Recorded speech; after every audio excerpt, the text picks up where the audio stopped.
What's the solution? I'm just gonna do the line jobs. Yeah, look, I think once you sort out your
Good morning, all. It's 29 minutes past 9. We are ready to start the day's proceedings. Please make sure that your phones, all your devices are off, that they don't make a noise. Thank you.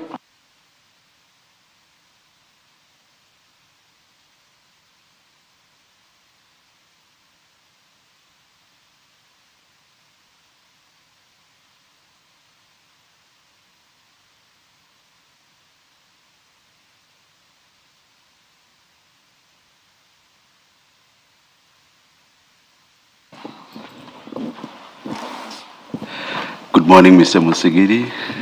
Good morning, Chair. Good morning, Commissioners. Good morning, Mr. Piri. I don't know your rank. Morning, Commissioners. Should I'm I use okay. Mr. or what rank, or should I use your rank? If so, what is it? My Rank. rank is Major. Major. Major. Major. Major. Yes. Oh. You have that in the TMPD? Yes, we have that. Oh, okay. All right. Thank you. In fact, Chair, previously it was called Superintendent. Oh, yeah. Okay. Yeah, so in line, when they aligned with subs, it is called Major. Major. All right. Yes. Thank you. Please place your full names on record.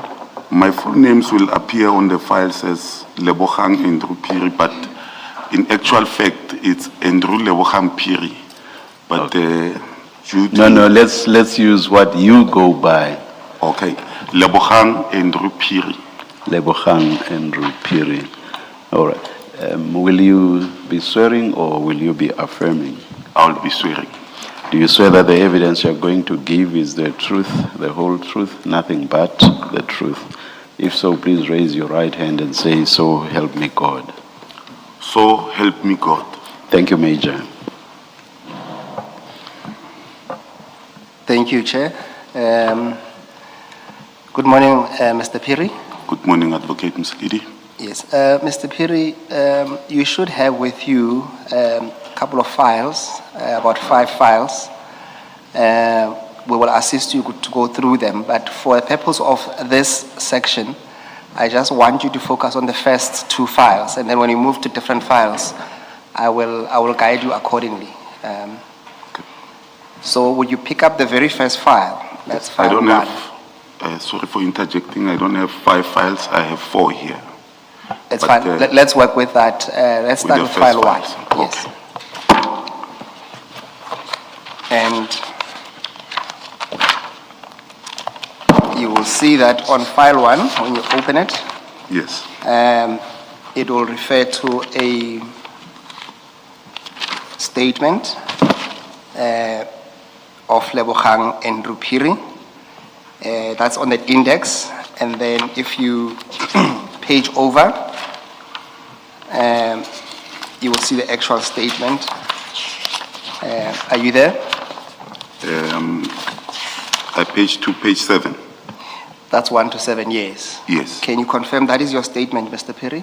yes, this is my signature and this is my statement. Yes.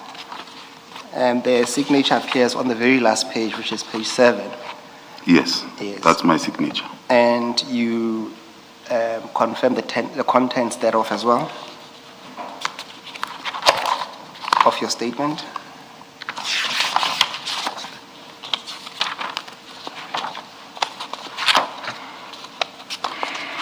Yes, this is my statement and I confirm the contents. Thank you. Mr. Piri, you submitted a second statement, Yes, which appears, you will see right at the end of the file, towards the end of the file, it's a 3-page statement.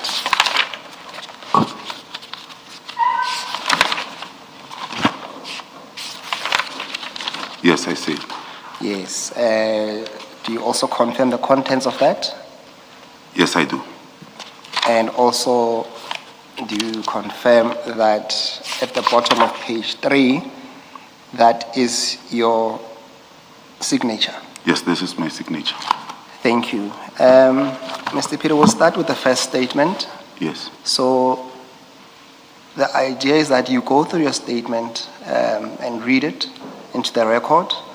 but also feel free to expand or explain where needs be. We will try not to disrupt you, and there might be clarity-seeking questions here and there. And then only once we've done going through your statement, then we'll ask some probing questions. So that's the theme that you want to follow. So let's start with paragraph 1 on the very first statement that we just dealt with, the one with 7 pages. Okay. Just a clarity, Advocate. When I read this statement, do I have to refer to annexures? Yes, you can tell us if you want us to go to those annexures as well, which there might be a need, and if there's no need, you tell us that there's an annexure. I don't want to go through it, but if you want us to go there and go through that annexure, feel free to do so. Okay, because Yes. I think it will be helpful so that I read the statement, go to the annexure, As we and go. then we move on. Yes, no, that Okay. makes sense. Thank you. Can I begin? You may. Okay, thanks.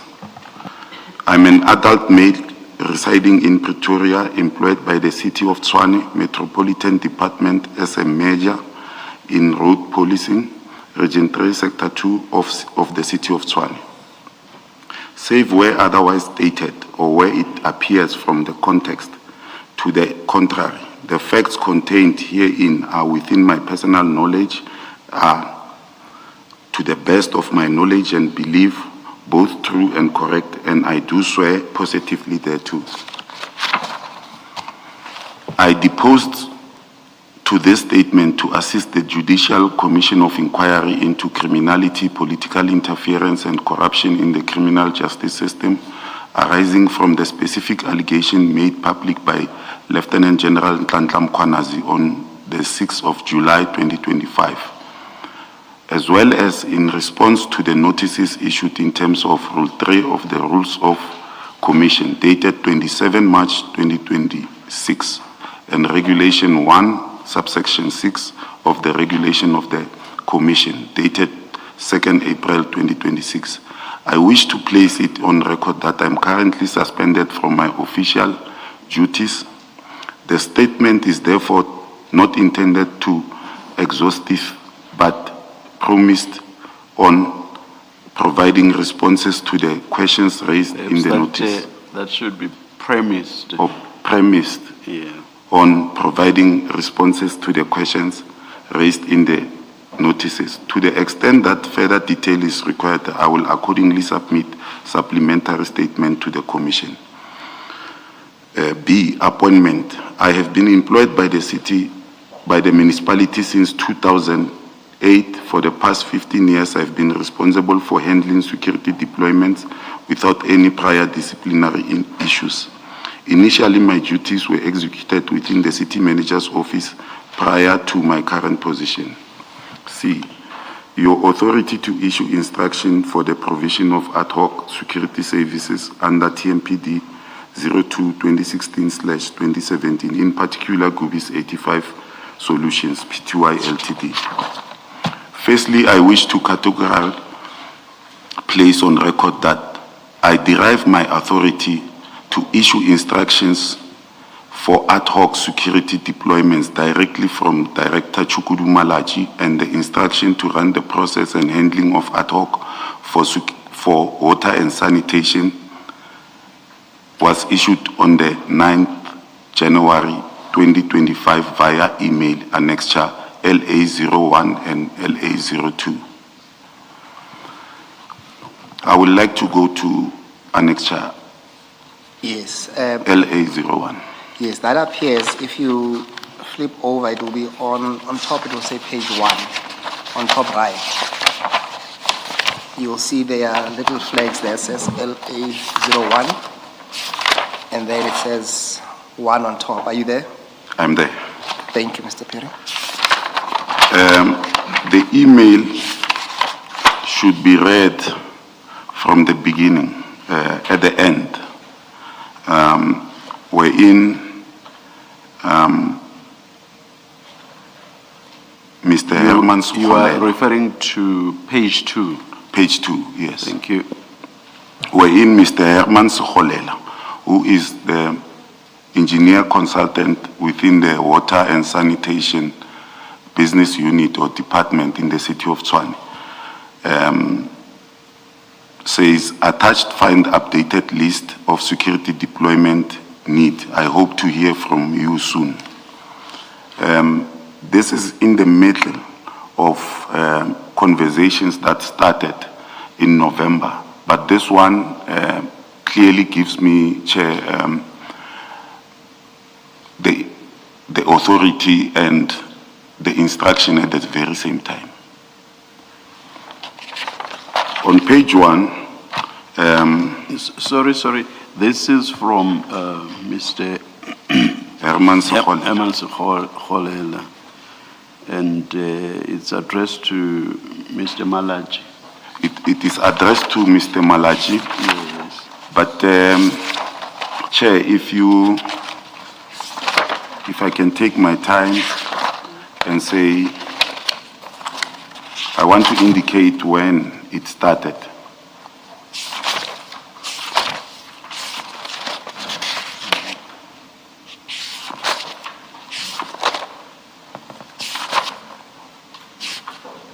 Yes. I'm sure you already see the point I'm making, which is Yes. I see nothing addressed to you. Yes, it will be on the first page. Okay, But all right. it started on annexure LA04. 04. That's on page 10. It will be on page, 10. it will be on, it start at page 14. Sorry? Page 14, Commissioner. 14. Yes.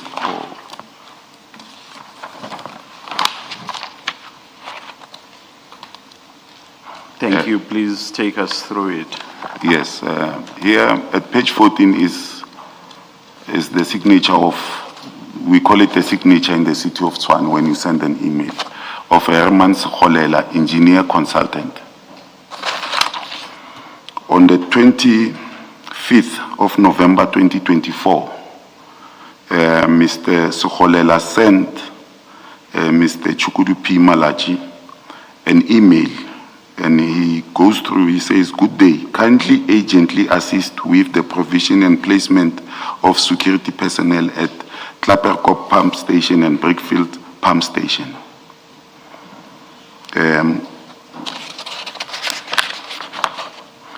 My inclination is that Mr. Malachi doesn't respond to this one on the 25th of November 2024. Mr. Herman Sekgole, engineer consultant, follows up on the 27th and says, "Good day, kindly receive below email that was sent to you on your work email. I was not aware that your email has a problem receiving messages." And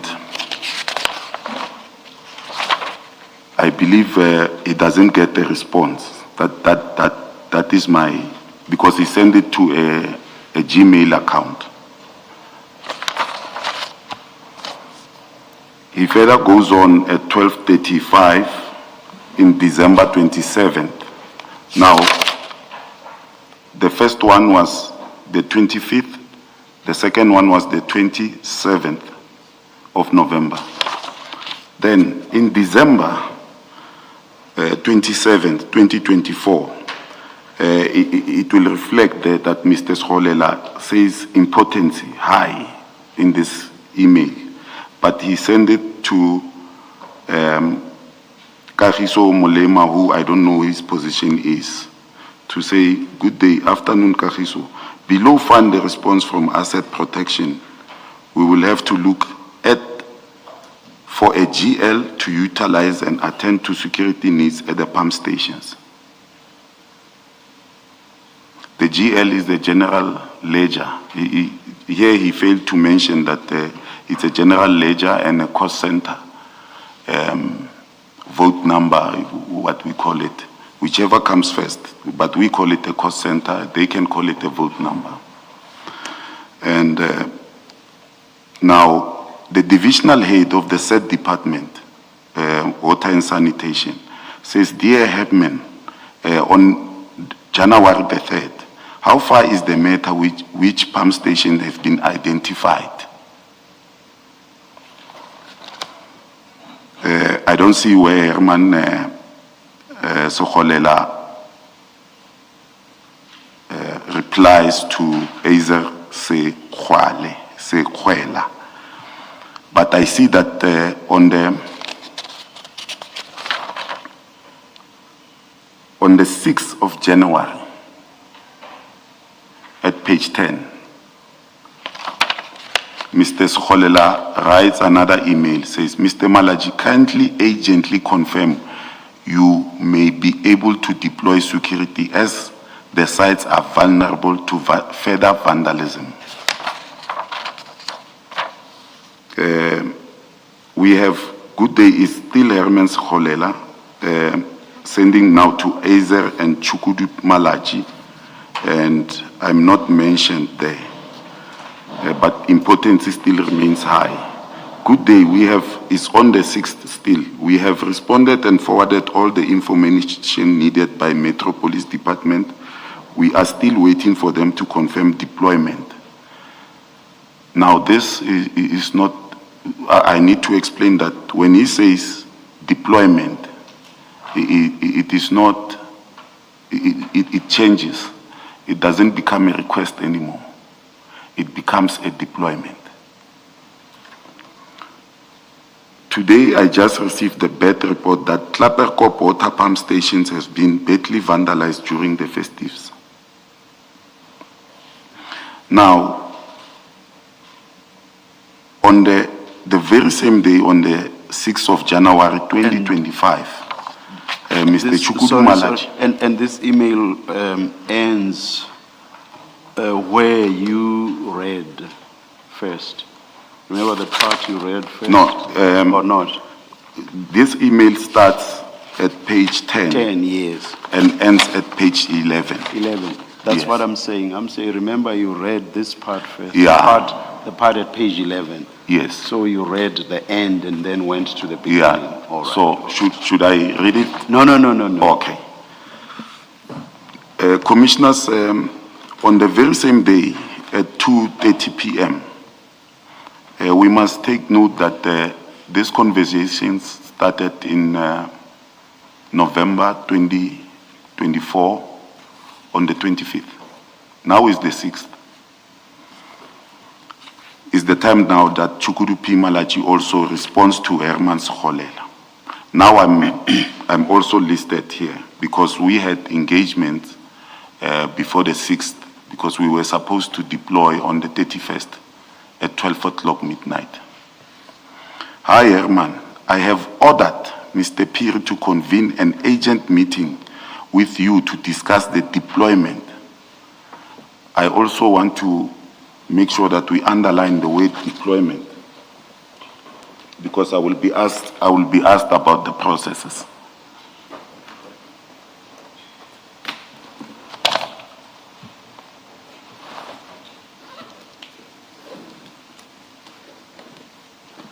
I'm just looking for my pen, Commissioner.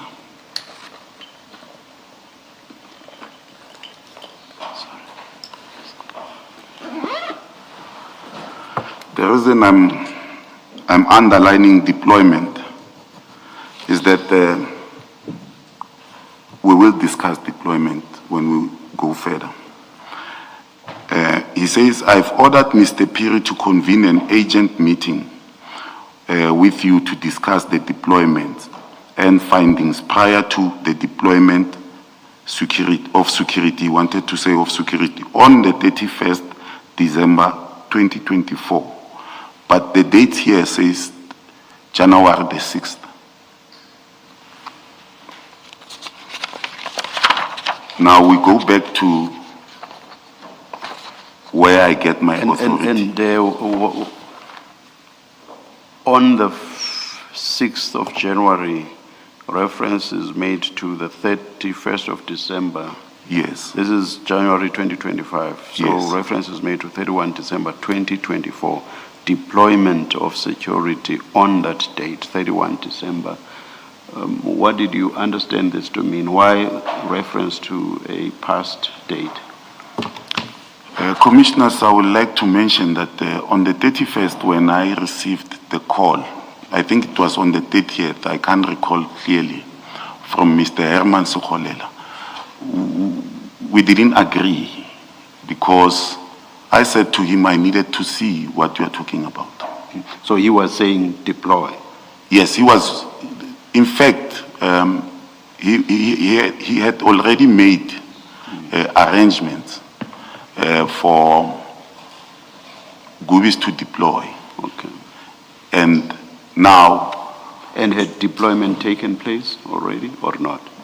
I stopped it Okay. on the 31st, and I said, I'm not around, and I cannot do it. Okay. Yes, and then I cannot do it even on the 1st, No. That happened on the deployment on the 31st? on the 31st. All right, okay. Now, Commissioners, you will see that we are speaking about the 31st, but we are already in January 2025 on the 6th.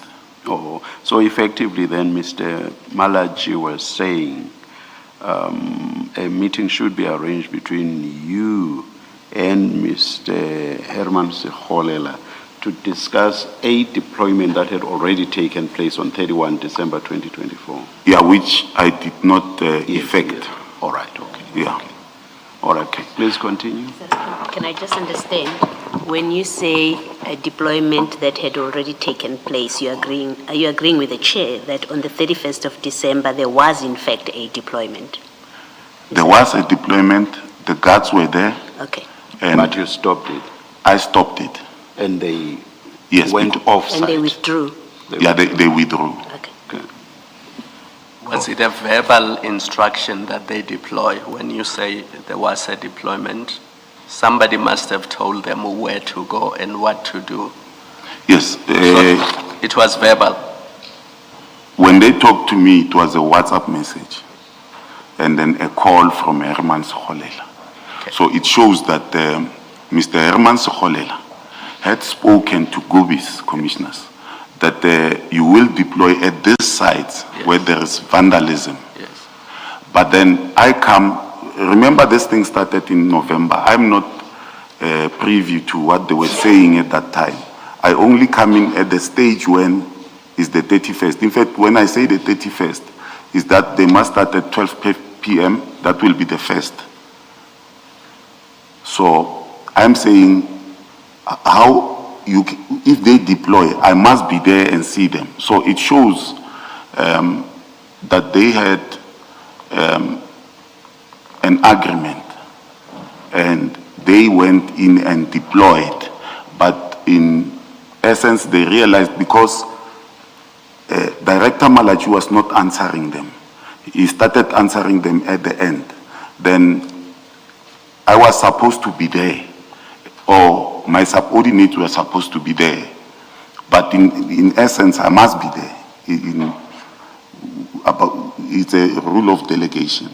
I cannot delegate to another delegate. So I was not there, and I said stop. But I'm not writing an email. I've locked my laptop in the safe. It's festive seasons. Everyone is up and down, and it's the 31st. I cannot do that because I didn't see them. But then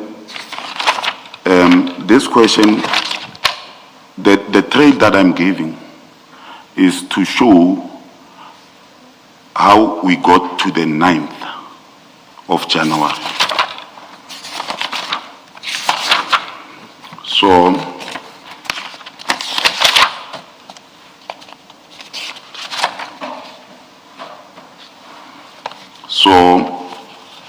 we must go to LA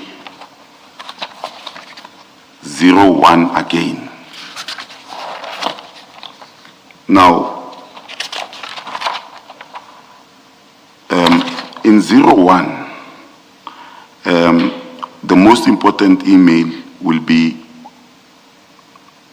dated Thursday, 09 January 2025 at 8:45, 20:45, from a Gmail account of Director Chukudu Malachi.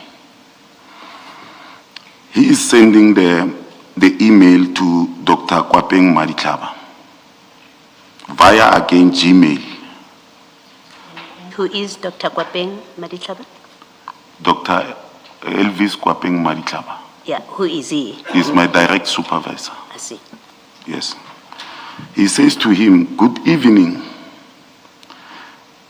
Kindly find request from Mr. Herman from the Department of Water and Sanitation for further handling.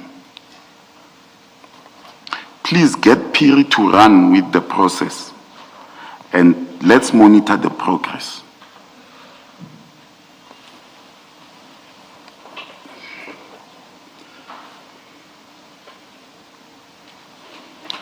Now, Commissioner, I don't understand here.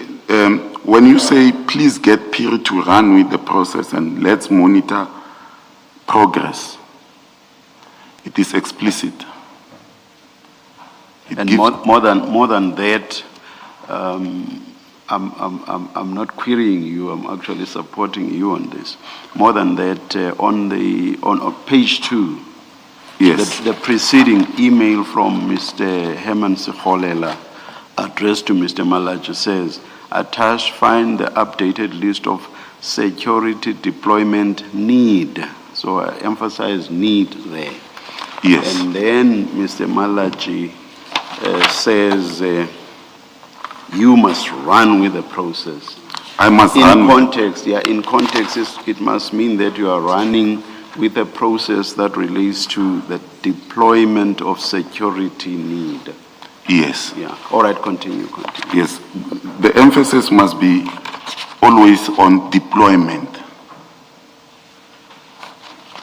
Now, if we say, please get Piri to run with the process and let's monitor the progress, I need to further explain that at that moment, we are at TMPD, but initially we were at City Manager's office.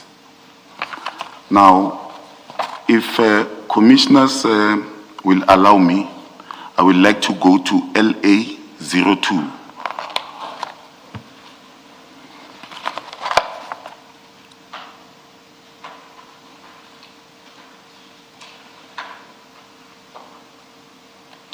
On LA 02,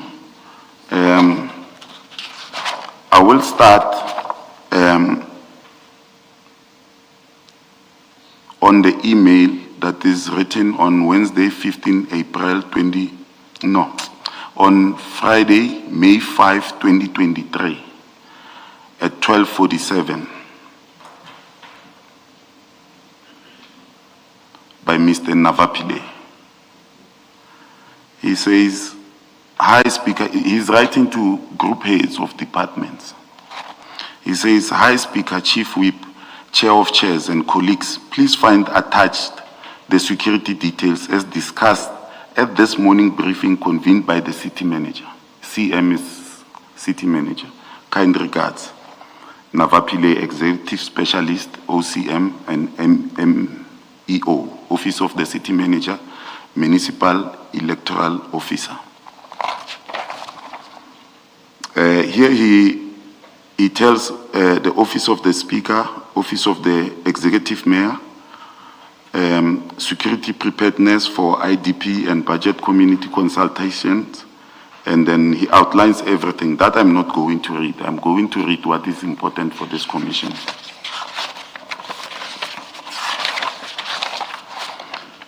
He says to them on that page 4,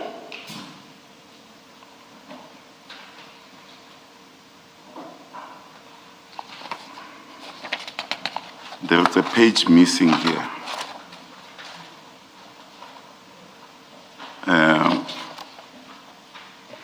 I Mr. Musigiri, are anticipated you that in a it can. position to assist, or you or the attorneys? Chair, this is what we received from Mr. Piri himself. So this is all we have, unfortunately. No, I think it's missing. When we were at the office, the machine was playing its games. But I have it here. Mr. Piri, perhaps you can come back to this after the tea break. Do you think it's 25, the tea break takes 25 minutes. Yes. Do you think within that time you can get hold of this document? Yes, I have it. I will avail it to. It's just a document to show But yeah, why Director Malachi will know that I'm an overall coordination and command. It's me. okay. But that was in the city manager. I don't know how they work in the TMPD now. Okay. But I will avail this document. Or at least that completes the picture in terms of what you wanted to tell us about Yes, the the missing. authority and how the instruction came about. So we are able to continue then. Yes. Do you still want to speak to the emails, or do you want to proceed? No, I to your think- statement now. I want to proceed to my statement because this covered the authority and the instruction, just to exonerate myself that I didn't just wake up and become a rogue inspector at that time and started deploying. There are paper trail that shows I did what I had to do. And I would like to mention that in the police structure, the rule of delegation, and it's a funny way, the delegatas and non-potest, the delegate, it doesn't work that way. In the police, it's command and control. They tell you, you do, and then you will explain later why you think. So it's another thing. Unless it's an unlawful instruction, of course. Yes, when it's an I'm not suggesting that this one was. yes. Yes. Okay. Yeah. I'm on paragraph 7. My designated role was akin to security coordinator for municipal departments experiencing security vulnerabilities. The establishment procedure was that when a user department required security assistance, Director Malachi will provide me with an instruction, which was often through email, to timeously facilitate the necessary deployment. On the 10th of January 20, I received an email from Mr. Herman Sekholela for updated list of sites for deployment.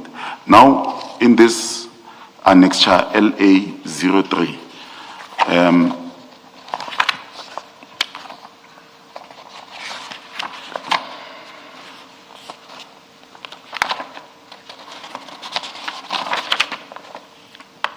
is page 7 of annexures. He says on the 10th of January 2025, 11:23 a.m. He sends this email to me, Dr. Madlanga, and he says, Mr. Piri, I hope this email finds you well. This is the updated list. I was supposed to start with 2 on the 31st, but if commissioners go to page 8, the pump stations are now 19.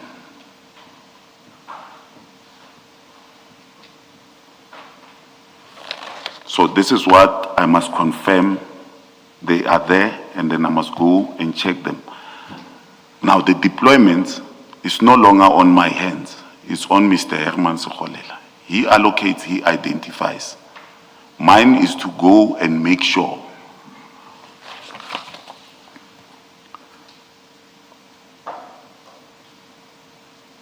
Yes, now I'm on D, deployment for water and sanitation of my statement, page 3. Where it reads, during late December 2024 and early January 2025, an emergency arose regarding severally sabotaged and vandalized reservoir and pump station, including infrastructure situated in all 7 regions of the city of Tshwane. The context of this vandalism is critical to understand. The destruction was not random. There is an established modus operandi whereby criminals intentionally vandalize the reservoirs and pump stations to halt the flow of water. Once the municipal water supply is stopped, illicit operators utilizing water tankers illegally draw water directly from municipal hydrants to sell. Paragraph 9.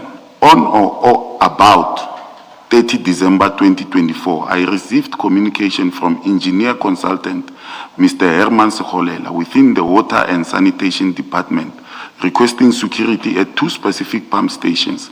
I actively resisted deploying guards at that time and instructed the service provider to halt my deployments by 31st December 2024.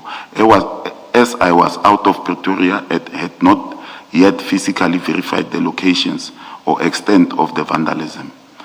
On this paragraph 10, on 6 January 2025, a meeting was convened involving Director Chukudu Malachi, Herman Sekholela, Dr. Kwapeng Madiklaba, and myself. During this meeting, Mr. Sekholela formally complained that my delay to deploy security blindly had cost the department an estimation accounting to millions of rands in damages due to theft and vandalism. I reiterated to Director Malachi that I could not authorize deployments without conducting physical site inspections. And the minutes of the meeting is with Director Malachi. I'm not going to, it is the same instruction that I must convene the meeting.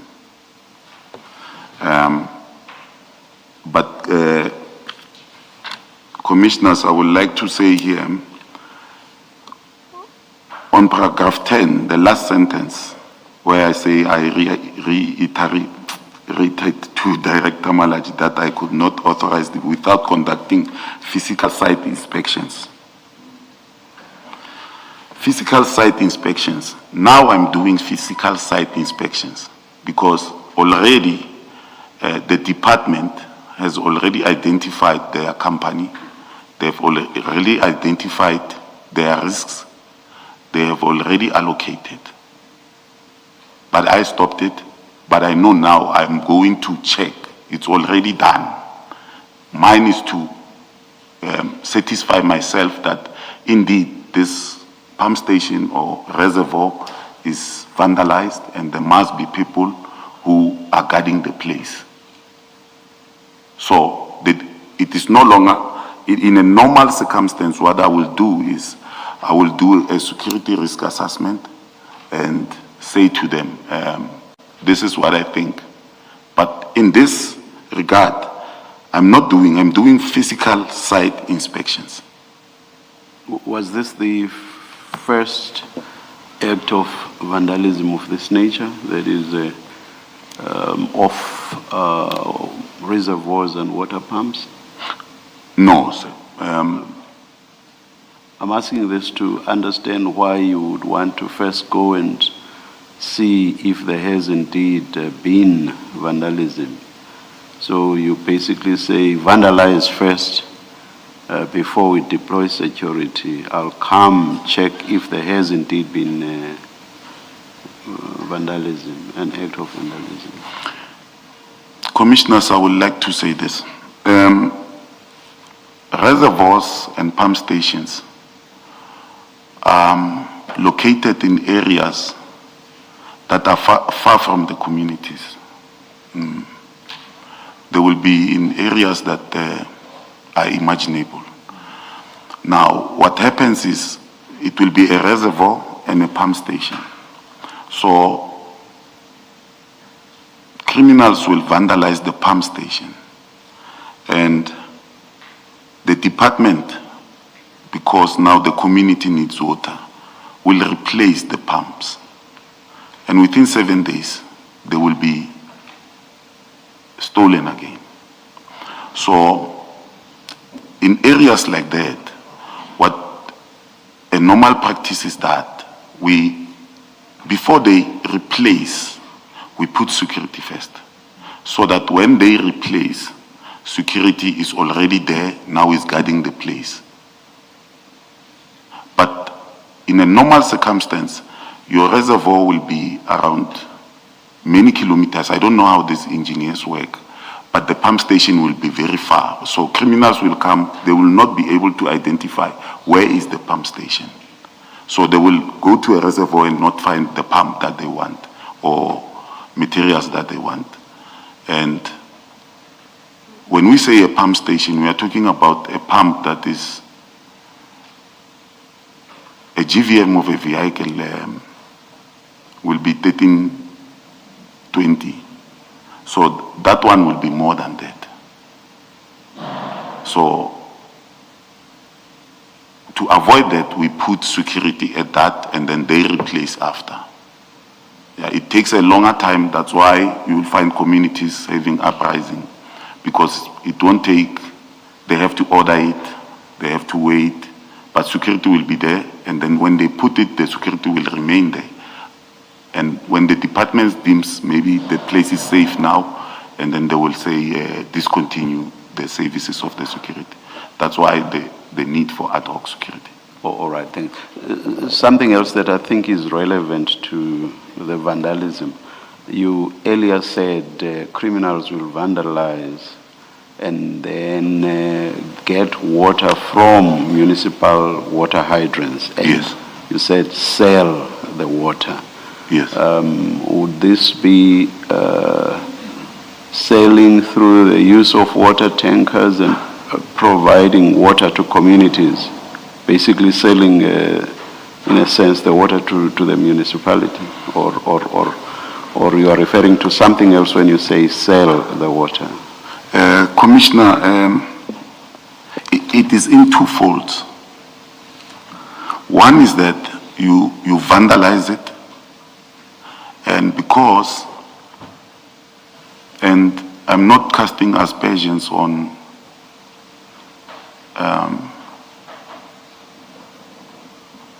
people businesses. I'm just saying, when I say in two folds, I mean in the city there is a tender of supplying water through water tankers. Now, that tender is not like the security tender. The security tender is fixed for 3 years. That one is also 3 years, but as and when. So you might get the tender, and for 3 years you might not get the business. So if pump stations are vandalized and sabotaged, now the communities need water. Water tankers must start working. So you can not put it higher than a suspicion. You cannot say it's the people who run those businesses would do that. You can. No, I cannot all right. say the people who will be doing it. No, I understand. That's why I said I don't want to cast. Nor can I. Yes. Please go back to your statement. Yeah, I'm on paragraph 11. Regarding the specific allocation of these protective services to the service provider known as GUBIS 85 Solutions, I must state unequivocally that the company was chosen by the Management of Water and Sanitation Department and not me. As when I followed the commission, I had people saying it was not like that. And this is the same company that had already been deployed on, was it 30 or 31 December? Yes, it's the same company. This very company? Yes. So you stopped this company? Yes, I stopped them, but I did not stop them. No, that's all I want. That's all I want. Now I'm going to paragraph 12. The Water and Sanitation Department specifically mandated the use of GUBIS 85 Solutions Pty Ltd, citing that they were already utilizing this service provider. On this statement, when I come to citing that they were already utilizing this service provider, I need to read the whole statement and then I will come back to citing to that sentence, or must I explain it? Chair. Mr. Msigidi? Do whatever makes you feel comfortable. Okay. To make sense to what you are trying to convey. Thank you. Okay. While following the proceedings, there were assertions that in May 2024, this company was deployed to a certain site somewhere, and I was involved. And I will just say it's incorrect. People were just shifting the blame to me. These questions of why they were using it, I was not involved. I started being involved in January. So I was not involved from May up until December. So I want to put it clear that if Mr. Herman Soholela or his bosses come here, they will have to explain why they were using it without the knowledge of APSS. So I was not involved in that one. Without your knowledge, because you are the coordinator according to that 2023. Yes, city coordinator manager and document. command. Coordinator. Overall coordinator and command. In fact, they wanted to say overall coordinator and commander. Yes. Let me start again. The Water and Sanitation Department specifically mandated the use of GUBI's 85 Solution Pty Ltd, citing that they were already utilizing this service provider services and refused to engage multiple different service providers for budgetary and administrative reasons.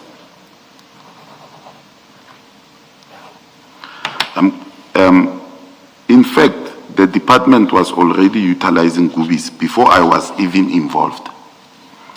And I'm aware there were existing prior invoices for approximately, now I'm thinking to myself because I once saw an email. That's why I say approximately 2 million generated by GUBIs for service rendered to the department.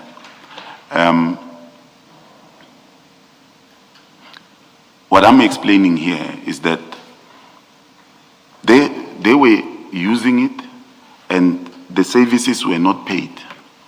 Hence, when I listened to the CFO,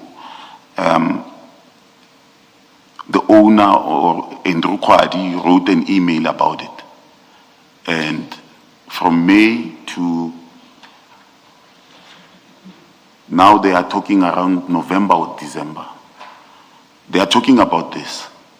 What I'm saying, they are utilizing. And I think the CFO outlined it very clear that the department instructed, we were not involved, the APSS were not involved at this stage. Is then that they are not paid for, I think, 7 months that they start talking about it. But now they include it to the next year, but I will explain further. You're referring to the CFO's evidence in this commission? In this commission. Mr. Mnis's evidence in this yes, commission? Of which he was talking about financial years and accruals and that May could not be paid because the new financial year came in and then it was already on the new financial year. Yes, we have that evidence. Yes. I just wanted to be clear that it's not something that happened in the city. You are referring to evidence. I'm referring to the commission evidence that was given by the CFO.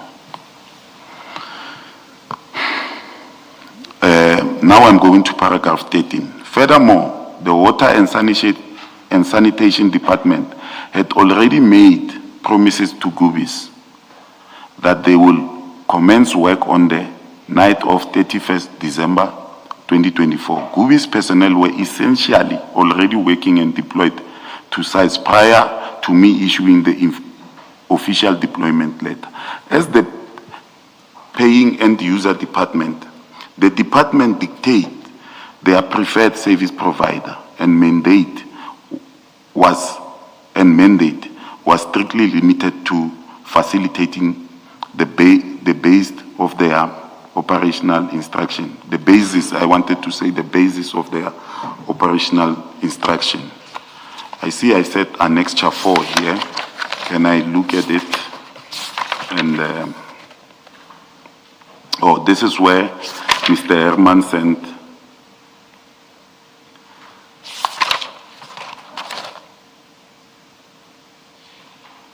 this is when we had the meeting with Mr. Herman to speak about the deployments before the updated list can come on page 10 on January 6. It's about you being ordered to convene that meeting. Yes. And then knowing that Gubis will be working in those sites. Now remember, on the 31st, they have already hired the staff. What they are waiting for is for me to see them. The reason is that when I say as the paying end user, I should have said as the paying end user, business entity, water and sanitation. They've been working with Gubis, now they want to continue working with Gubis. And there's nothing wrong about that. I think this question answers the question of, I think, impropriety, why Gubis was given so many sites. Gubis was not giving many sites by APSS Inspector Peer. It was giving sites by the department, the management of the Department of Water and Sanitation, through their representative, Mr. Herman Scholela. Where does the power lie to select a service provider? Does it lie with the department in this context, with the department or with your section? In my 15 years experience at Protection Services, which is now called Watchman Services and APSS, it lies with us when we allocate to them. But on ad hoc services, a person will request, let's say, power station. He will come to us and say, guys, you have company X. Now, company X works at the power station with 5 guards at day and 10 guards at night. But now I'm going to deliver 50 mini-subs. And your guards that you allocated to me, they are manning the gate and other premises in the power station. Now, what I need from you is that I need physical security and control for those mini-subs. Now, for that to happen, I need 4 guards on the entrance and 2 guards at the exit. It's just an example. But then at that power station, company X is already there. So in our language, we call it double packing. You cannot bring another, he will tell you, you cannot bring another company to come and work with company X, and then you bring company Z. Accountability will be lost there. But if you bring this company, I will be able to hold them responsible if one mini-sub go missing. Now, logic dictates he's right, because accountability will remain with one company. It will be able to penalize them if that 2 million mini-sub goes. But if, let's say, a tender is approved today, and then we include that that duty in that tender, we allocate now, because the budget that belonged to Watchman Services is centralized. So if we already have 50 reservoirs that must be, let's take a typical example of this one, where it's 37 reservoirs and pump stations. If we have them now, the department is not going to pay any longer. But because when they requested at that time, they were using their GL account and their cost center, they allocated a certain company. But if now the guards are 10-day, 15-night, it will come from the budget of the TMPD, no longer from the budget of electricity for power station. So we only allocate at that stage. But immediately when they decide to increase security, it becomes another story. So on this one, the anomaly was that the reservoirs and pump stations were scattered all over 7 regions. But water and sanitation decided to use only Gubis. And for their reasons, which are unknown to me, but I can think that they are competent. Just to make sure I understand the response, when I asked my question earlier, I put it in general terms. Yes. Let me be more direct now and ask whether water and sanitation had the power to select Gubis. Could they say Gubis and no other entity deploy Gubis? Did they have the power to do that?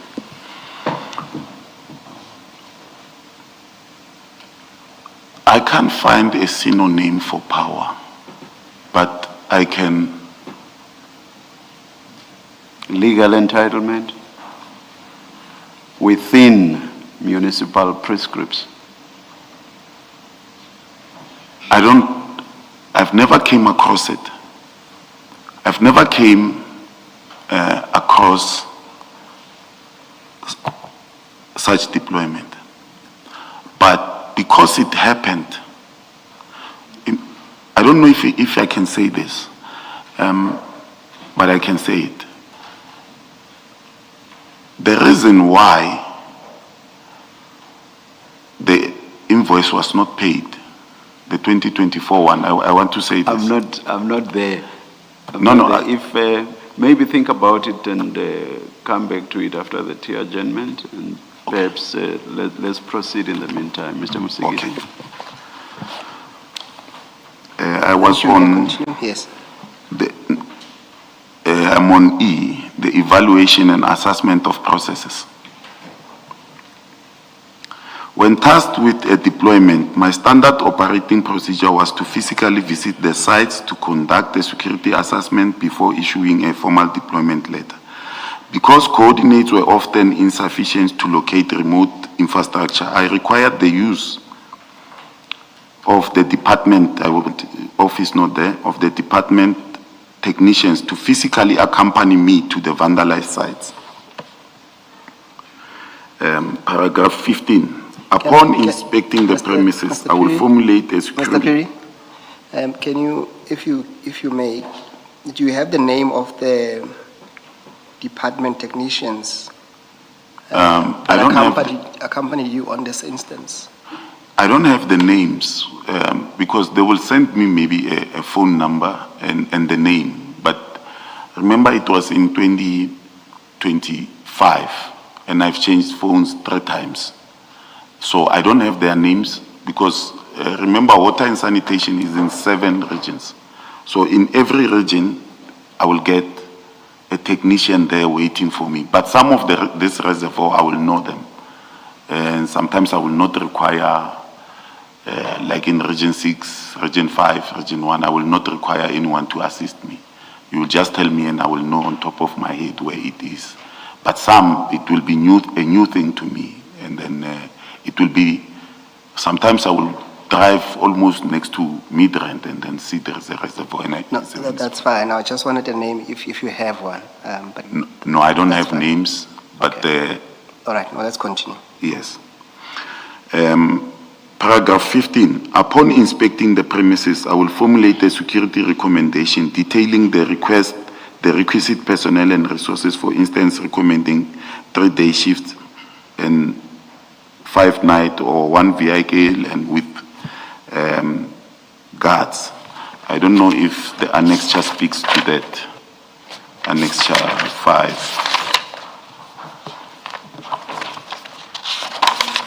Page 15. Page 15.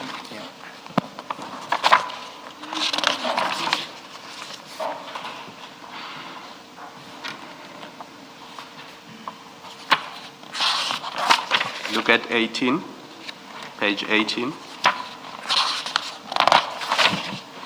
Yeah, it started page 18.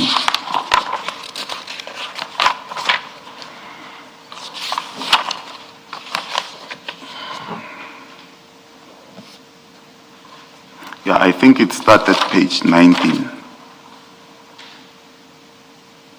where it says on where Herman on Tuesday 31st, 2024 at 6:30 p.m. where he says to Kagiso, who I don't know his designation. Hi Kagiso, I agree with your suggestion to utilize jobbing GL. It is one relevant for this purpose. Colleagues, the relevant GL and cost center for the security is as follows. He puts in the general ledger account and the cost center, the vote number. They are there.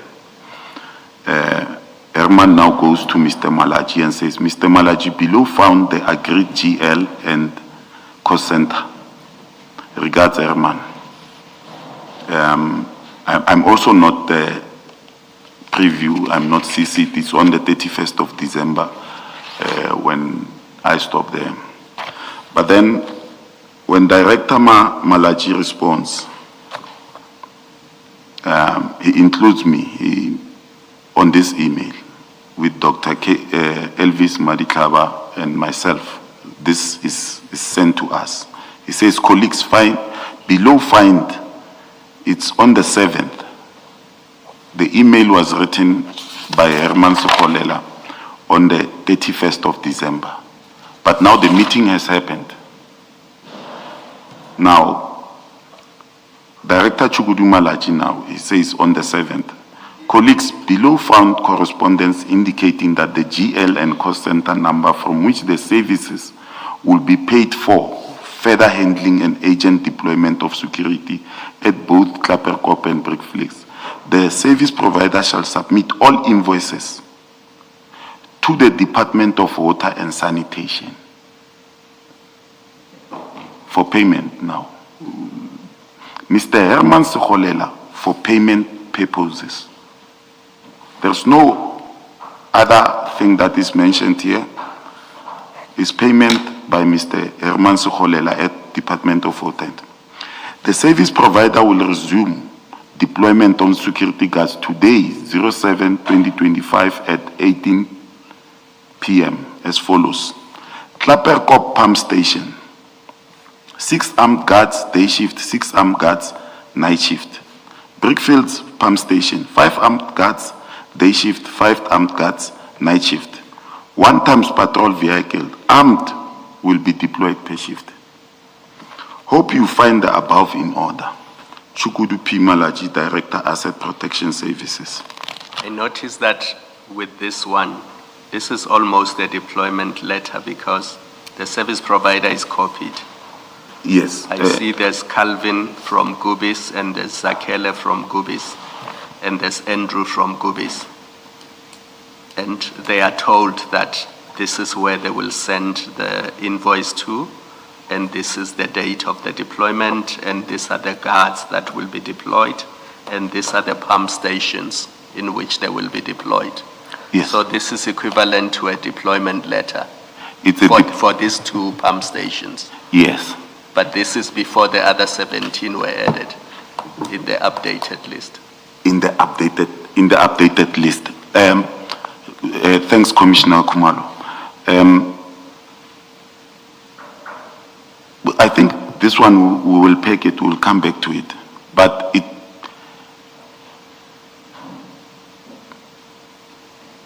an impression is created now that mine is to go and see this, but standard guards have already been discussed. Mine now, through my supervisor, Elvis K. Madiklaba. Well, the email says to Elvis K. Madiklaba, but I know it's intended to me. It's because we had a meeting the previous day. But remember now, I'm busy checking. The reason I went to that page 18 is because upon inspecting in paragraph 15, I'm saying upon inspecting the premises, I will formulate a security recommendation detailing the requisite personnel and resources. For instance, recommending 3 day shifts, 5 night shifts, or 1 vehicle with 8 guards.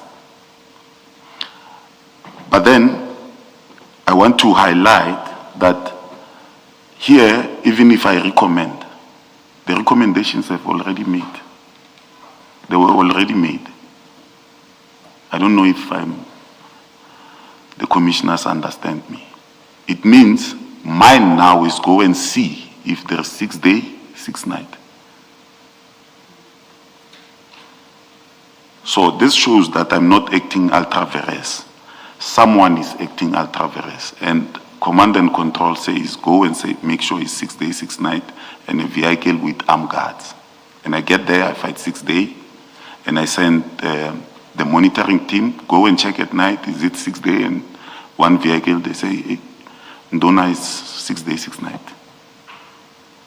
Mine is done. You're not being asked for a recommendation in 18. It's already done because It's already they are done. saying the deployment will happen 1800 hours as follows.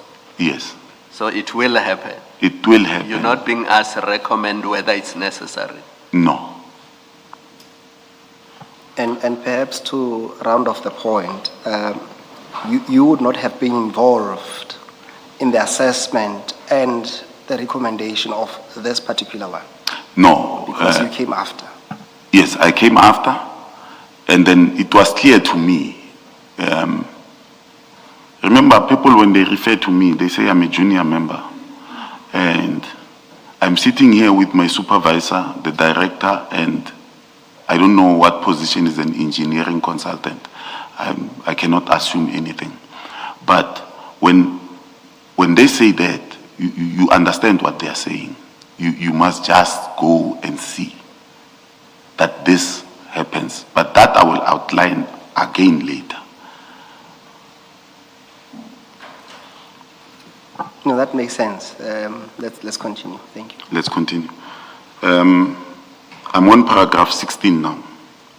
It was only after satisfying myself that this infrastructure size existed and had been verified that I signed off approximately the first batch of deployment notices on the 14th January 2025, which officially became effective on the 15th January 2025.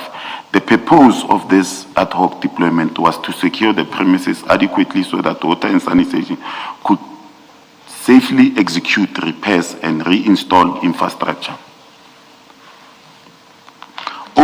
Sorry, Mr. Peter, can you just explain so that I understand? So in this paragraph 16, are you describing a process that applies to the instruction in page 18, LA05?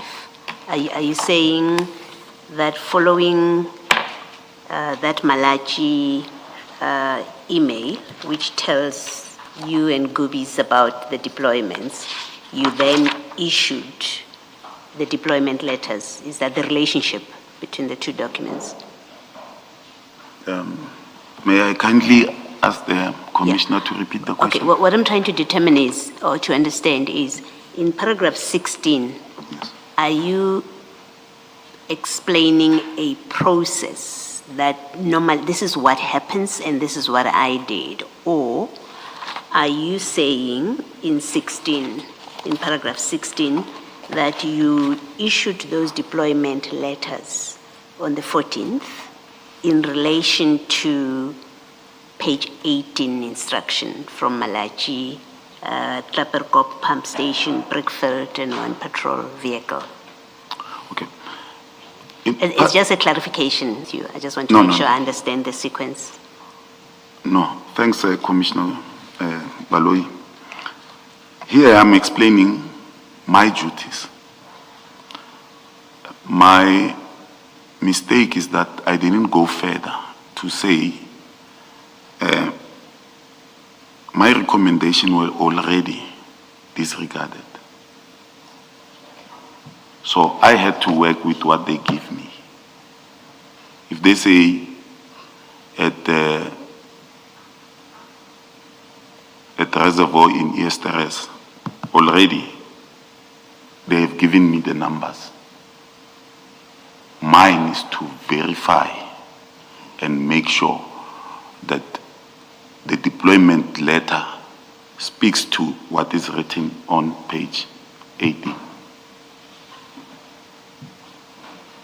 What's confusing me is in 16, in your paragraph 16, Yes. you say the notice, your first batch of deployment notices was on the 14th of January.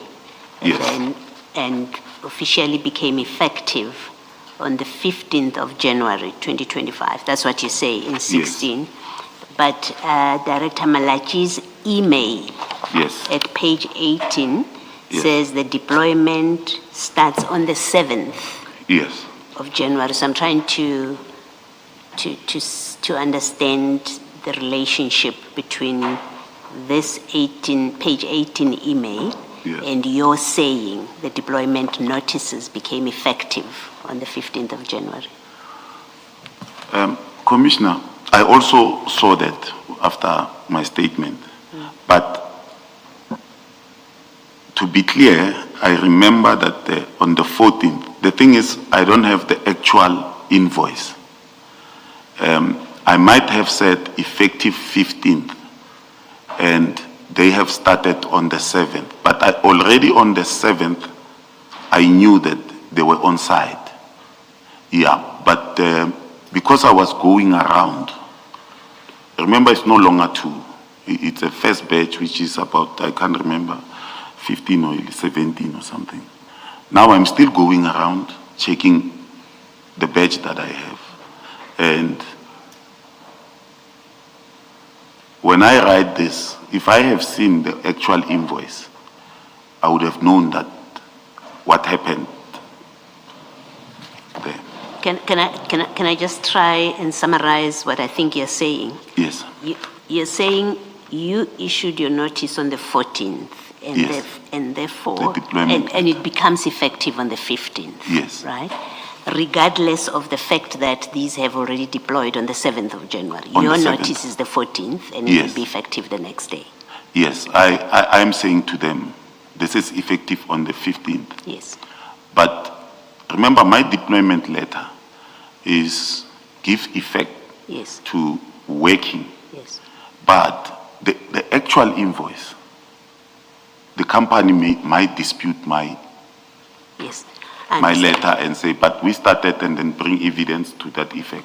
Yes, I understand. You did not backdate your deployment letter to fit in with the actual deployment. That's No, really it. I did not, because I wanted it to be on that day when I meet, I think, Kumalo.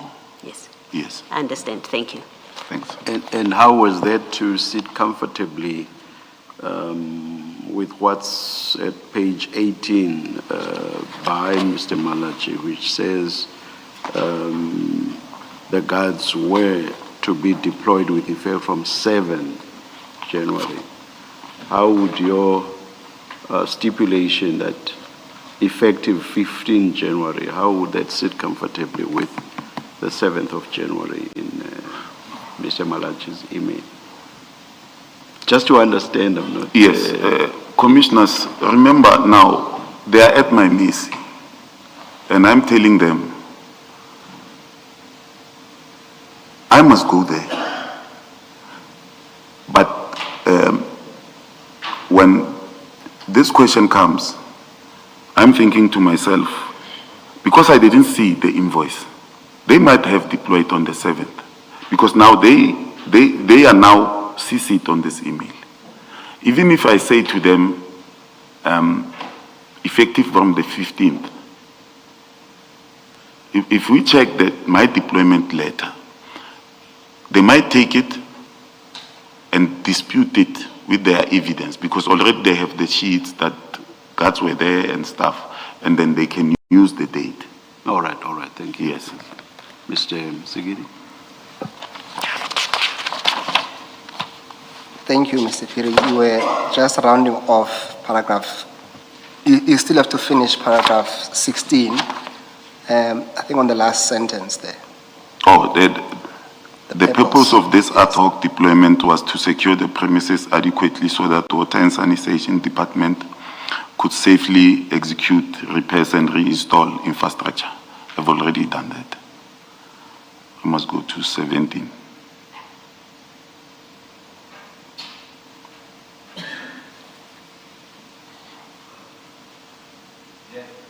17th. Must I continue? Do continue, yes. Yes. Once, Maybe just reading that it falls under the heading oversight and allegations of impropriety. yes. Thank you. Once the guards were deployed, the monitoring and daily oversight of this personnel were entirely handed over to Water and Sanitation Department. The Tshwane Metro Police Department, TMPD, APSS monitoring team, thus supervised these ad hoc placements. So they have visit sheets, or we call them visit sheets, where they go and check if the guards are there. The paying department is also responsible for monitoring the service provider. Furthermore, I had no further interaction or relationship with Gubi's Solutions once the deployment were processed.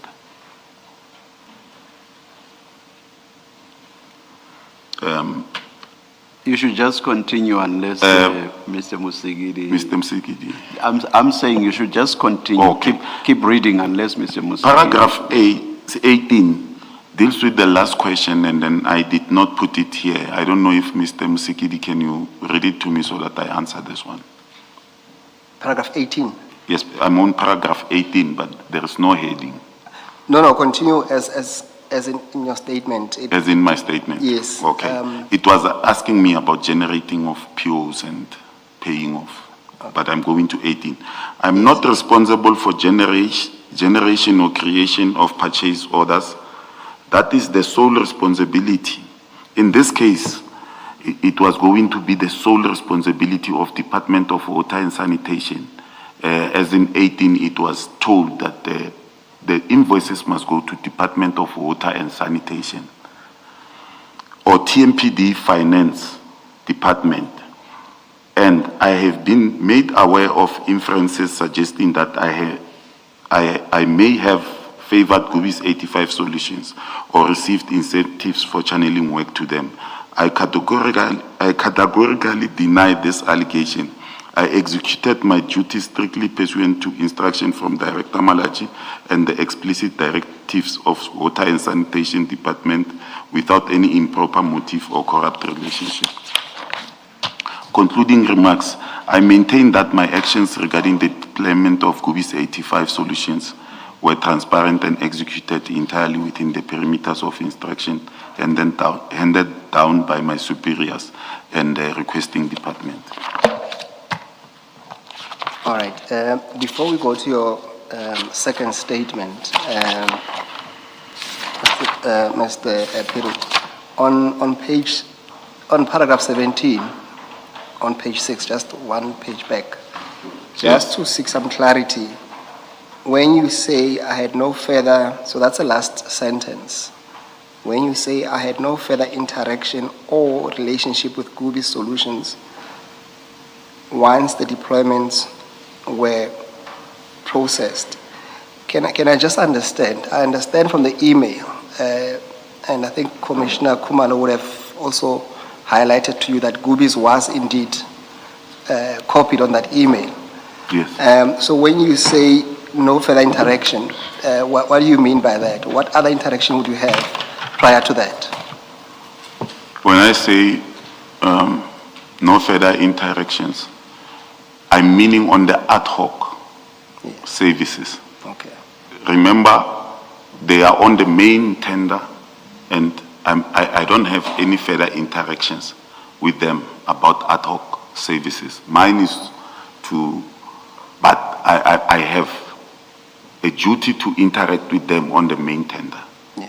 But for the ad hoc services, my job is done. They are supposed to send invoices to water and sanitation. Mine is to deploy. So they can come to me and say, Pierre, but we are not paid. They must go somewhere else now. So to escalate matters, they don't come to me. I've done my job. They must go somewhere else. So we don't have any further interactions about ad hoc services. Yes, no, what I'm trying to understand is that there is an email copying some of the personnel from Goobies. Yes. And then you would have gone to these sites as you were asked to go and check, Yes. as it were. Yes. So I understand the part where you say you have no further. I'm trying to understand what other interaction is there, if any, just to understand the word further. Because you would have just driven to Klapperkop and Brickfields, I understand, those two pump stations. Yes. Yes. No, I have further interactions with them because they work in regions, and if something happens in those what you call reservoirs and pump stations, they will contact me and say, but we have a problem, we don't have a perimeter fence. But we are not speaking about any other thing other than that. All right, that's fine. We'll come back to that. Let's continue. You just finished the concluding remarks. Is there anything else you want to add before we move to your second statement? No, I have nothing to add. Okay, thank you. Can we then start with your second statement? Yes. And this statement really deals with, there were some financial transactions which were picked up from your My bank banking accounts. And we were asked to clarify, explain some of them that we thought would be of interest at least to this commission. And your statement really deals with that. Can we start there then? Yes. Remember, I've already read 1 to 5. Yes, no, there's no need for you to repeat. You can just pick it up at 6 under the financial statement topic. Yes. Start at 6, yes. The first question there is that the Standard Bank account 5366, can I read this because this is my account? Don't read the account number, please. Yes. You don't have to read the So account. just say Standard Bank account and then deal with the other things. Standard Bank account number, bond settlement amount of 1,776.02 cents on 11 December 2025. Here now I'm telling the nation that where I got the money. So the question really was that we picked up that your Standard Bank bond account Yes, was settled yes, on the 11th of On the December 11th. 2025 yes.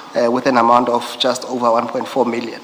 Hmm. And then in bold, you're trying to explain how did you settle your bond? We can just do this. You had received a lump sum in an amount that was more than the bond settlement, the amount for the bond settlement. And you had received that lump sum from the RAF. Yes. Yes. But I received the money in 2024. Oh, yes, yes. And then I decided I will start where after that after receiving the money, I started loaning out a portion to my friends and family, but my intentions were to settle the house immediately after payment. But I saw an opportunity to grow the money through borrowing people and investing. I wanted to say investing. An ABSA account on the 13th of May 2025, credit transfer of 150,000. It is a loan from a friend of mine who owns businesses, and I paid it back. And the annexure is A2. And before you proceed, just to be clear, Chairperson, Annexure A2, and you will correct me, only reflects the paying of the amount, not necessarily the receipt, you receiving the amount, not the paying back, as you say. So it only the reflection of you receiving the amount. Is that correct? Okay. In fact, if you go there on the 13th of May,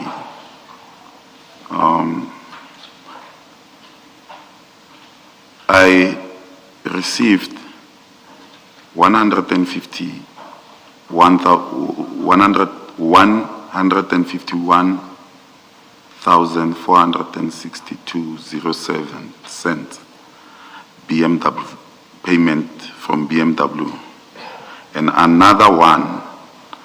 Before you go to the 13th here, you will see that on the very same day I received 145,000 from We Buy Cars. And on the very same day I received this money that I borrowed from this friend of mine.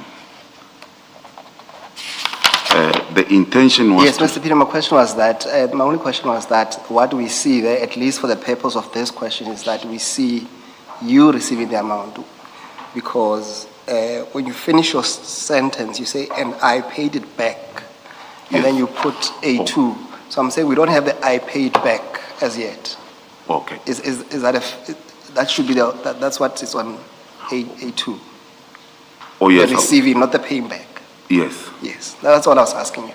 Oh, this friend of mine said to me, you must pay back in cash. No, it's fine. We're not there yet. I was Okay. just saying A2 only shows you receiving. That's all for now. Yes, it shows receiving, Yes. but at the very same time, when you go to the end, Yes. you will see that on the after loaning this amount, I sold a vehicle the very same day. And the very same day I made a purchase of 587,690. Okay. But on the 2 days after, I sold another vehicle. It's a credit to We Buy Cars. They paid me 124,000. And then just at the end of the page, I show you my balance. It's 101. So I already have the money to pay the guy. I want to send it back to him. But he says to me, no, I need it in cash. Because I don't know if I can mention, but we are professional gamblers. So we must use the money. No, I understand that. All right. Yes. Do you perhaps have the name of the friend? The name is William Supe. Okay. All right. Yes. Now let's continue. On the 23rd October 2024, credit transfer of 45,000 Jabu. This is 2023 in October 2024. Jabu is also a friend of mine. He's a businessman. Here I'm saying Jabu, it is a friend of mine who owns businesses and properties. On this date, he gave me a loan of this amount and I paid it back. So the paying back, I will not have paper trail because I pay them in cash, as and when we go to our gambling spots. On the 7th of December 2024, credit transfer 6,004. I would like to put this in just one sentence. It's the 7th of the same day. It's the same day I'm paid by one Keriot Lulama Moeli. He pays me 6,004 and he also pays me 876,000 on the same day. So Keriot Lulama Mueli is a friend of mine where we have a social club. So in your statement, it will say Keriot, but in mine, it will say, he will reference Monday Social Club. So the two amounts is what we share at the end of the year. So whatever we do, usually I buy cars and sell them.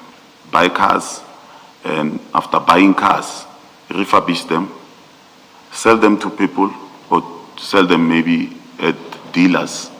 And that's how I roll, if I can put it that way.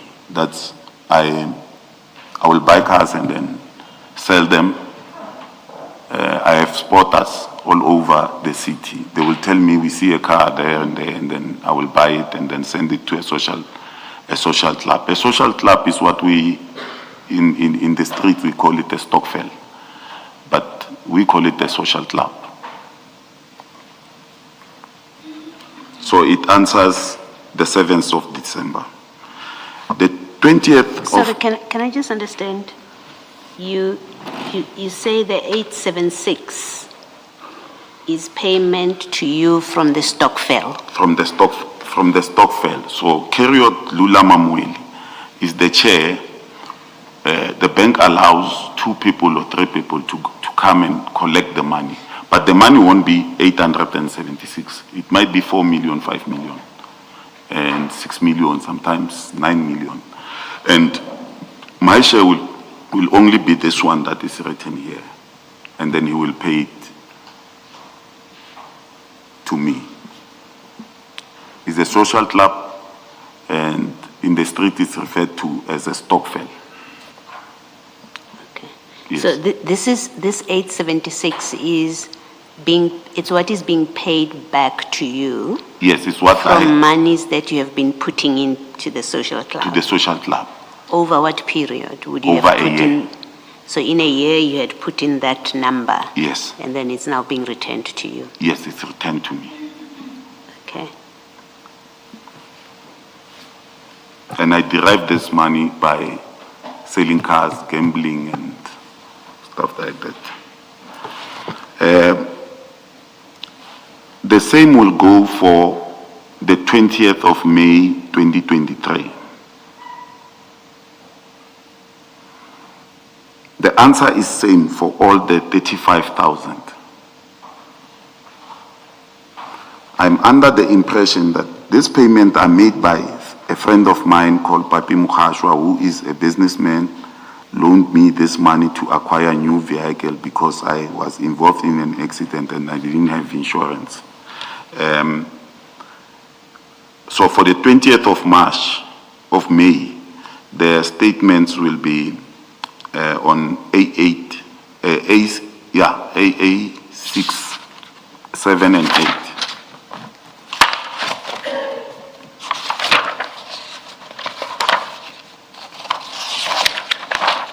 It's on page 8.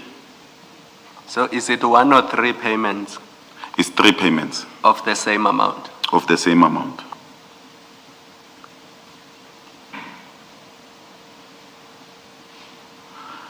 Here I'm at the dealership, we buy cars.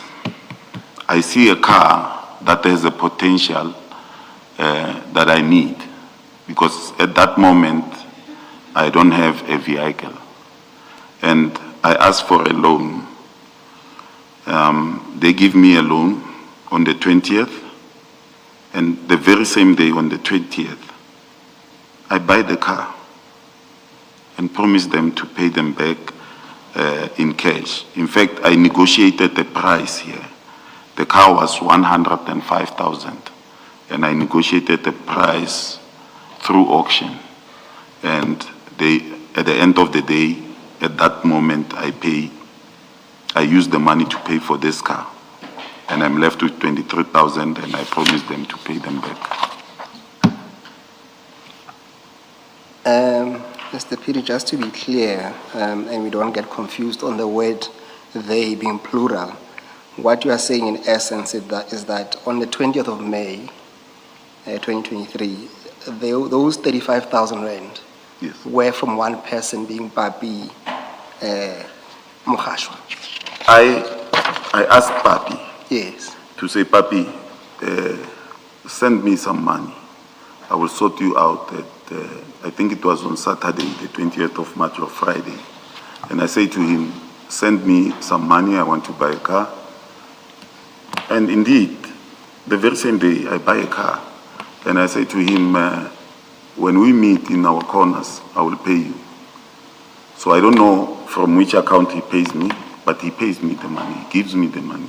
And I use the money for my intended purpose.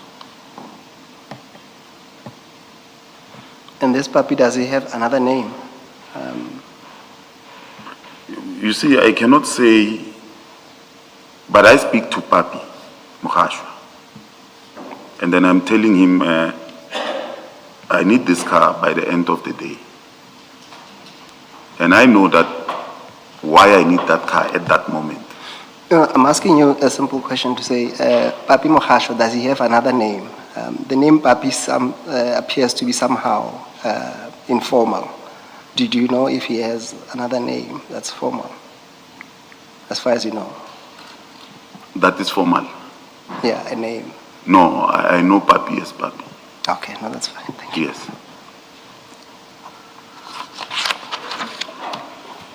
All right, that should then be the end of your statement.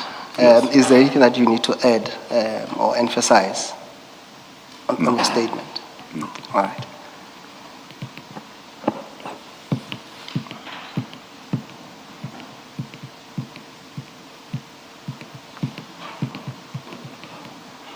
Chair, it's 11 o'clock, or it's 11:05.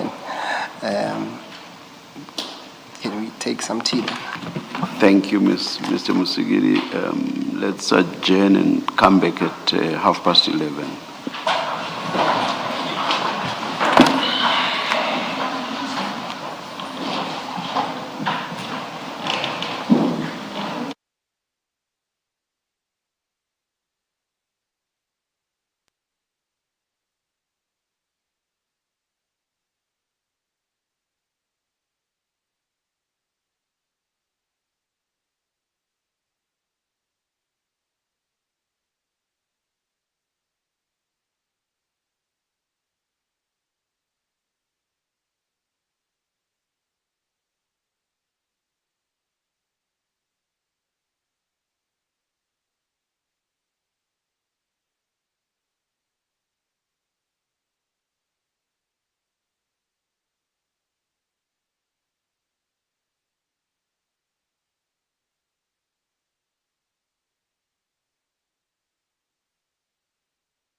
All right, it's 11:29. Let's get back to it. Please make sure that your phones are off. Thank you.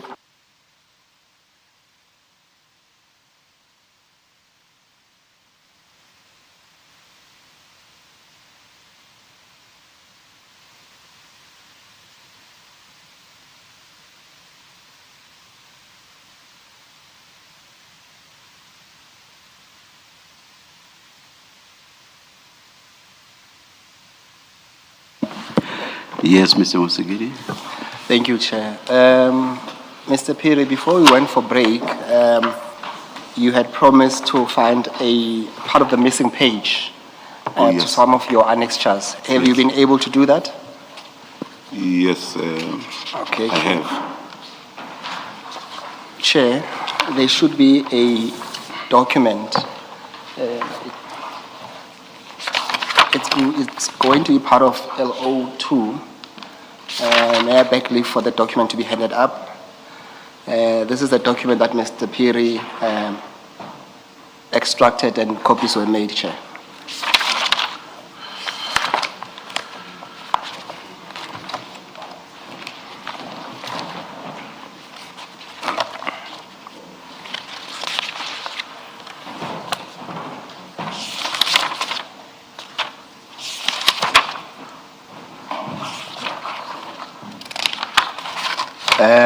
Thank you, Mr. And were you able to establish anything on the question I asked about water and sanitation having a legal entitlement in terms of the prescripts to choose a service provider? Yes, I was. Can you please answer then? Okay. Chair, you asked me if they have powers to allocate and deploy services without the intervention of APSS. They don't. Everything is done through us. There is a memorandum that I believe was sent to departments. I was unable to get that memorandum when we had a security, the city's security meeting with all departments to tell them the process. And then I believe it was sent to them. But on this occasion, that memorandum was not followed. How then, in legal terms, must we make of what happened here with regard to Gubis?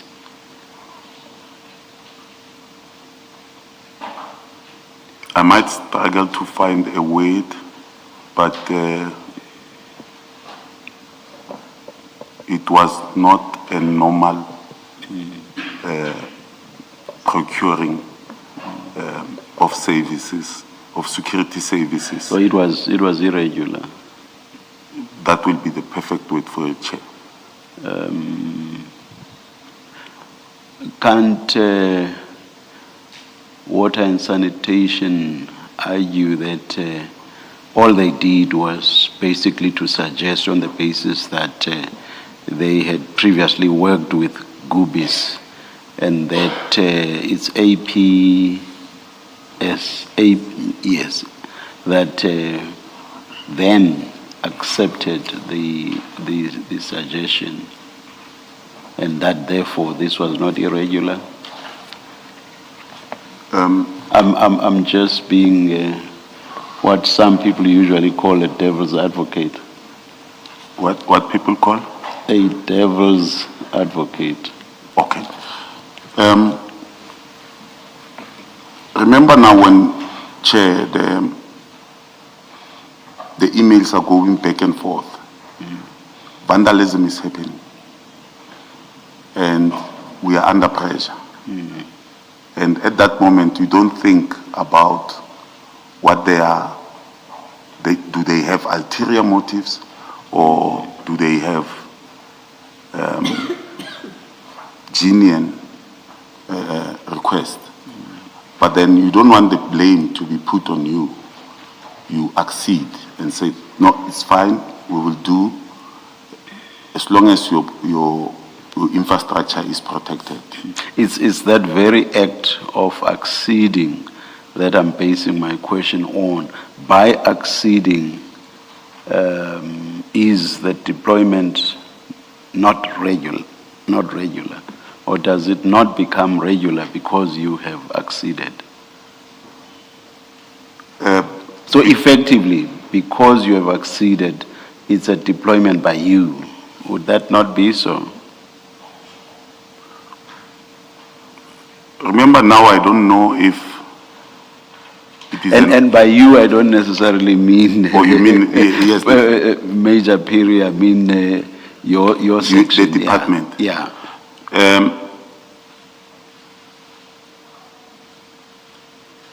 On a naked eye, it will be seen as we, the department, APS, are deviating from our memo. But because of pressure, and especially from me, if I may speak about me, I now don't know if there are other communications other than what I receive. So I execute them as it is my duty at that moment. Thank you. Mr. Musigidi? Mr. Piri, you said to the chairperson that APSS is responsible for the deployments. For the deployments. Is that the case even where the client is the cost center, where the client is going to pay? The end user department. Yes. Yes. Okay. So it doesn't matter that the cost center is TMPD or is going to be with the end user? No, it doesn't matter. In a normal circumstance, you will send us this request before deploying, and then we will do what we are supposed to do. But in this one, everything has been done. Ours is to satisfy that indeed these people are at that place. I understand. Thank you. Thank you, Mr. Piri. Mr. Piri, you were about to speak to the document that we handed up. Do you still want to speak to it? Oh, yes. Yes. The document was on page 3 of my annexures, and that is where authority and instruction was asked. So my authority in terms of, I was referring to paragraph 7, which in my understanding and the document that I could not extract from my laptop might have led to Director Malachi giving me the authority and the instruction. And I read it, it's LA02. So supposedly it was supposed to have 4 pages, but the last page was not there. So it will end at where Mr. Navapile, after speaking to everyone, it will end at at page 4, number 2, Asset Protection and Security Services. APSS will be responsible for amongst others, the following matters. So that is the page that was missing. And But does this not mean your authority is limited to regions 6 and 7? that is where, yes, that is where I wanted to come to. So if you allocated people in regions 1 to 5, Yes. would you have authority to do that? Yeah. According to this document, as I read it, and I Yes. could be wrong because it's yours, not mine. Yes. It says your authority is in respect of, and I'm looking at item 12, Yes, that your authority is in respect of regions 6 and 7. yes, but at the end, Yeah. it says NB.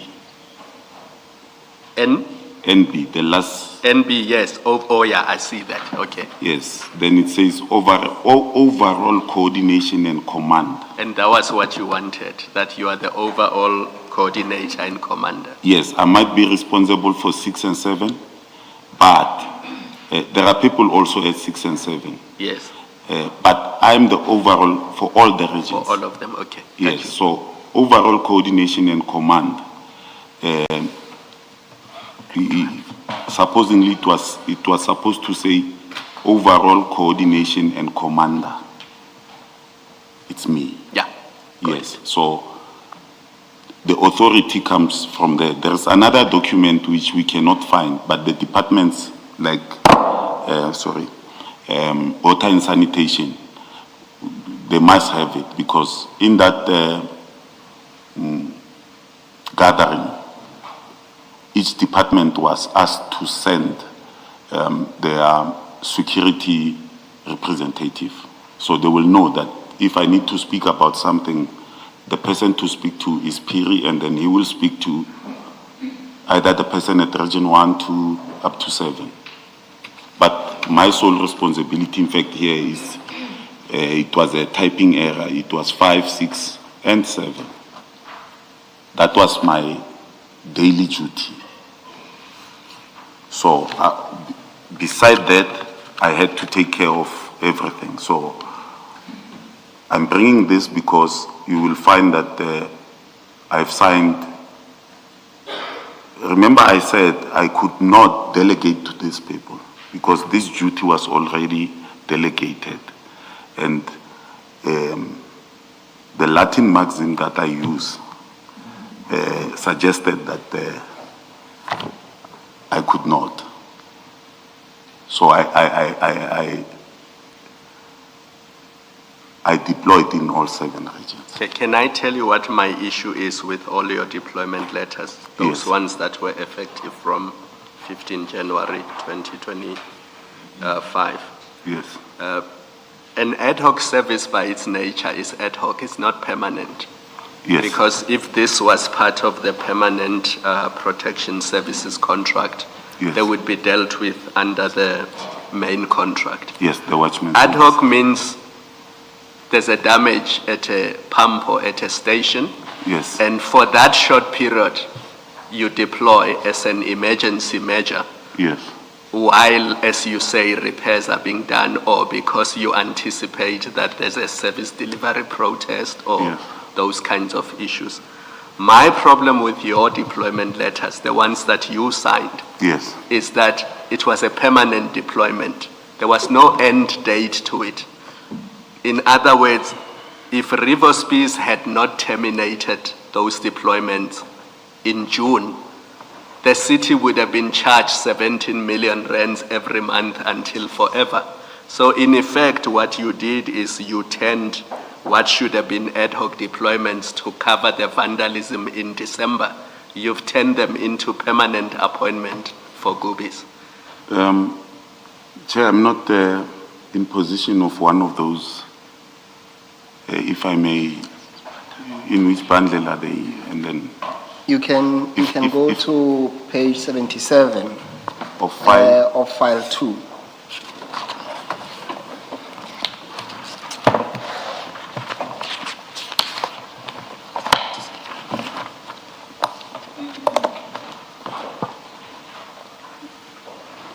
Tell me once you are there. Yeah, Commander. I'm there. Are you on page 77? Yes, I'm on So page just 77. look at that deployment letter for Goobies.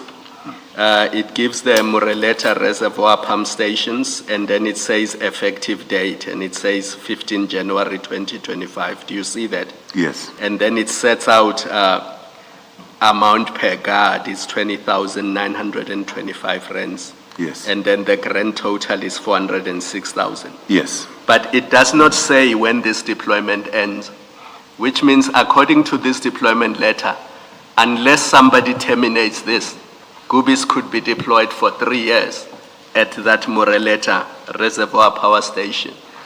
circumstances. But that's not the point of an ad hoc security service. Yes. Ad hoc is you pick up that there's vandalism. On an ad hoc basis, you deploy security. It's not intended to be permanent, Yes. but all your deployment letters, in effect, appointed Gubis on a permanent basis. And if Revospis had not terminated this in June, they would have been entitled to this 14 million forever. Do you see my problem? Yes, I see your problem, Commissioner. So you did not take precautions to say, if it said, for example, this will be on a month to month, so unless we appoint you for February, your appointment has stopped, so that they don't have entitlement to be there forever. And your deployment letters gave them entitlement to be there forever until the deployment is stopped. And it goes back to your response to Advocate Msigidi when you said, what then is your involvement once you issued the deployment letters? And you said, I have no further deployment, which means you appointed them on what was supposed to be an ad hoc arrangement, Yes. but you appointed them on a permanent basis and you left it there. And that's improper to me. Do you understand that? Because the letter should have said, you are deployed there because there's a danger that there's going to be vandalism. But it's for this period. Here you only have the start date, but not the end date. And it runs across all the deployments that you did. So that was my main challenge with your, because it's a lot of money. I mean, these sums are, you know. Yes. May I answer? You can comment. Commissioners, this deployment letter was intended for water and sanitation, not for TMPD. My mistake here is that usually when I write this, I say until further notice, meaning the person who requested, who is paying, will tell us that from the 30th of June, I don't need this deployment. I finished what I wanted to do and I don't need them. I failed to get, beside this other document that gives me authority, I failed to get one where I have an interaction with Mr. Sikholela to say, we cannot deploy guards at this place. And he says to me, but our budget for security was taken by your department. I take note of that, but I know that ad hoc services can be stopped. You can, in my mind, I know that you can ask for ad hoc services on the 15th, and on the 18th you say, I don't need that ad hoc. Exactly, that's my point. Yes, but now on this one, commissioners, I did this knowing that if someone tomorrow comes and says you can stop it, even in the main contract, I will just write you a letter and tell you that your services are not needed. And then you can dispute it, but that this is ad hoc services. It is where I say there is no impression that is created, because this is not what you were given when we gave you the letter to deploy when the contract started. So it is neither here or there that you can dispute that. You can't. But do you accept that there's no end date in this? There's no end date. Yeah, which means until somebody says to them in writing, stop, Yes. they are entitled to rely on this deployment letter to continue being there. Yes. And this letter you see is not addressed to water and sanitation, it is addressed to Gubis. Yes. If you look at the addressee to Director of Gubis, 85 Security Solutions. And Yes. this is the letter they relied on to remain in these sites for 6 months. Yes, but commissioners, what I'm saying is, let's say I gave this letter on the 14th, and my superior says to me, they tell me,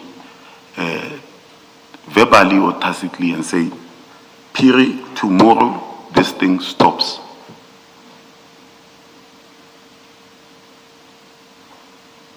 I'm telling you, I fought with a lot of them because I will stop it that day and then you will not invoice the next day. You are the coordinator and they don't have authority. So I don't think it's right to say, because they didn't say anything to me, I let it run forever. I don't think that is right. I will leave it there with you. Can I just understand on this discussion how it works?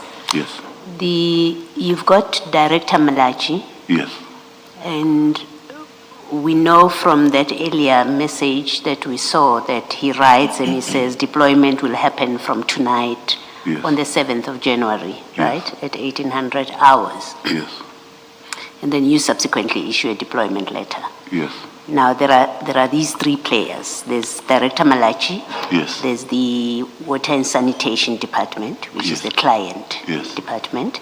And then there's you. yes, When the instruction for deployment is issued, yes, whether by Director Malachi, as he did in that Yes. message, or by you in your deployment letter, who makes the determination how long that deployment is going to be? it's the department. They tell you. Yes, they tell us their needs, and then usually they don't tell you, they will say, I need them for 3 months. And you will write to, most of them won't say, I need them, but most will say, I need them for 3 months. But in that 3 months, the work won't be done, or maybe they wanted to put perimeter fencing and maybe cameras and stuff. But in 3 months, it's not done. And then they continue. So usually when I write these deployment letters, because I already know, I will say until further notice.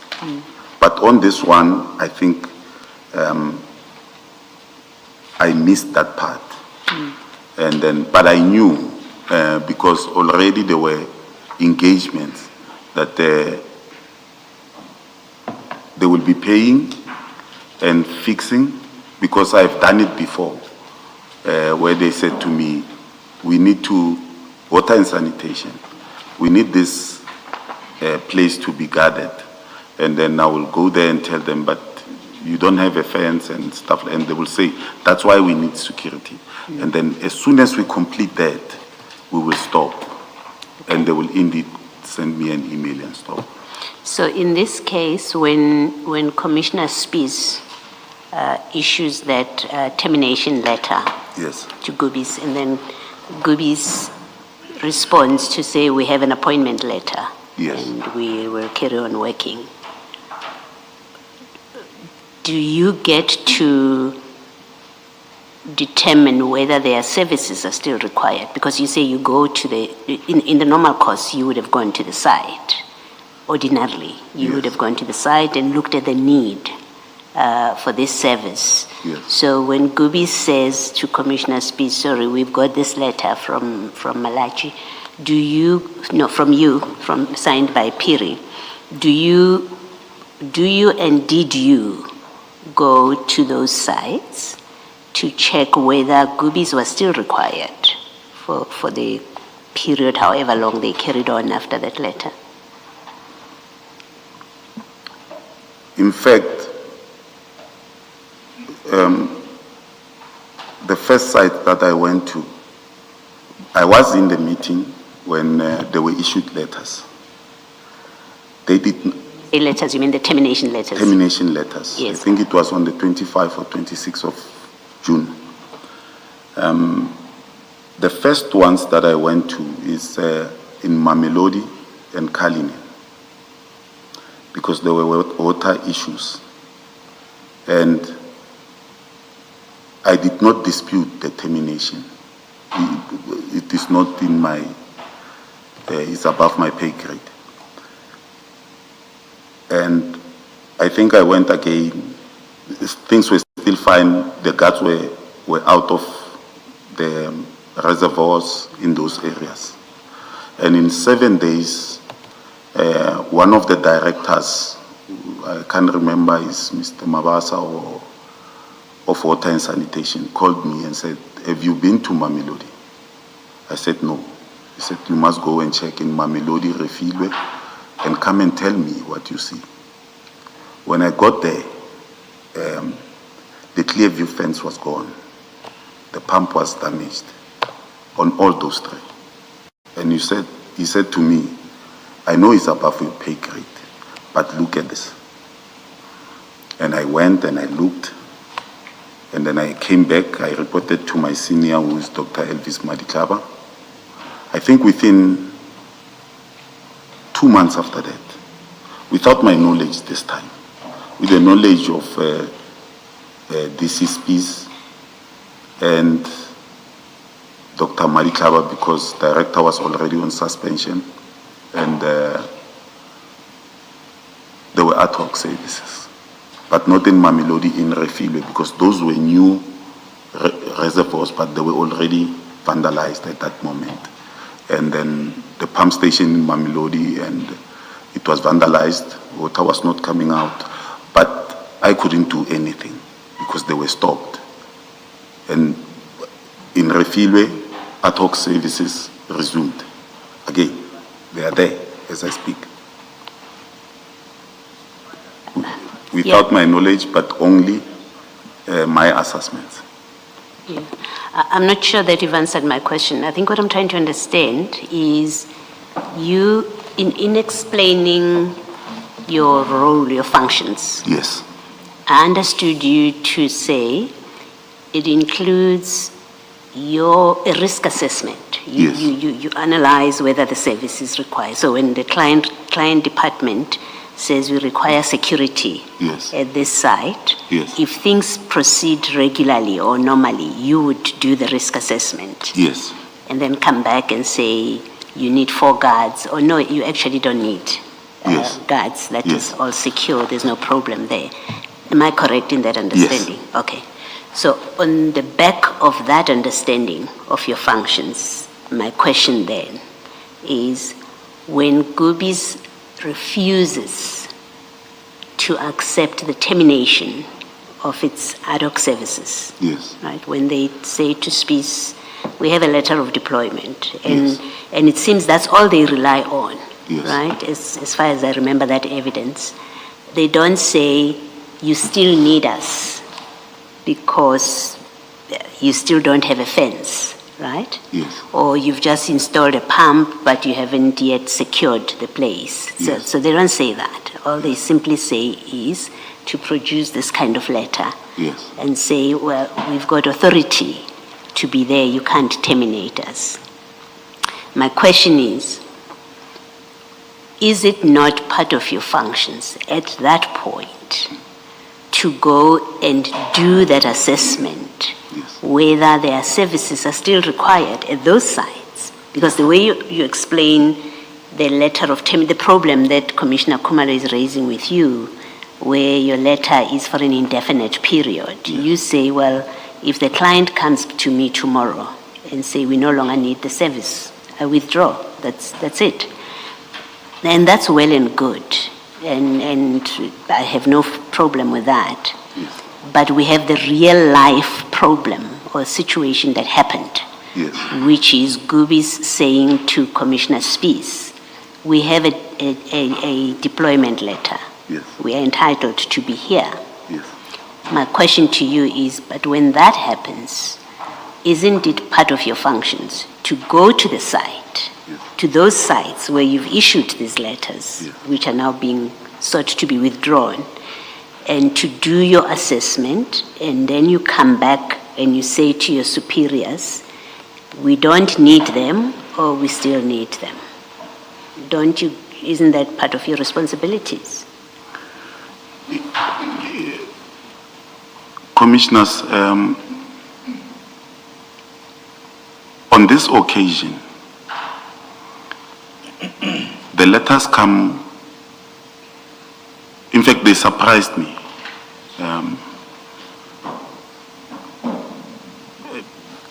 Surprise, in fact, is not a word that I can use. I can say I was flabbergasted. The termination letters? Yeah, when they come. Yes.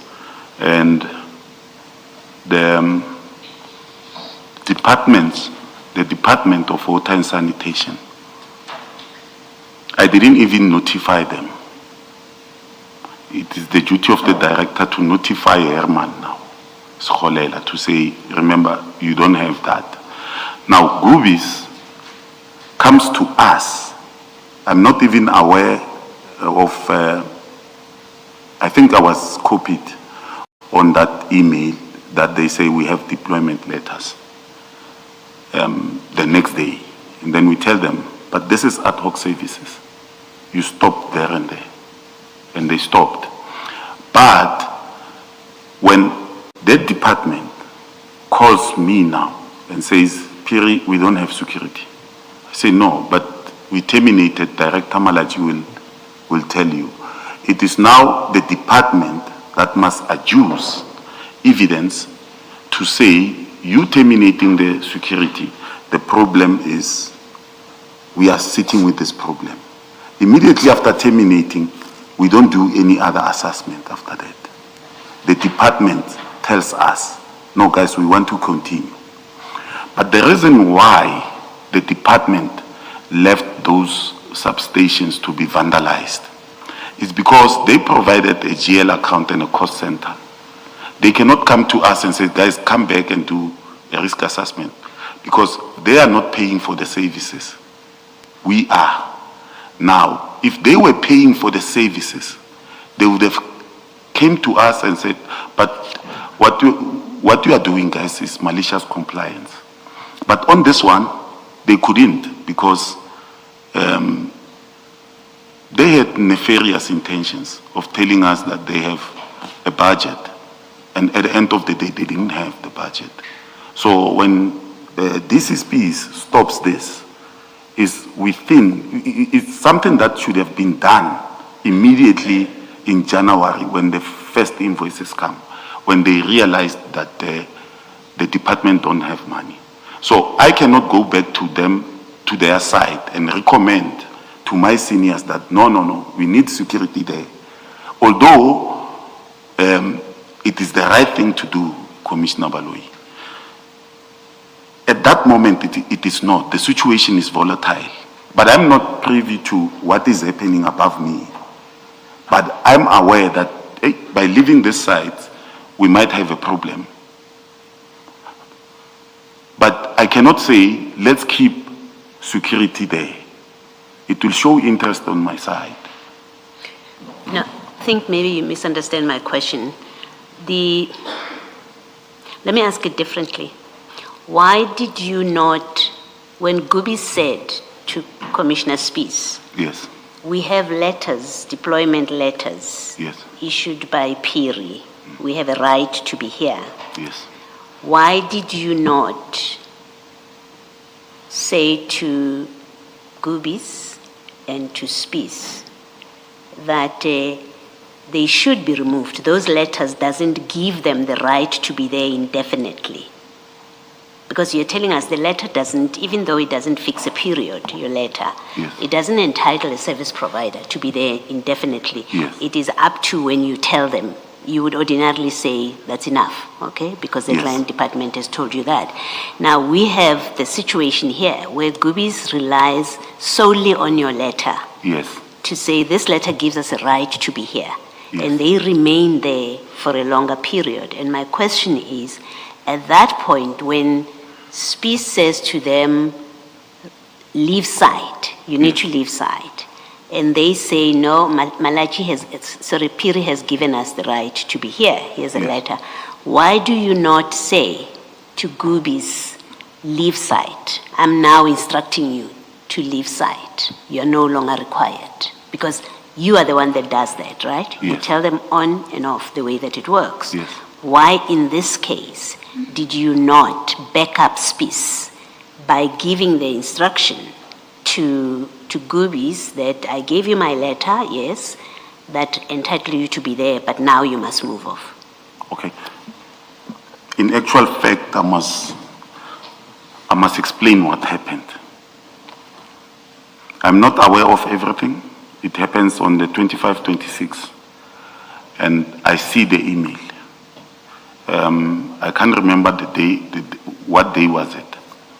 But then when I see the email, because we have management meetings, we call Goobies. Not only Goobies, all other ad hoc services that are cancelled, that are specified to be cancelled. And then we say to them, you received a letter. It means today, the day you received a letter, the date that is written there, it means you stop services. Hence, there is no invoice for July because they stopped. I think they were strong arming DCSPs just to test if my letter can go beyond the cancellation date. And if I may say it,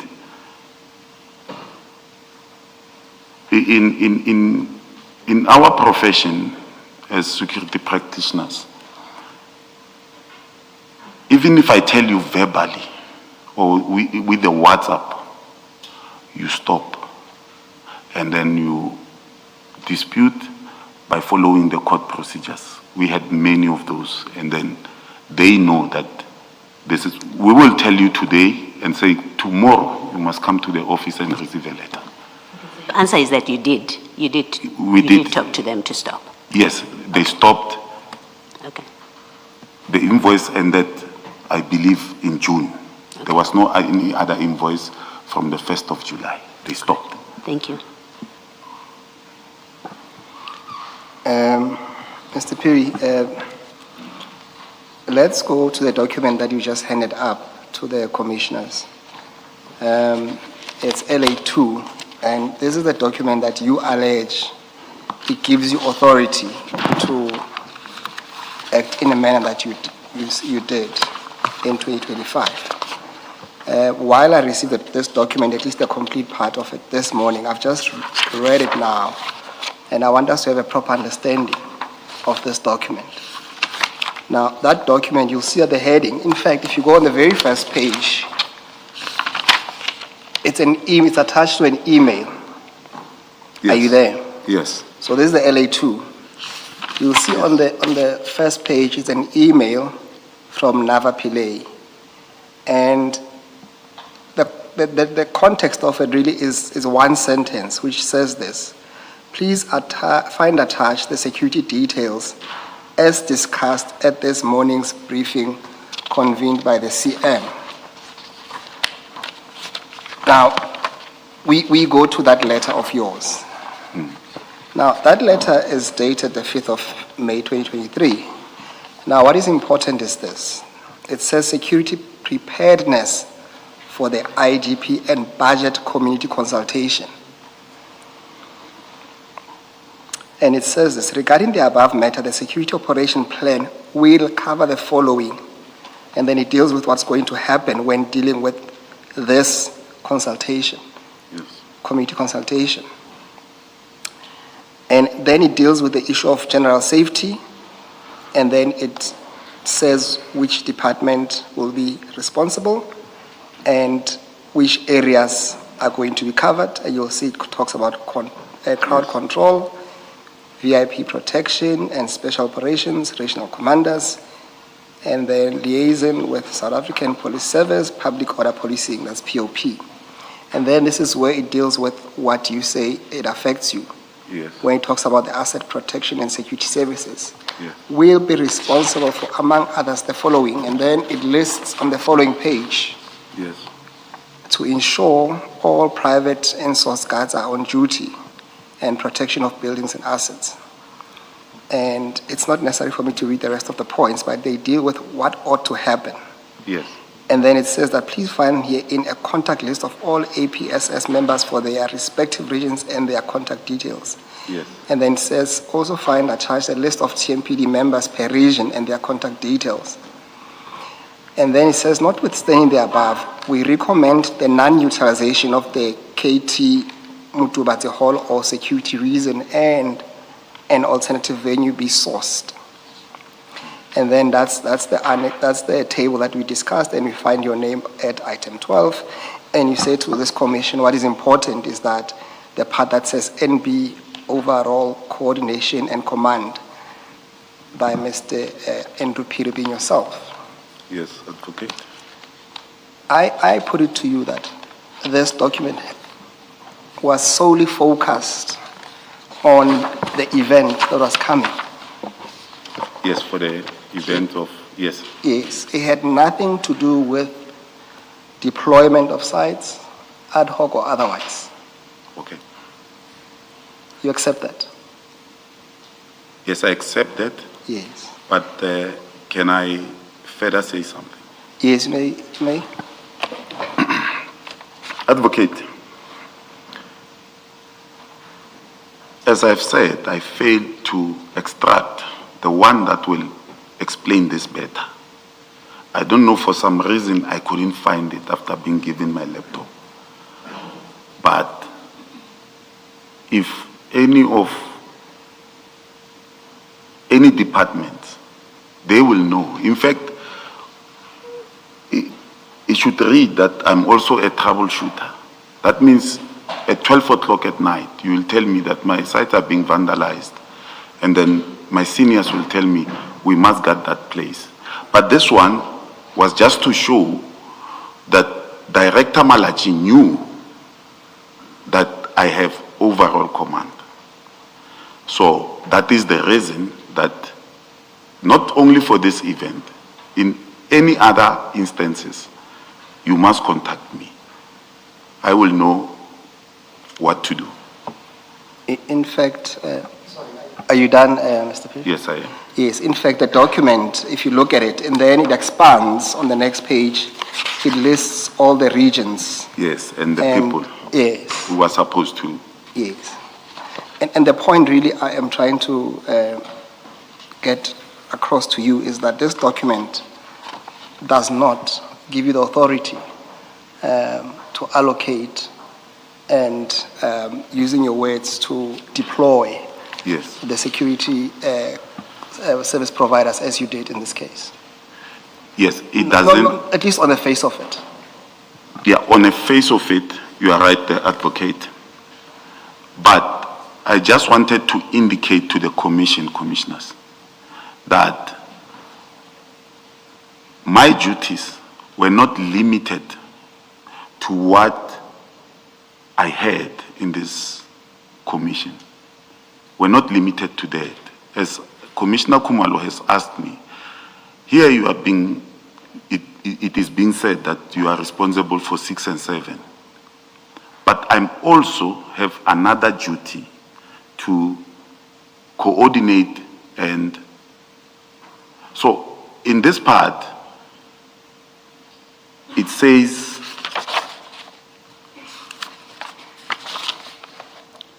ensuring all private and in-source guards are on duty and the protection of buildings and assets.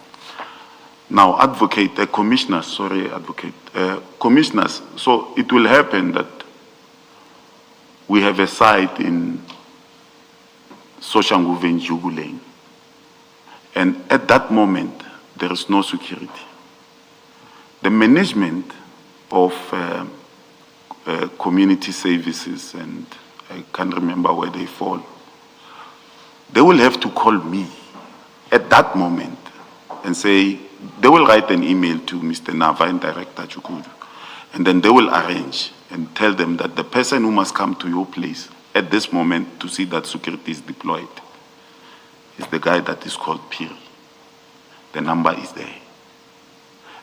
And some won't even call my bosses. They will call me directly or send me an email directly to say, Piri, You see, with this problem, we are sitting with this problem, we need security.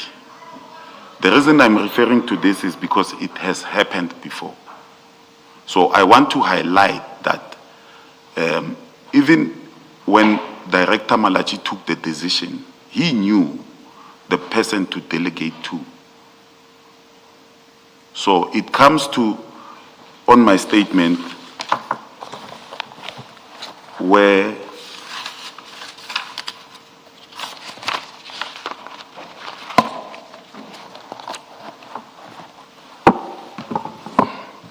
waste my time.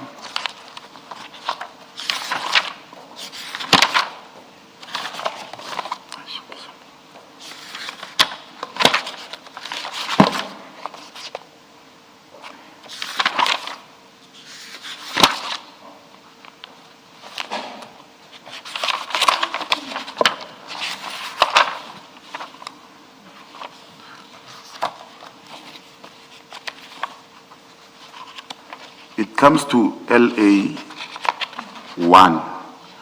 The reason I attached this is because on LA 1, page 1 of my annexures, where Director Malachi says, please get Piri to run with the process and let's monitor the progress.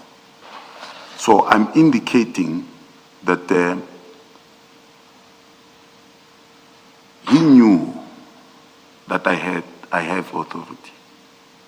So in essence, what I'm saying is I derive that authority because there are many instances where this is where I'm referred to take care of the problem. So this was just one to show you that if a building is not guarded, and the management of that building says it must be guarded at that time, at IDPs or whatever, I had to make sure that there is security guards, either way on ad hoc services or on my own discretion, taking guards somewhere, putting them there. So I had that right. I could take guards from Tshwane Market, put them in Mabopane at that moment. Sorry to interrupt you. I accept that. Yes. The only proposition which I think I have accepted your answer is to at least agree that that document really only related to one event, and that's all there is to it. I understand the fair explanation, but for now, the question was really confined to that document, that it related to a specific event. That's all I was saying to you.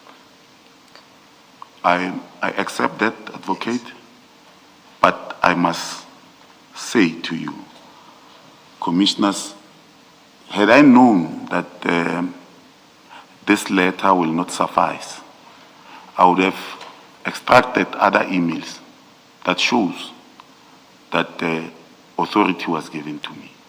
But authority and instruction, I understand, are two different things.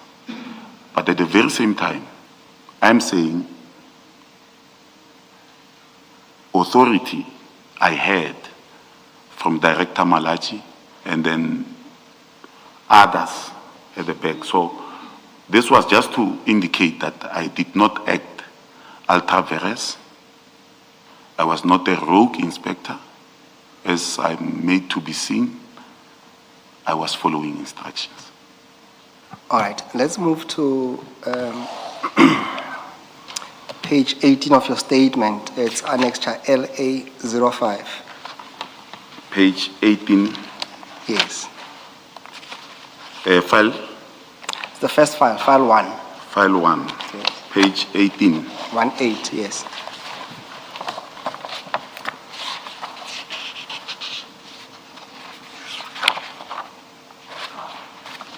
Yes. Now, you will remember while having a discussion with Commissioner Baloyi, and you were asked about the deployment letters relating to Klaperkop pump station and Brickfields pump station. And part of the discussion between the two of you was that, at least in this email, we see that Goobies or at least some of their staff members were copied on that email. Yes. And then in explanation, you said that you carried out this instruction, but then while this took place a bit earlier, as this email is dated the 7th, Yes. you, however, when you dealt with your letters of the 14th, you did not see the need to backdate because you had to deal with it as and when you were dealing with those letters. Yes. Do you remember that? Yes, I do. And remember, part of that discussion, it started from when you were reading paragraph 15 and 16, where there was a bit of a disjoinder Yes. of the two paragraphs. Yes. Yes. Now, I want to put it to you that that answer that you gave is incorrect, Yes. because I want to draw your attention. If you go to file 2, the second file, Yes. Yes. and you go to page 8.1.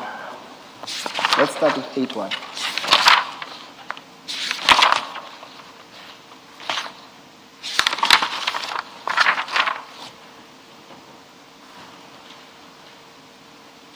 Yes. Yes, you will see that. Remember, this is where you say, well, the reason why you gave this instruction to Gubis is because you were told to do so, and you acted according to that, and you made sure that that is done. But when you look at page 81, you will see that that letter is dated the 1st of January, and you will see that your signature appears at the bottom, and there's a date to it, says 0701, Yes. 2025.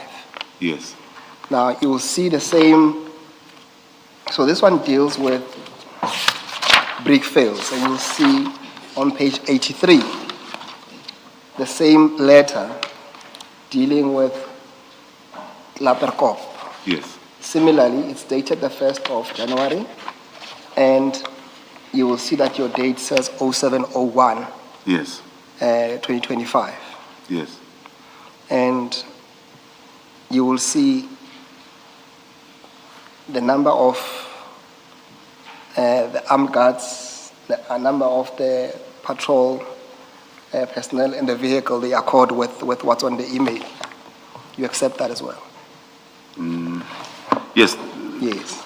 The 7th, remember when Commissioner Baloyi asked me the question, he was referring to page 77.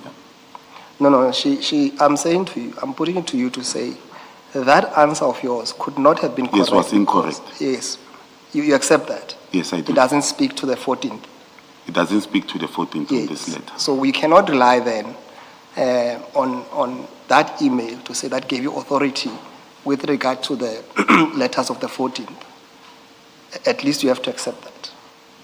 This email refers to the 7th, and your letters also refer to the 7th. So we'll come and deal with the 14th, but at least let's accept that. I accept that. Yes. In fact, I remember that I did it on the 7th. Yes. Yes. Yes. Now we still have to deal with the issue of the 14th to say where did you obtain your instructions, and also not just the instructions authority, but also to specifically allocate to groupies. But at least we have to put that aside, that those letters of the 14th had nothing to do with what Director Malachi had written on that email, because separate letters exist for that allocation.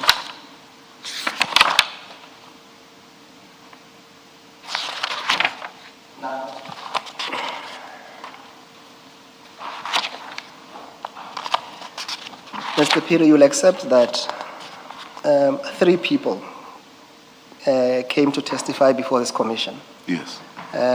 dealing with the issue of these letters. We had DC Spies, we had DC Ballhays, and we also had Director Malachi. Yes. And the crux of their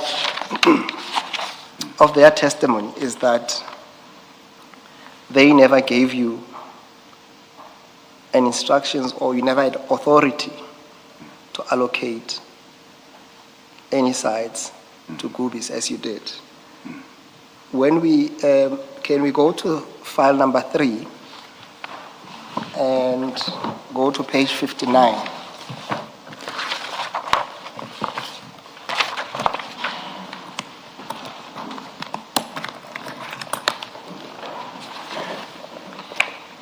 In fact, go to 69 to get to the point. 69. 69, please.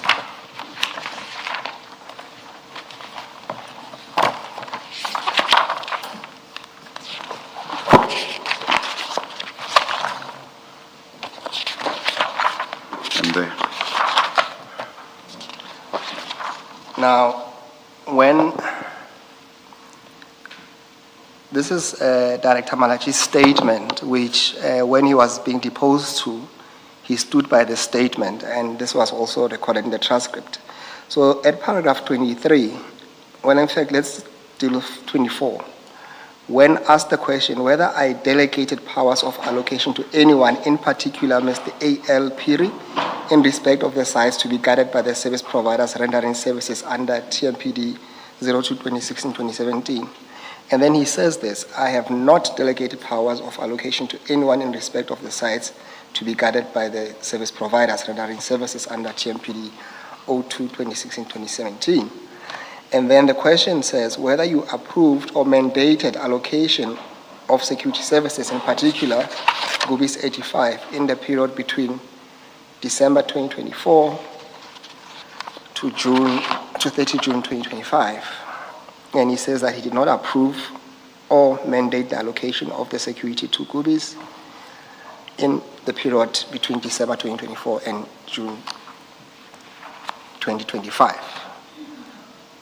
Do you have anything to say in relation to his evidence in that regard? Paragraph 24, it is already answered with the email that says, get Piri to run with it, commissioners. Director Malachi was incorrect. And to further state, immediately when you hand me a department, the emails will suggest the updated list. The email will tell you that now you can speak directly to Mr. Piri, commissioners. This statement is incorrect and malicious. And I did not approve or mandate the allocation of ad hoc security services to GUBIS 85 Solutions Limited in the period between December 2024 to June 2025. We had a meeting with Herman Sekholela, where Director Malachi said I must convene that meeting. And in saying that, in that meeting, I don't have the minutes, but his secretary was there, must have that minutes. He said to Herman Sekholela, hence you will see that in the emails that I attach, now Mr. Herman Sekholela tells me, updated list, redeploy,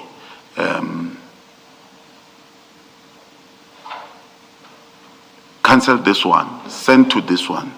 It is because he's told as a representative of Water and Sanitation Business Unit that now you communicate to Piri under the instruction in that meeting.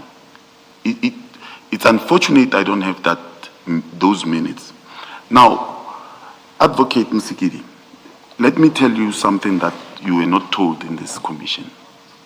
My letter of deployment doesn't give SCM or creditors to pay. And you can dispute that letter. Now, how things work in Tswane is that you get an invoice. That is the part that is missing in this statement that are made frivolously about my name. When you get that invoice, I don't sign that invoice. I don't. I'm not even involved there. I've already told you that I made sure that the guards are there. Now, you put your signature as Director Malachi, and you are validating what you said you did not approve. but you are approving it by signing it. And then you send it to DC Boleys. He signs it at that amount.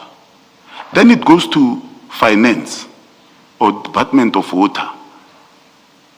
They take it at face value. Is that possible? To me, it's not. The people knew and they signed. They validated what was written there. So if he says, I did not approve or mandate, then how does that happen until June? So this statement, to put it mildly, is incorrect.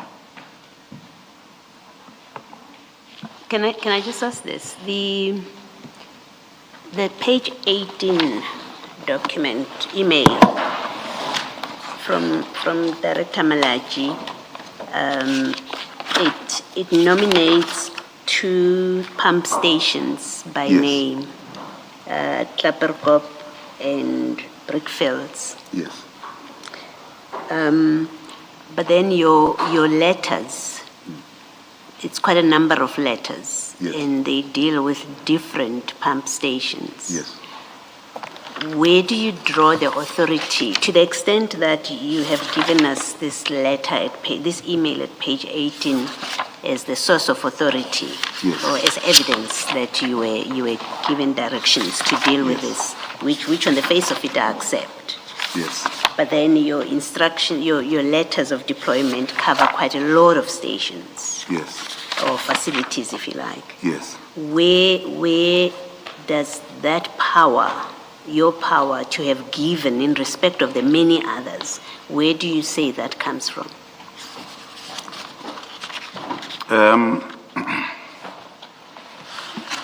If we go to page 7 of my annexures,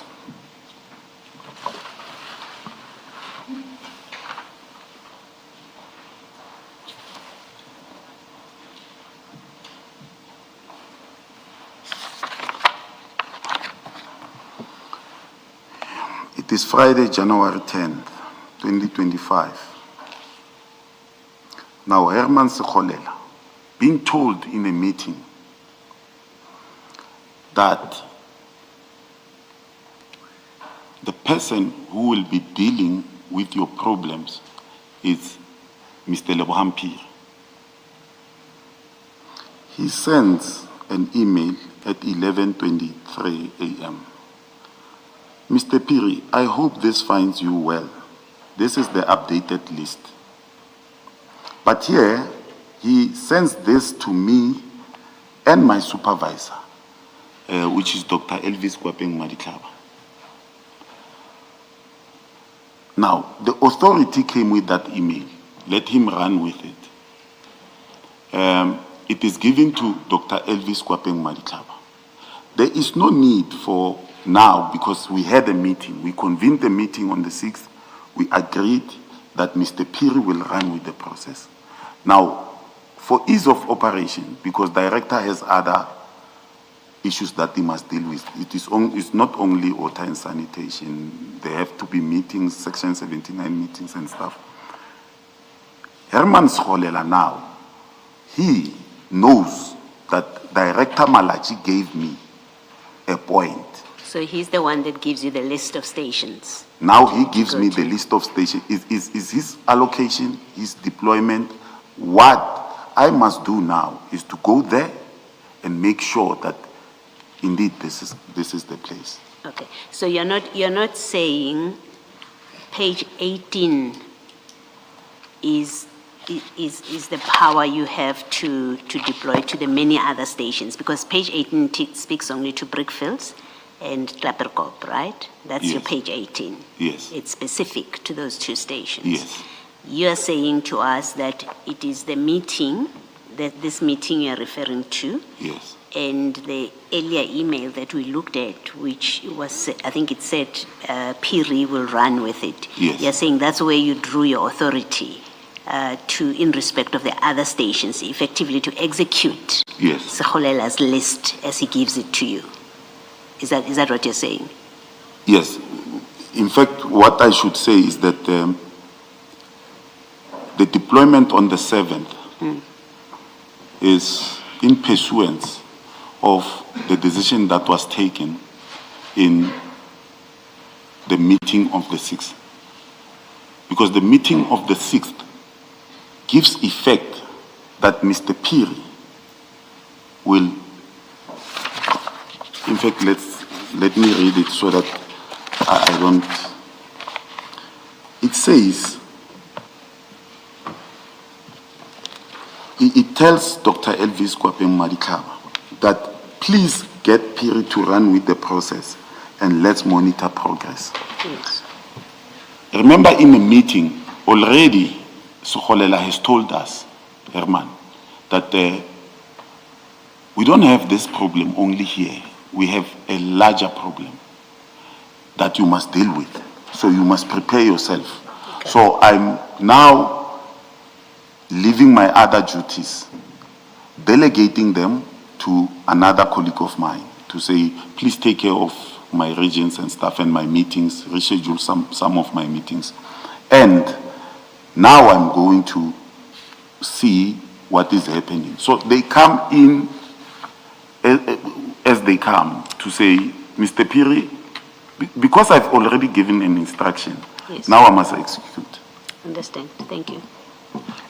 Mr. Phiri, maybe to piggyback on that question, you will see that at page 7 of file 1, and then what is then referred to by Herman Sokhulela is what is called an updated list, which then appears on page 8. Yes. Now, when you look at that list and then you compare it with maybe go to file number 4 on page 153. Page 153. 153, yes, of file 4.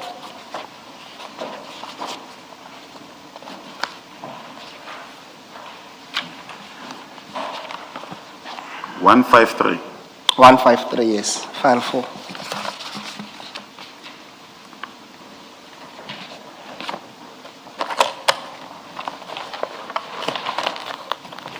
One 153. 3. File 4, and then 153.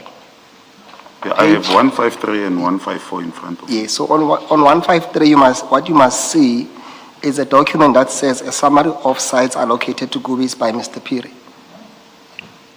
Is that the one you have? Summary of sites allocated to Gubis 85 by Mr. Phiri. Yes.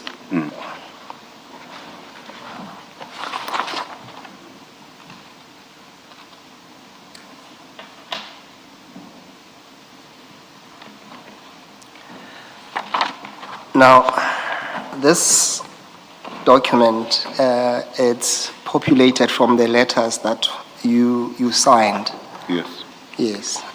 And really the part of the question that Commissioner Baloyi was asking you was that, at the very least, accepting that even if for a moment that Herman Sokhulela had the authority to dictate to you, as you put in your statement, who to allocate and which sites in question. The question really at the heart of it is that on page 8 you have 19 sites that are identified, and then on your letters, on the summary of what we have here, you have 38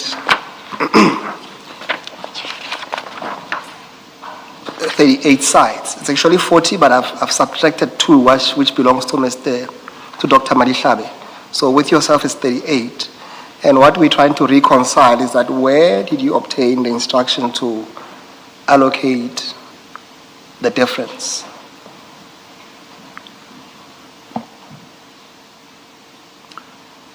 Just the last question, so that I can give you a proper answer. Yes, you have on page 8 what you referred us to is a list of sites, which is a total of 19 sites.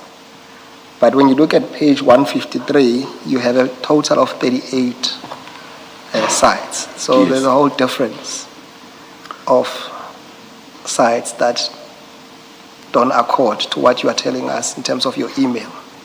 So the question I'm asking you is that, how do you account for the remainder of the sites for a moment? Okay.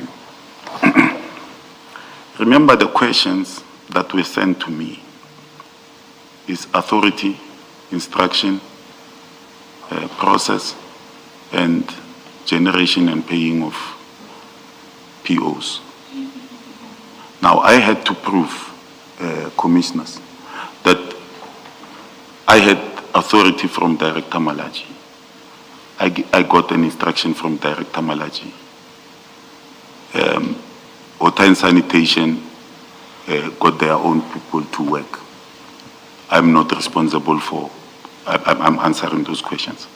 But should have the question came and said, we need evidence to show that Mr. Seholela is sending you this list.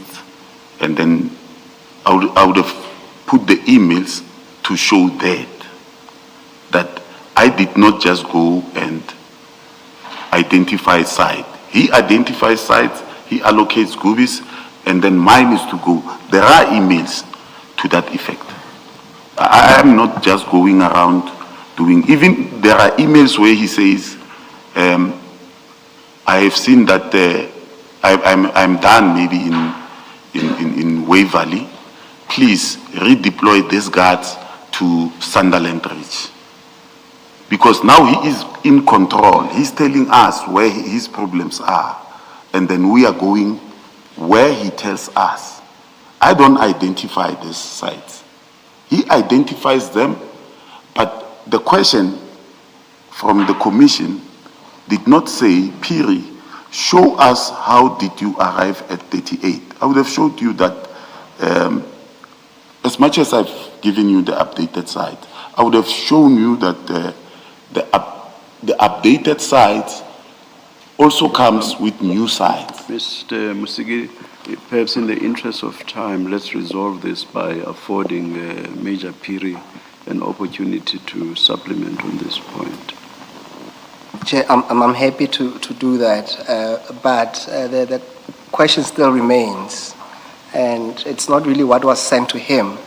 The question remains is that the letters that he sent, and that's what he must answer to. This is what is before the commission. That's pretty clear that it has only the number that you referred to, which is much lesser than or fewer than what you referred to later, and I don't think that will change in the interest of time. I think you've made your point. You've made your point with regard to that, and then that's what Major Piri says he would have addressed had his mind been directed to that specifically. And it's on that I think, in fairness, we should afford him an opportunity to supplement. You are free to respond to me. Yes, Chair. I take heed to that, Chair. I'll take the answer as it is, that at least for now, there's no account, even if we were to accept that he had authority from either Herman or Malachi. There is still a deficit of at least 50% of the letters that he can account for. Yes. Thank you, Chair. Yes. Thank you. Mr. Piri? Major Piri, you say, had your mind been directed to this issue, you would have been able to address it. So I afford the opportunity to supplement your statement by addressing this issue. Definitely, Commissioner. By when do you think you can file a supplementary statement? First, I have to request Director Denis Minar to access. I have my laptop, but I have to access a municipal building. And then that I cannot say by Friday. Do you first? Okay. But the commission can give me a deadline, but I think by Wednesday, because I will definitely send them the request and the update. Must I say it's Wednesday or Friday? What should I give you? Wednesday. Wednesday is fine. Yes, Wednesday. All right, then you are directed to file that. Yes, I will work it over the weekend, and then I will send them. Yes. To file it by Wednesday. Thank you. Thank you. Thank you, Chair. Yes, Mr. Musigidi. then- Mr. Musigidi, I hope you don't feel that I curtailed your cross-examination on this. Because as I say, I think you've made your point and we understand it perfectly. No, Chair, I accept that, Chair. Thank you. I'll move on from, well, Thank you. I'm still on the same point, but at All least on a right. different angle, Chair. All right. Yes. Mr. Piri, you testified that when you received, so the question is, when you received the instruction, finally, on the on the 10th of January, that will be the email on page 1, LA01, from Mr. Herman Sekhulela. Page 1, file 1. Page 1. Yes, so you go to your first file, then it refers to your annexure L01 on page 1. L01. Yes. Yes. You see that on top there is an email from Herman. Page 1. Yes. From Herman. Yes, On so page what's your 1 is- annexures It's LA01? Chukudu Malachi. On page 1. Yes, no, go to the very top of the email. Yes. You see that? Yeah. Now that's an email addressed to you. Yes. Yes. And that is the email that gives you the go-ahead. Is that correct? Yes. Yes. So the question is that how many sites did you then visit on the day? On the day. Yes. There are no sites attached here on the 10th. Yes. Let me see this sites. Remember your testimony is this, Mr. P. Let me assist you. You say that finally you received the final go-ahead on the 10th, Yes. having taken into account all these developments between Mr. Hellman, Mr. Malachi. Yes. And you say on the 10th is what triggered you to start doing your job. And then obviously on the 14th you signed those letters. So the question is that how many areas did you visit? If you take out number 7 and number 10, because they are already done, and it's 19 sites.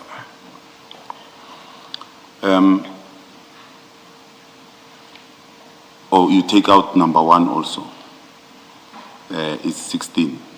Moreleta, Grasfontein, Grootfontein, Karina, Ilados Park, Mokelneck. Oh, it's 15. You must take out number 19, Rival Belt Presser. It is already in force. He is not aware. I'm aware because it's the one that I'm taking, started in May. So it's 15. So if I read you this, it's in Region 6. The reservoirs and Glenway, I see there's Glenway Estate Feeder. They are in Region 6. That is your Mamelodi up until Grasfontein. It takes me 4 hours to visit all of those sites. You take Rayton Reservoir and Refilwe. It is already, I know these 2 sites. This is what I'm talking about, that I've been to these sites before he can send me this.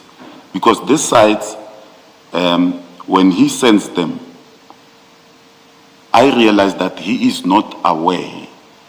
But I say to him, let me go to Rayton and Refilwe and satisfy myself. But I know them.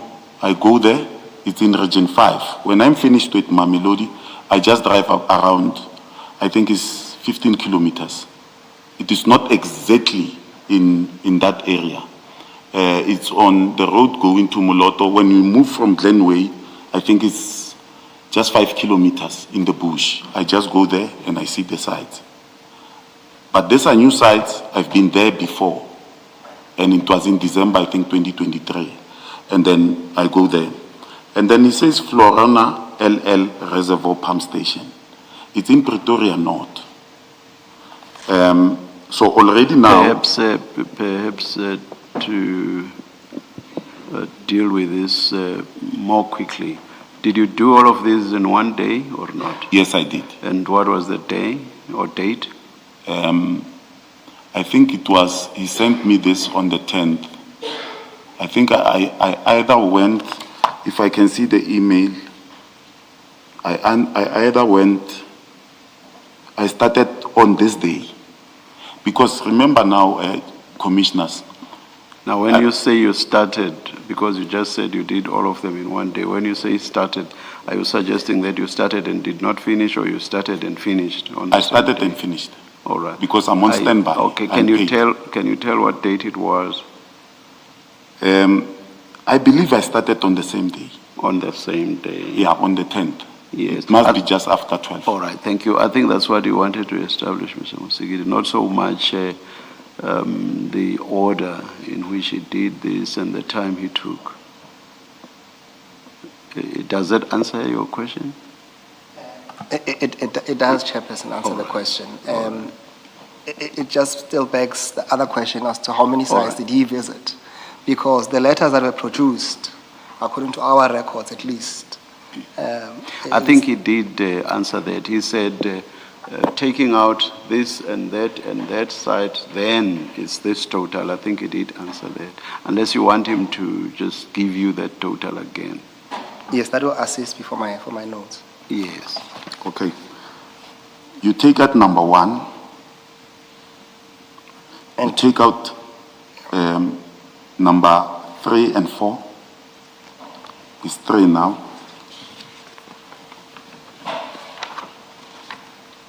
You take out number 7.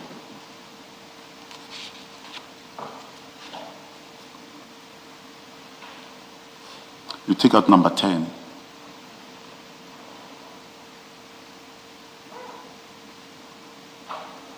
You take out number 14, Glenway. You take out number 19. So I visited, it's 5 or 6. I visited 14 on that day.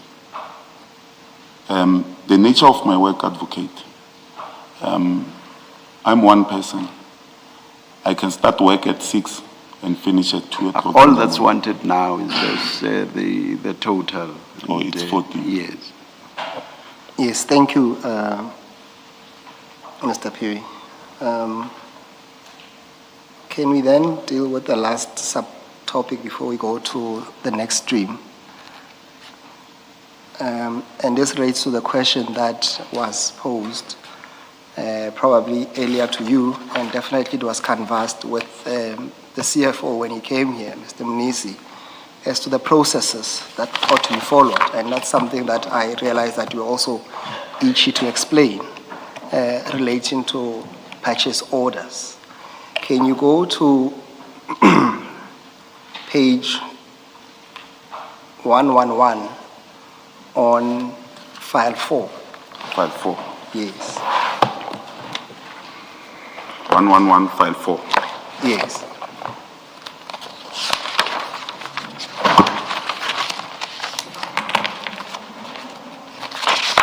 Now, before you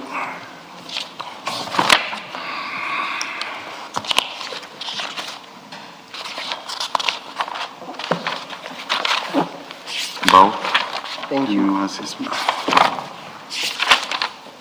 Now, before you get into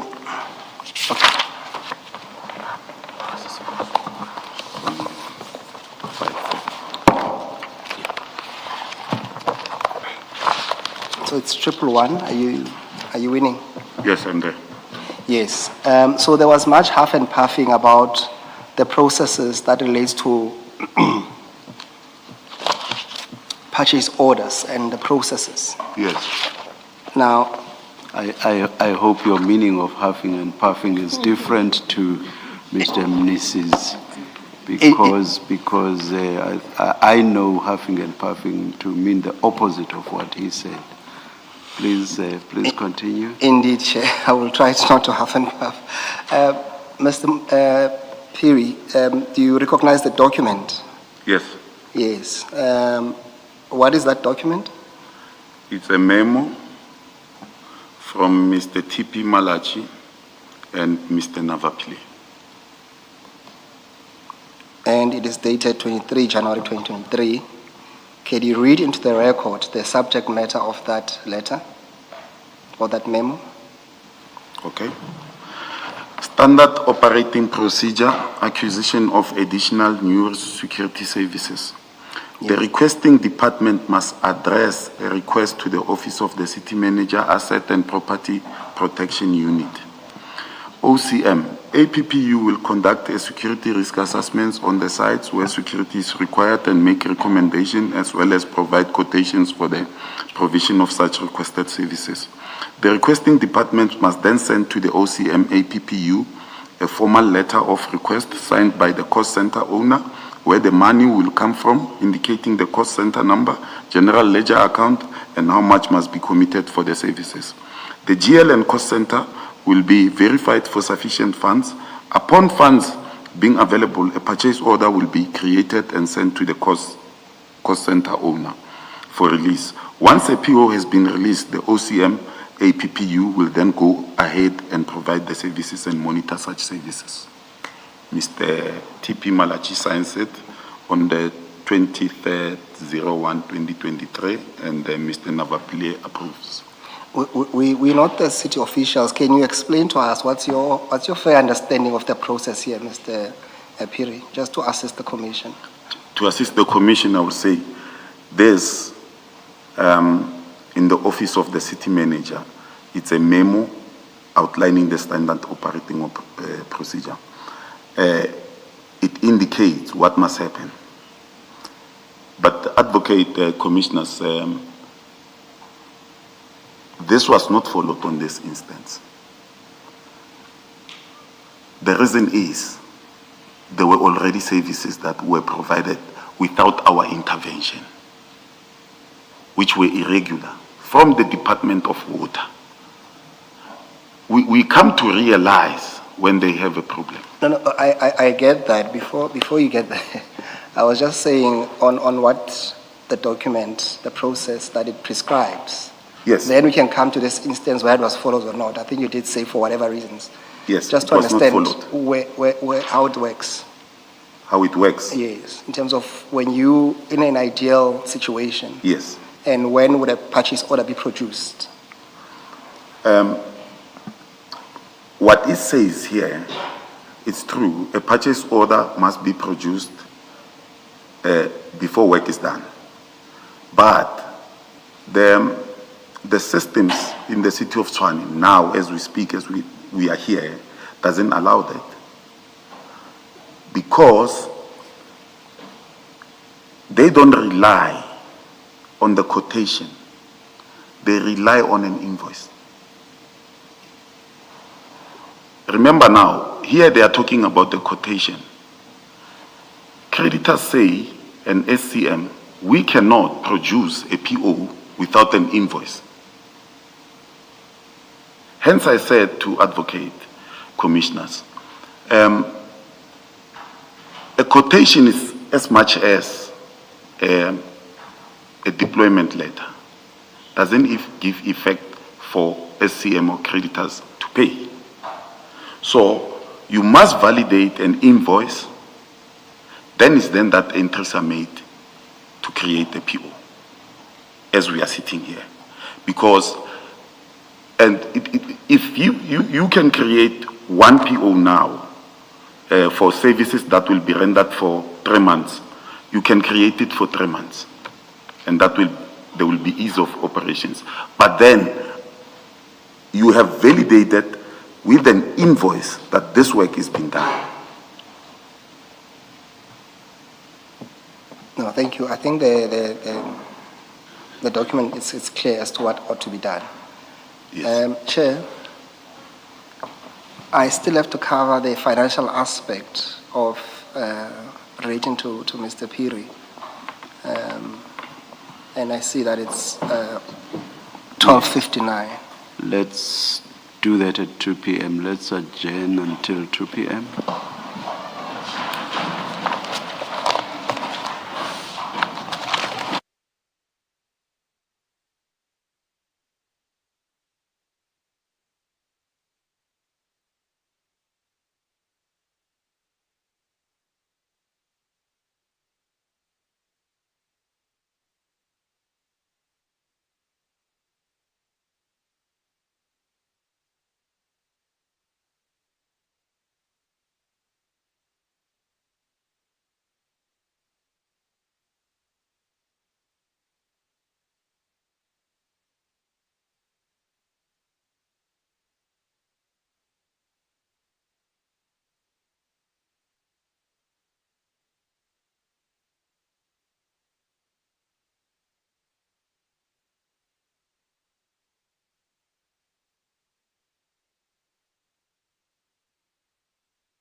afternoon all. We are ready to resume the hearing.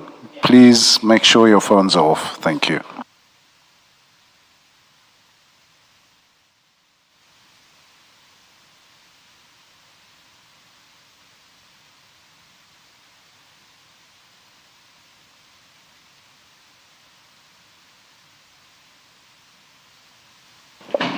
Yes, Mr. Musegedi. Thank you, Chair.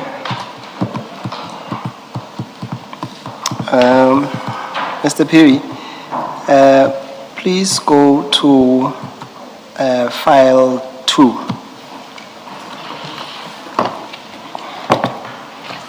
And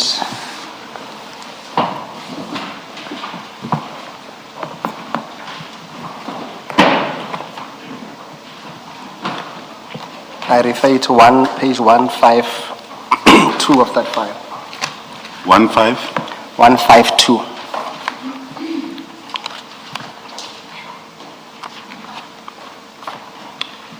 You should have before you, Mr. Phiri, a bank statement.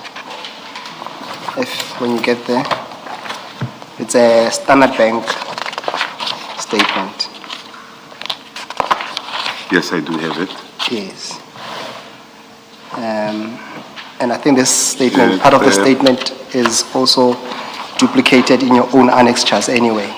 Yes, it's not a Standard Bank, it's a ABSA Bank. Thank you, yes. On 5.1, that's where the Standard Bank ends and we start with ABSA, that's correct. Yes. Yes. I want us to focus on, there's a payment. Maybe for the record, you confirm it is his bank account. Yes, Mr. Phiri, can you confirm that that's your bank statement? Yes, it is. Thank you.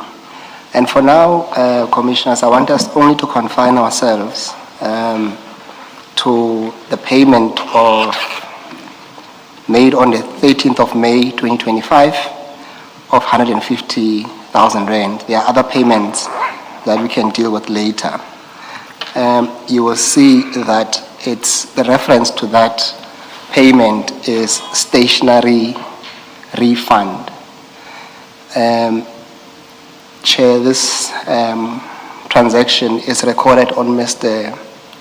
Phiri's statement as well, and he explained that when he was in chief, that was a loan from a friend. And when I asked him the name of the friend, he said to us the name of the friend was one Willie Mashupie. Mr. Phiri, can you confirm that? Yes, I did so. I did say that. Thank you, Chair. Now, Chair, we had to go and try and find out and subpoena the banks to find out the source of the transaction. And Chair, I will refer you on file 4 to page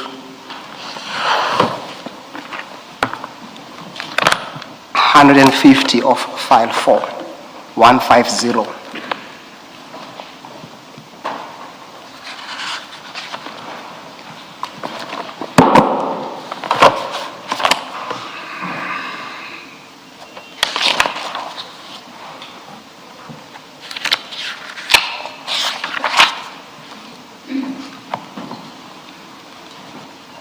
So what we have done, Chair, as indicated, we have subpoenaed the banks to get the source of this payment, because from the face of a bank statement, at times you cannot see who the money comes from. Now on page 150, you will see that we just dealing with one transaction, and that is the account of Mr. Phiri, and you will see on the third column the amount of 150.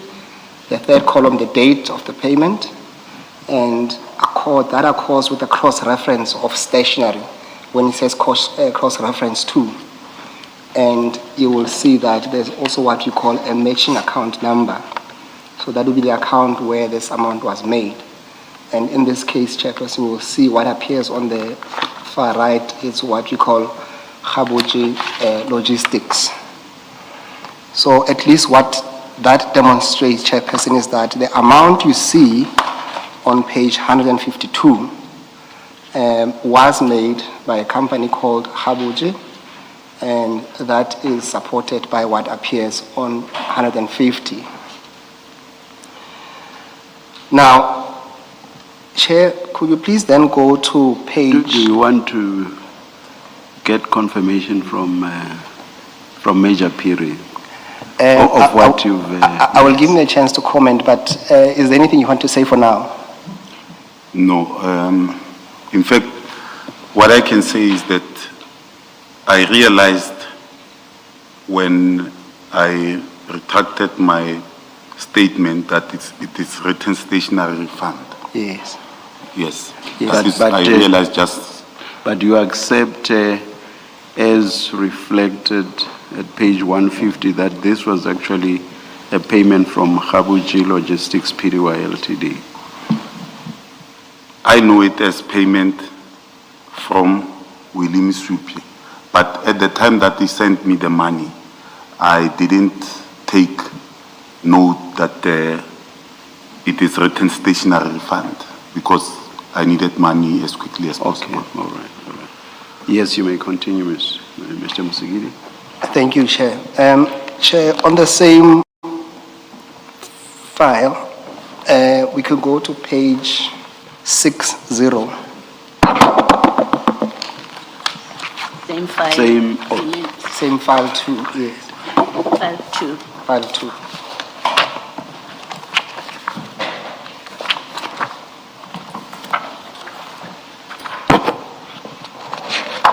Now,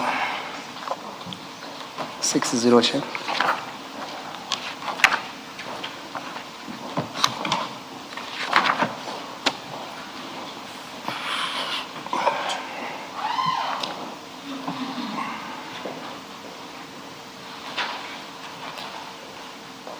Now, Chair, on page 60, you will see that that's what we call an XT&D summary.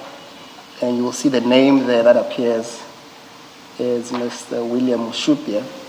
And what I need to refer the Commission to is page 64 of that document.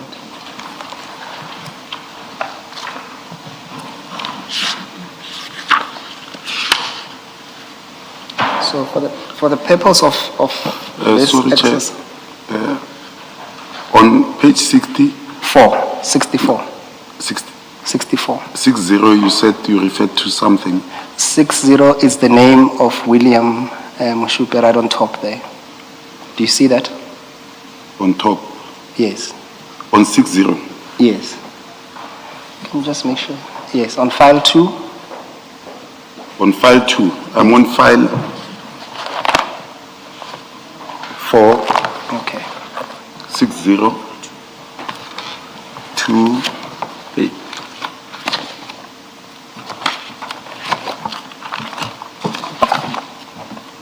is that file 2? The Yeah, one you are going this is through? file 2.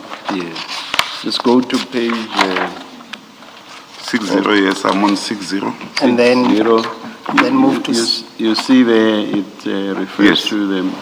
Look at the name reflected, the first name and surname, and, Yes. And then go to And- 64. It's still the same document.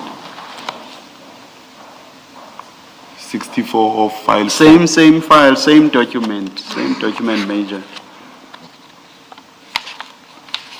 Yes, I see. Yes. So at 64, it's that same document is Yes. still continuing. Yes. Yes, Chair. For the purpose of this discussion, Chair, what we need to look at, you will see that this document, what it does, it gives a profile of Mr. Mushupia, and for the purpose of this exercise, the Chair will see that right at the bottom, line number 4 from the bottom, there will be a company called Habuji Logistics, and that comes under the topic directorships. You say line 4. I'm not sure. I 4 get from that. the bottom. Sorry. Or from the bottom. From the Sorry, bottom, Chair. Sorry. Thank you. Yes. Now, that document, Chair, at least it depicts the companies that Mr. Mushupe will be a director of. And you will see that one of the companies that he holds directorship is Khabuchi Logistics. Which appears to be the same company we saw in, was it File 4? Indeed, Chair, that's the company that made the payment of Yes. 150,000 rands. Okay. Major, do you see that? Yes, I see. Yes. Now, if you go further up, Chair, it also shows you that under the employers, it shows you that Mr. Mashupia is employed by Gubi's 85 Solutions.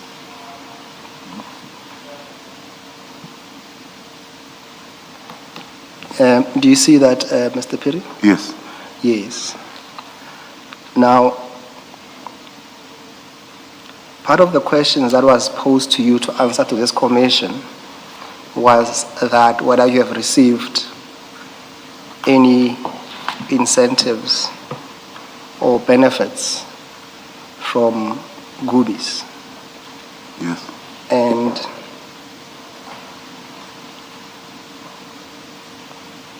you answered to the negative. Yes. Is that still your answer? Yes.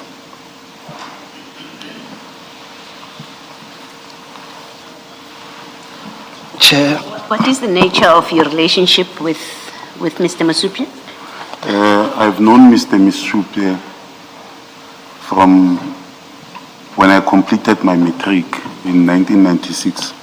He was staying at Dube in Soweto, and I was staying at my aunt's in Naledi. And we met through the pastor's child. At that time, we were still youngsters. I was working in Santen, and then I came to know him in 1998. Okay. And then we went on, but went on and off, not knowing we were doing our things at that moment, until we met again, I think in 2005, when I was working for a trekking company, trekking vehicles, and my duties were in Soweto. So I met him so that I knew where vehicles were taken when they were stolen. Okay. So he's a friend. He's a friend. Yes. Do you know that he's a director of Khabuki Logistics? Yeah, when I'm working, I was doing lots of stuff, and we met again just around 2017 again, and then he was doing well, and our friendship grew again. Okay. But it was not a friendship that I would say was sustainable. It was a friendship when maybe I need something from him or he needs something from me. We will call each other and do whatever we wanted to do. Okay, so it's not a, would you describe it as a close friendship? It is not a close friendship. It was not a close friendship then. It became serious just around 2000 during COVID, and we came to know each other Okay. And better. did you know that he's employed by Gubi's 85? I came to realize that when Gubis 85 started working in 2022, but he didn't say that I'm working for Gubis. He just said I'm in business relationship with Gubis. Okay. But you became aware that he's doing work for Gubi's? Yes, partnerships somewhere in Pumalanga. Okay. Thank you. thank you. And Mr. Piri, you would know and be familiar with Mr. Calvin Mahlangu Yes, I know him. He's a director of Gubis. of Gubis. Yes. Now, Chair, going back to file 4, Mr. Piri, can you go to file 4, please? I can leave this one. Yes. On page 149.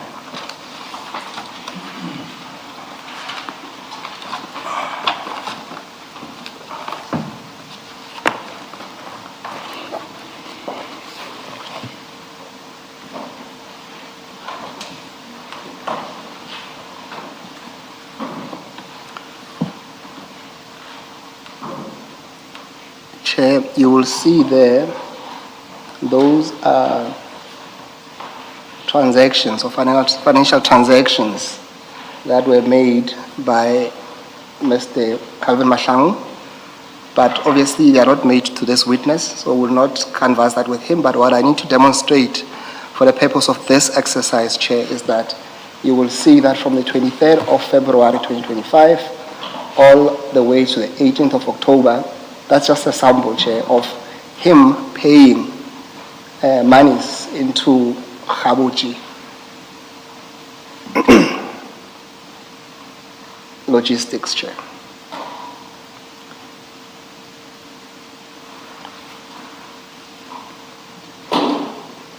So, do you see that, Mr. Piri? Yes, I see that. Yes. And you will see that even on the 14th of May, he made some payment as well of about 18,000 and subsequent payments to Khabuchi. And obviously what we have before us is that on the 13th of May, Khabuchi made payment to you as you have described. Yes. Yes. What I want to propose to you is that the information put to us demonstrates a clear connection of funds from the director of Gubis to Khabuchi, and ultimately those payments making their way to your account. Do you accept that? Well, I need to answer this in a very... Let's say this, Mayor.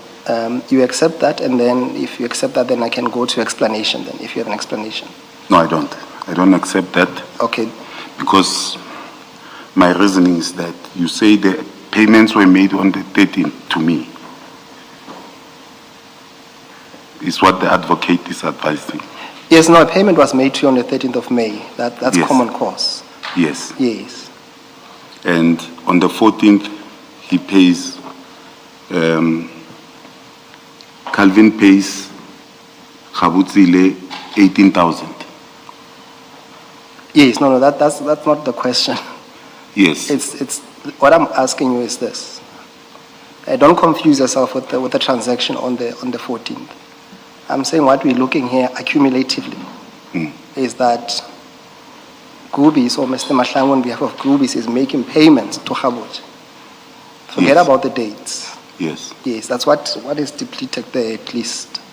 And I'm saying somehow those payments through Khabuchi, they make their way to your account. Is that accurate though, Mr. Musigiri?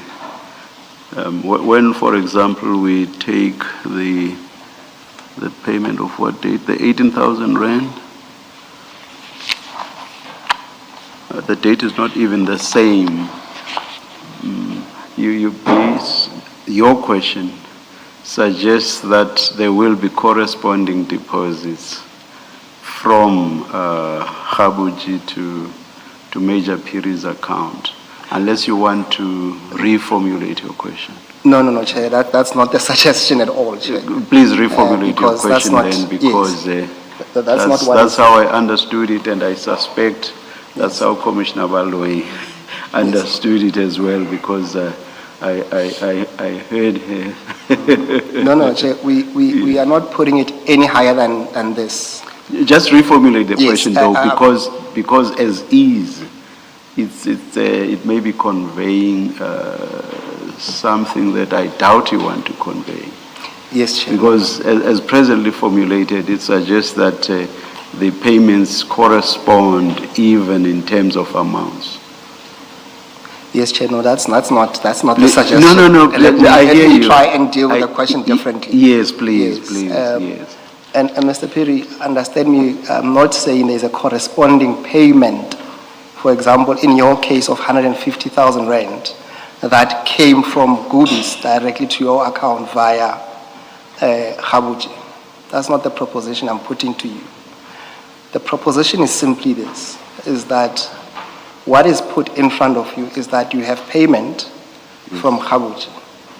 And what we also know is that Khabuchi also receives monies Yes. from Mr. Calvin. Yes. That's as high as I'm putting it. Yes. Yes. Is there any comment to that? Yes. Thank you. Advocate, first, you are saying to me that, commissioners, it must be clear, he paid me on the 13th. And I agree. I say I requested the loan he gave me. Now, when I look at your documents, it says there's no way that where it shows the 13th that Calvin Mahlangu paid him on the 13th to pay me. But you are telling me that he paid me, and from the 23rd of February 2025 up until 18 October 2025, he's paying this company. And there's no evidence that on the 13th, 150,000 came from Calvin Ponso Mahlangu to Kabuchi Logistics, and then it went out and came to me. Remember now, I'm talking about my friend that commissioners, I'm loaning money from, knowingly that he told me that I know the guy, I sometimes work with him. And he loans me the money. But I don't see the money here on the 13th. So I don't know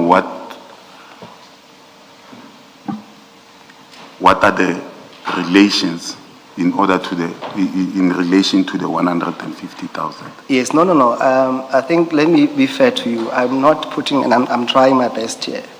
I'm not saying to you, you'll find a 150 amount Yes. transaction from Gubis to you or to Kabuchi and yourself. Yes.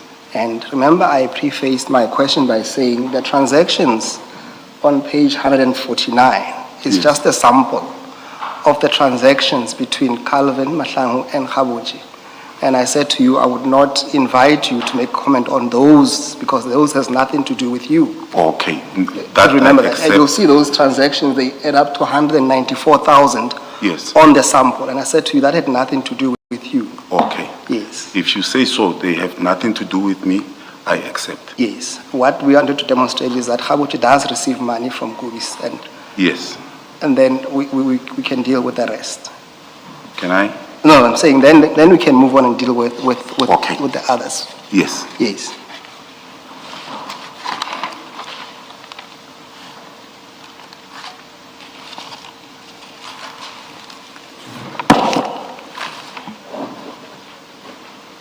There's another payment or group of payments Yes. that we we also discussed this morning.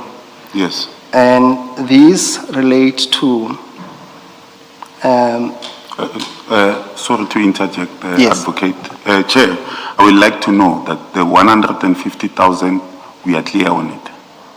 we'll come back to it when we put all the at least propositions to you, Okay. as we are still dealing with what we will at least make submissions on to say that these are the benefits from Gubis. Okay. But we're still dealing with some of the amounts that we are saying are linked to Gubis. To Gubis, So yes. they will all tie in, including the 150. But for now, yes, you can move on from 150. Let's deal with the 35,000 rands. Yes. In fact, when you asked me the first question, I wanted to tell you that the best way to start is to start at the 35,000. Let's get to 35,000 then. Yes. Clearly, you are prepared for that one. Yes. Hopefully, then we can find common ground on the 35,000 rand. Yes. Yes. Thank you.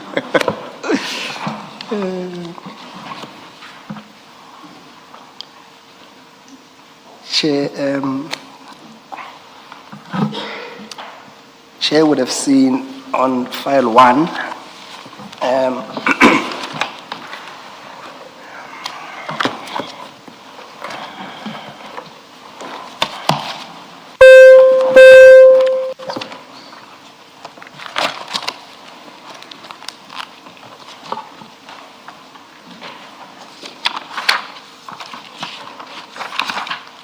Where should we go there, Mr. Musigidi? yes, Chair, just give me a sec to find my footing.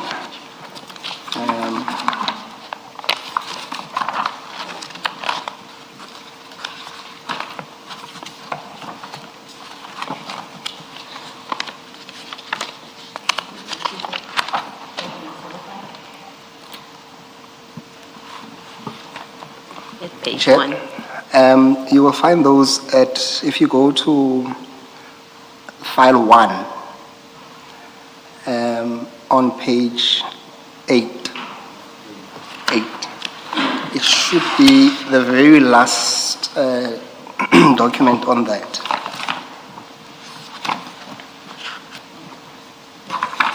It's tab number LA05. Yes. Okay, and then. 03.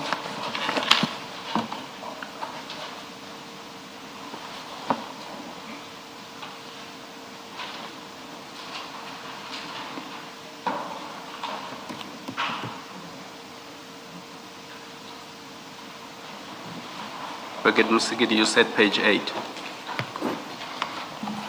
Yes, Commissioners. So this is file 1, Yes. The bank statement. the bank statement, Yes. yes.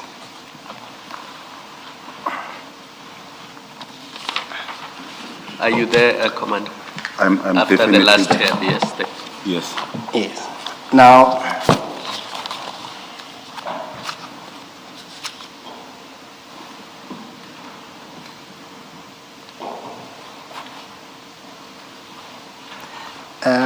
these 3 amounts, Yes. in your statement, when you explained, I think you said, well, you said that these were the amounts from amounts from one person in relation to a loan as well. Is that correct? It's correct? Yes. What bank account is this? Is this It's ABSA ABSA. Standard Bank? ABSA. ABSA. Okay. Please, I'm sorry, Mr. Which date are you looking at and what amount? Thank you, Chair. I haven't gotten there, Chair. Yes, we were just speaking to what he confirmed is in his own statement. Just identity, okay, Yes. all right. Now, Chair, while we are there, you'll see on top there, Mr. Piri, you'll confirm on the top right the account number there. That's your account number?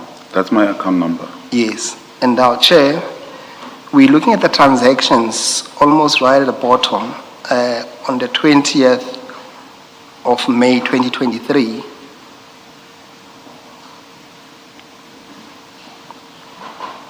And then Chair will see that there's 3 payments that makes up the 105 payment. Now, you will see, Chair, that the first reference, it says that it's for services,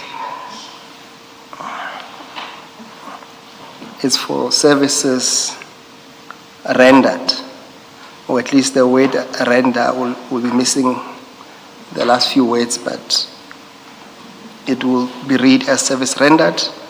And then the second item, the reference will say first rent papi, and then the last payment will also say first rent papi. And just Chair, on the score, when the witness was asked in examination chief, he testified that these amounts are from a person called Papi Mukhashwa. Is that correct, Major? Yes. Yes, Chair. Now, Chair, we have also conducted the same exercise where we subpoenaed the bank in an attempt to trace where these amounts originate.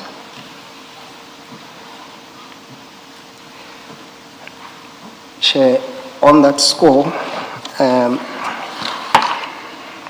go to page 151 of file 4.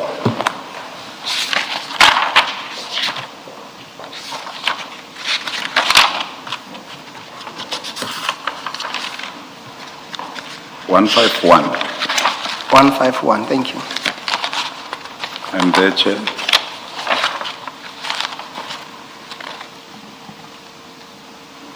Chair, you will see that those transactions are there with the reference that we alluded to earlier, which the first reference.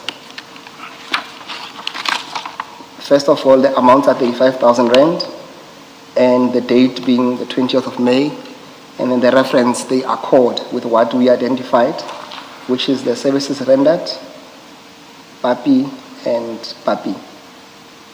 And then you will see, Chairperson, there will be the account numbers where that amount originated from. And then on the far right, you will see it says the companies or the names of the company and the individuals whom this amount would have came from. This will be on the last row, which says inflow, Chairperson. Now, Chairperson, I would like to deal with the first transaction, and I want to focus, Chair, on the last column. The second last column says Papado and PTY Ltd. PTY Ltd, Chair. Chair, for that, we'll have to go back to page, on file 2, page 64.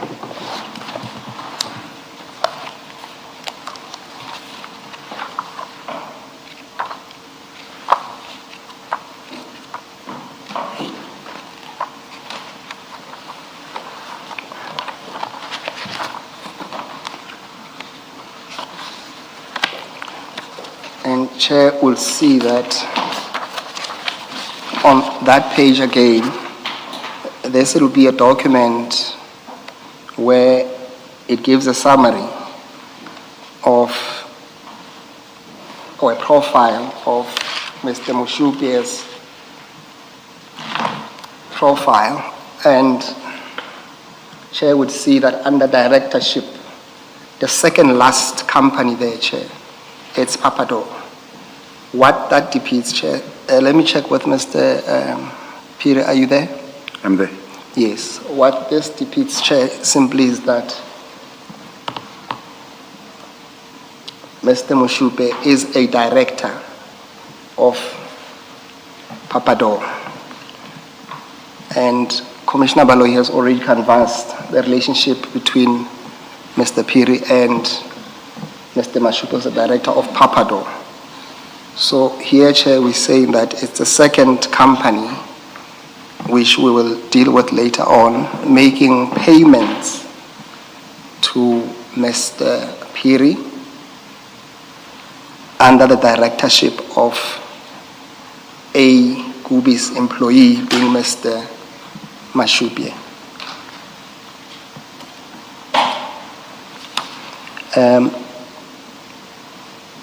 Major Piri, do you have any comment to that? A comment? Yes, if any.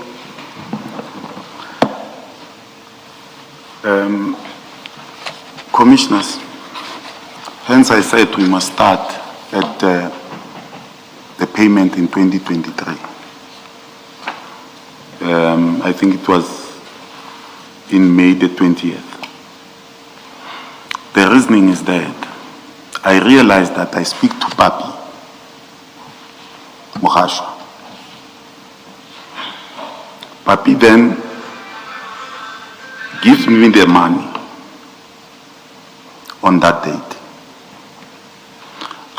It's 2023. After giving me the money, I realized that the accounts are different. But I realized after using the money the very same day, just in a couple of minutes, I buy a vehicle at We Buy Cars. I realized that no, but these amounts they come from different accounts. Then I called Papi, ask him, I asked you for money, but I see people who paid me are different people, because I said I wanted 100,000 from you as a loan. And he says, hey, Piri, unfortunately, I didn't have the money.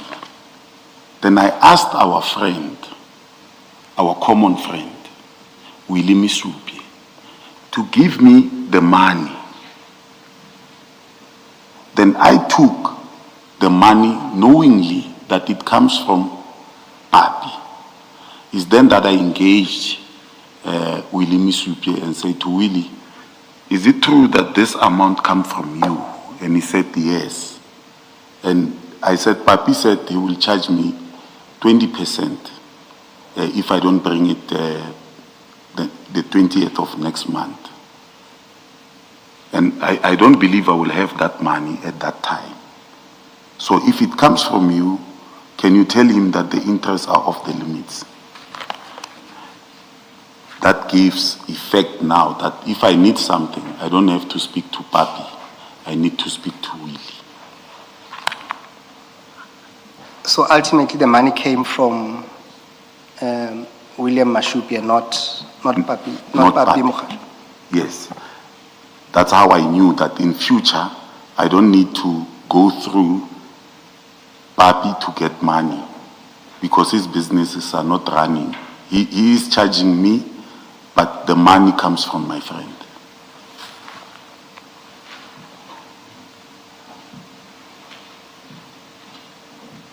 Okay, and then if we go then again, back, Chair, to the same on page 151, the witness was now speaking to the first transaction, which is the first 35,000 rand, which made reference to Papador.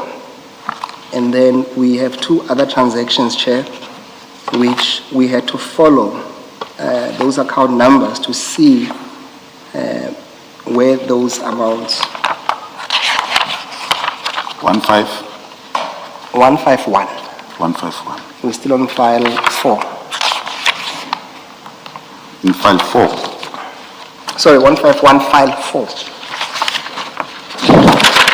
Yes, I'm on 154.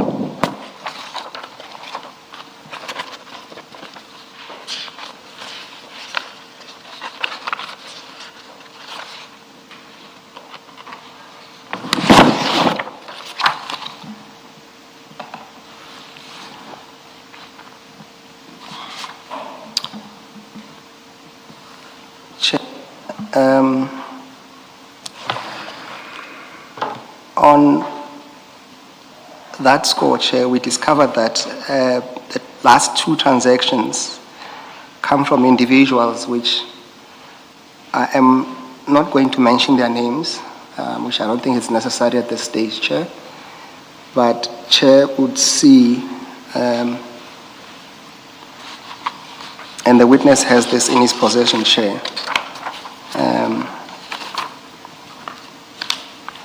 There is a document, Chair, that was handed up.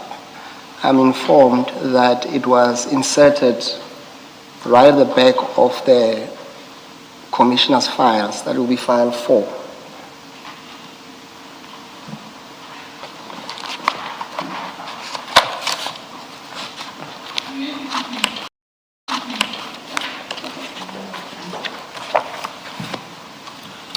Commissioner? My file 4, the last document is a transcript.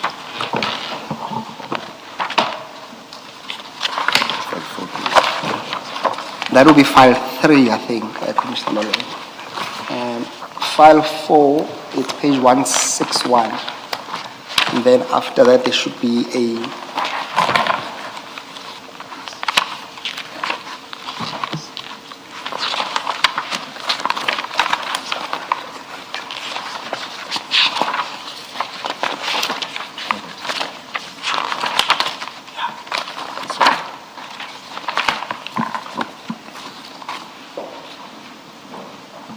Is that the one marked 1 at the top? That's correct, Chair, yes. I'm told it does in fact come after the transcript file. No, it's before, it's before. Yes, before. Thank you, Chair. We're not going to make... If we have the correct document, but Yes, it also has Goobies on the left column, or not? That's correct, Chair. All right, all right. It will say payments from Goobies to William Mashupia and Khabuchi Logistics. And we just need to make reference to the very last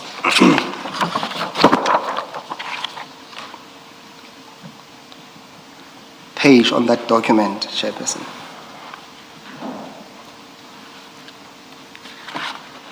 And Chair, you will see that in the middle of the page, or at least right in the middle of the page, there is a table, and there is a name there, Mr. HGM, and the second name is Mr. KSM. I will not pronounce those names, Chair.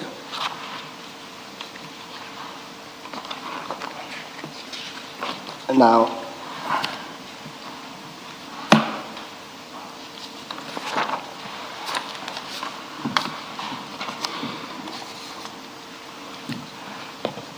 what then, Chair, we have at least done is that when you look at... Are you there, Mr. Piri? Are you following, Major? Yes, I have. Yes. Okay, all right. The one that is written 1. Yes, so go to the last page of that. Mark Page 4. 4, Mark 4 at the top, Major. Yes. And Yes. Yes. Now, Chair, you will see that the account number of the first person with the surname M, that account number is ending with 825. I don't want to read the rest of it into the record, Chair. And the other person's account number, also Mr. M, his account is ending with 192. Now, Chair, if you cast your eyes on page 151, of which bundle? on bundle 4, Yes.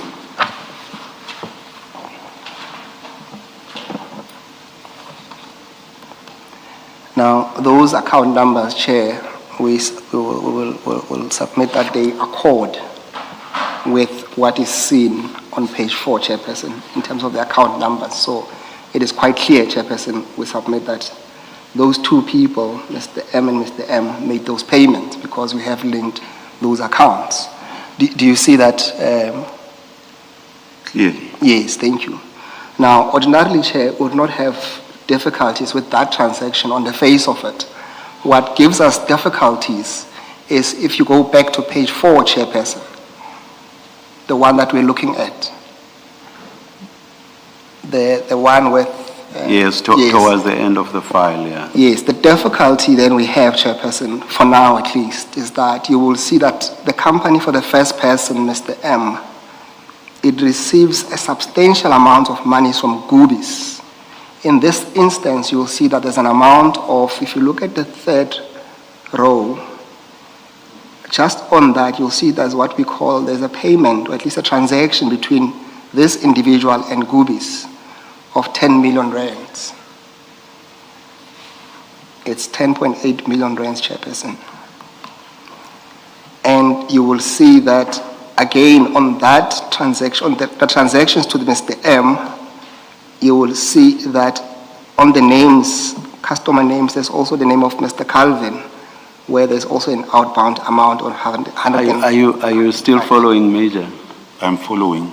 Okay. Thank you. You will see that there's also an amount of 105, Chairperson.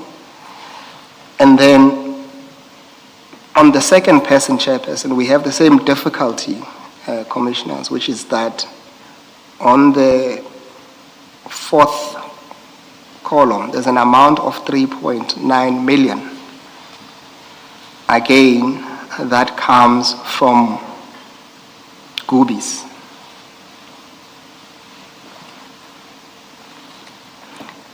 similarly, you'll see that Mr. Calvin Mahlangu's name also features. And lastly, Chair, you'll also see quite clearly that Papador, which also made payment to Mr. Phiri, also received, at least on the face of it, 5.9 million, or at least there was an exchange of 5.9 million between Papador and Gubis. Do you see that, Mr. B? Yes, I do. Thank you.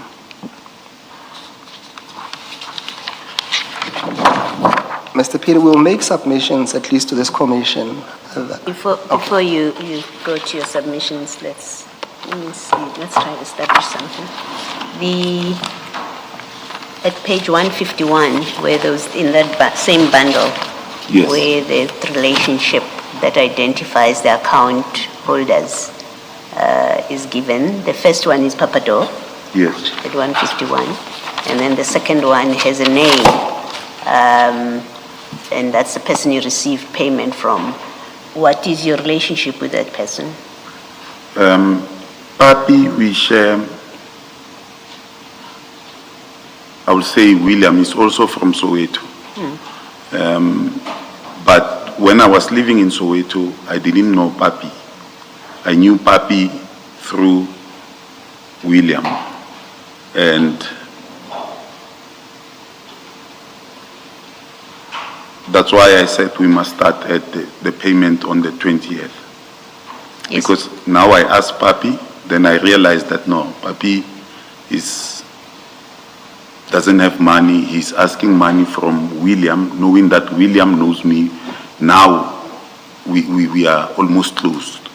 Yeah, the second name is not William, it's a completely different person. The first one is Papador, and then a relationship has been shown to exist between Papador and William. William is a director Yes. in Papador. But then you have a second name, you have a second person Yes. who makes payment to you with a reference, Papi. But that person, that account doesn't belong to Papi. It has a different name. And Yes. my question to you is, who is that person? I don't know these two gentlemen because I see it's Mr. M and Mr. M. Mr. GM and Mr. SM. I don't want to mention, I don't know them. You don't know them. Totally, I've never met them. Okay. Thank you, Mr. Msipiri. Thank you. Perhaps just lastly on this name, Papi, Chair, if you go to the document with 4 pages, on the first page of it, the only attention I want to draw the Commission's attention to is that those are the payments between Gubis to William Mushupe and Khaboji.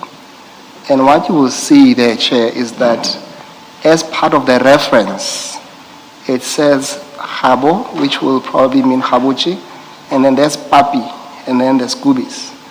So what we say, Chair, is that quite clearly, any payment between Gubis and Khaboji is referenced as Papi.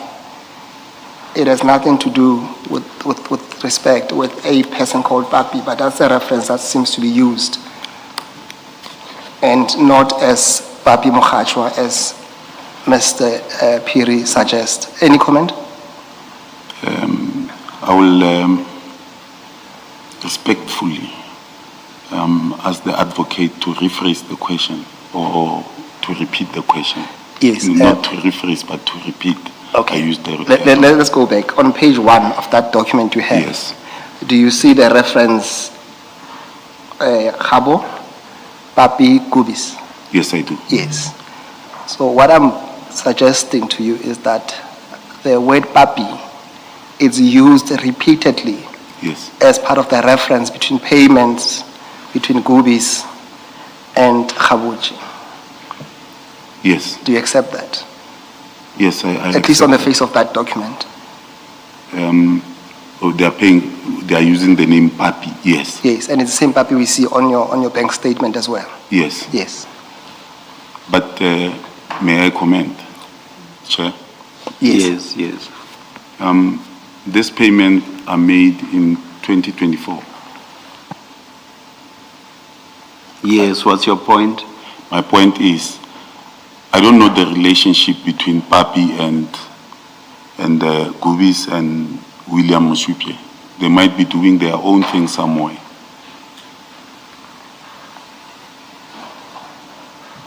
Mr. Musigidi, is the suggestion being put to the Major? Major, let me apologize. I had a slip up and I called you Commander earlier, and you nodded instead of correcting me. Well, at some point the Major said he was the coordinator and commander. Okay. So I apologize for that slip up, Major. Mr. Musigidi, is the suggestion being put to the Major that there is no person called Papi? In fact, Papi is the payment reference. Just so that he understands and can comment on the suggestion that is being put to him.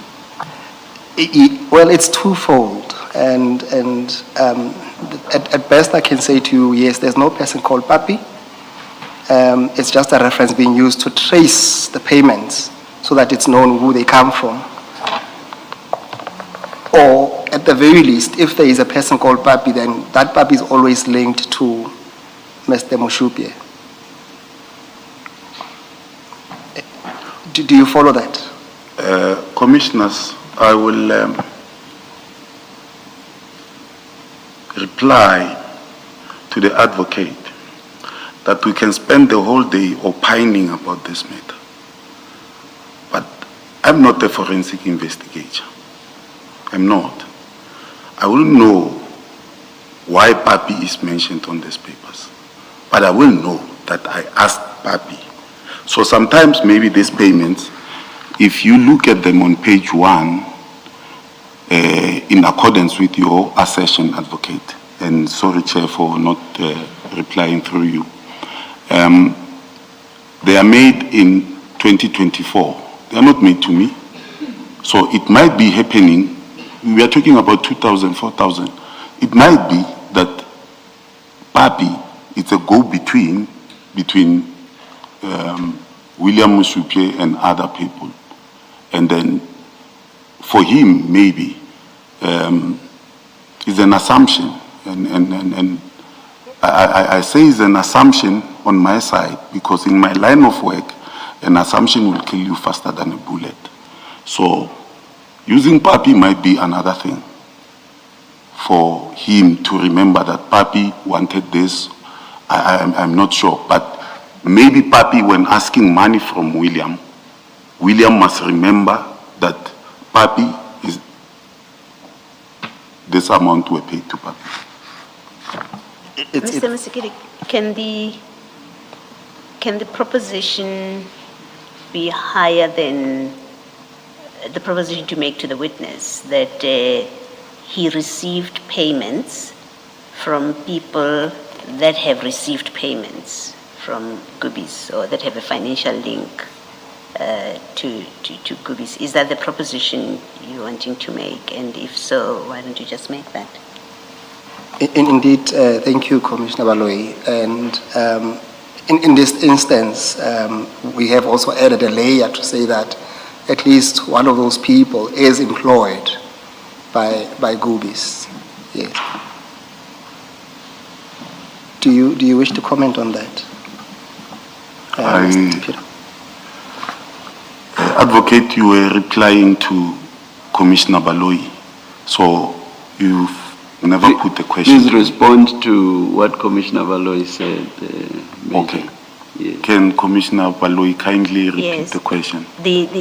What is being put to you, the proposition that's being made to you is that on these financial documents, and we Yes. can for now limit it to Musupye and Papi, whatever the name is, Yes. that the proposition made to you is on this information before us, you've received payments Yes. from people who either have received payments for whatever reason Yes. from Gubis or have a financial connection to Gubis. That's one. And one of those people is Musupje, who is Yes. also an employee of Goobies. Yes. Do you accept that's what this financial information we've been looking at tells us? Yes. Okay. I accept that, but at this time, I'm not aware that these people are going to William Musupje in order for me to get this money. At this time, I'm not aware. And that I can prove. Yes. But at this time, you are aware of William Musupje's association with Goobies. Yes, I become aware after these transactions. Okay. But I know that he's with Goobies.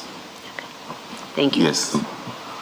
Can I ask you a more direct question, Major? Have you ever received payment from Goobies?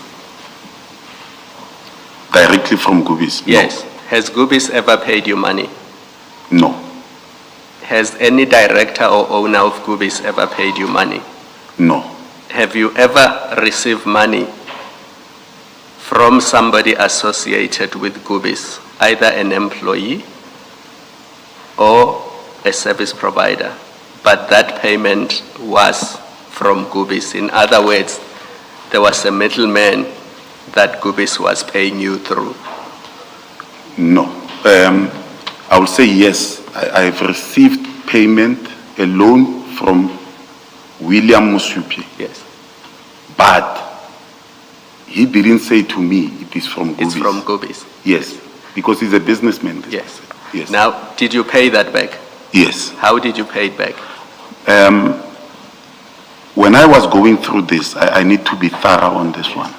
When I was going through this, I said to him, why must I pay you in cash back? And then he said to me, this is a business. If you pay me back back into my account, it becomes a business. It will reflect as income. As and an they income. have to pay tax on it. I don't know why you No, wanted. I follow that. But how did you pay to him? Did you pay to him in cash? Yes, usually I will pay to him in cash because I have my own side hustles. But where did you get the 150,000 to pay him in cash? Okay. Did you withdraw it from your bank account? What will I do is that immediately, if we go to 8, where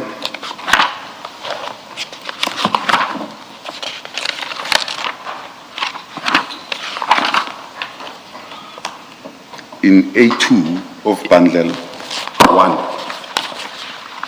Yes. immediately after he paid me the 150,000, Yes. Commissioner Kumar, immediately after he paid me, I was in need of money at that moment. But immediately after he paid me, I sold my vehicle. Just pause there. It's file 1, A2. Yes, So he pays you on the 13th of May 2025. yes, He pays you 150,000. yes, There's a second tick on that page. That's where we see the deposit of 150,000. yes. Yeah, take it from there. The second tick shows you that the very same day Yes. I sell my vehicle at We Buy Cars. Yes. And they pay you 145,000. They pay me 140. But it comes into your bank account. It comes into my Yes. bank account. I needed to buy another vehicle, but I'm struggling to sell the other vehicle. I asked him, while they are busy sorting out that vehicle, that process, I asked him, Willie, can you give me 150,000? One of my vehicles is in Limpopo, but it's coming down. When it arrives, I'm going to sell it and give back your money. He agrees. He pays me that money.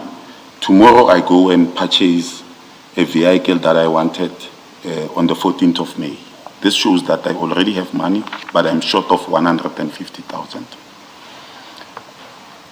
What I'm looking for, Major, is where do you withdraw 150,000 in cash and pay it to him? Does that reflect in these bank statements? No, it doesn't reflect in this bank statement. Where would it reflect? Because if you withdraw 150,000 from any bank account, there should be evidence of that. There should be paper trail.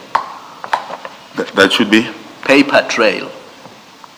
when I withdraw 150. When you withdraw 150,000, whether it's from an FNB account or an ABSA account, there should be a bank statement. Yes. Or some paper proof that you withdrew 150,000 from your bank account.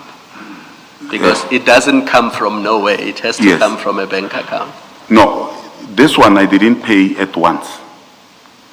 What I did is, if I have to mention this, I'm an informal businessman. I have these small cars, your Polos and your, so I will sell them.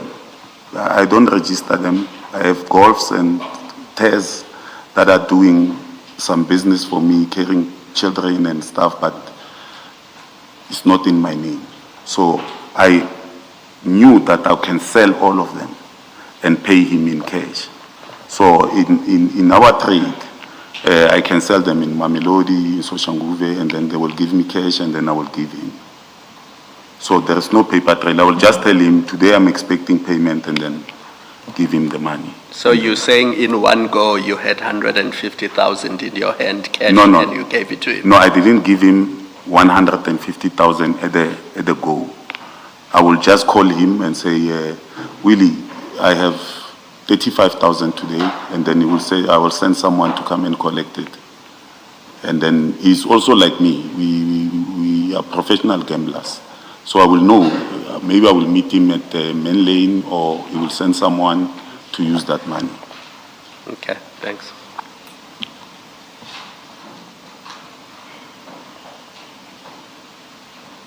But what I'm bringing to A2 is that immediately after using the money, I sell another vehicle and I get 124. But the guy doesn't want me.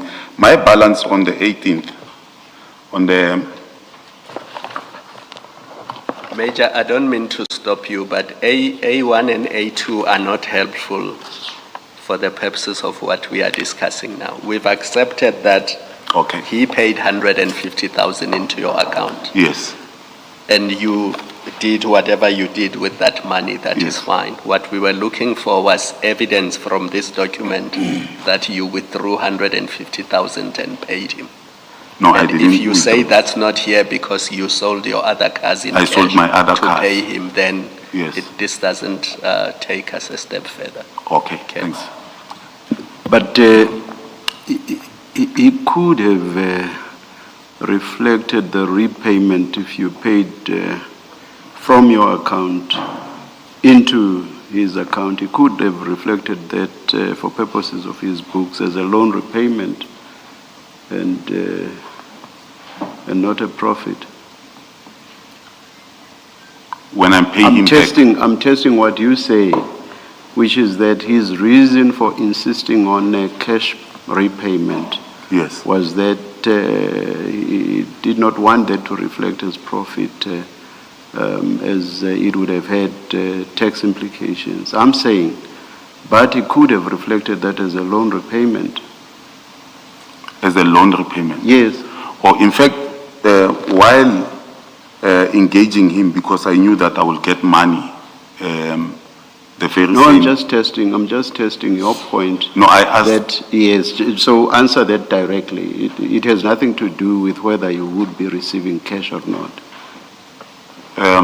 Respectfully, Chair, if I can go further to say how I wanted to pay him. I said, can I pay you in your personal account?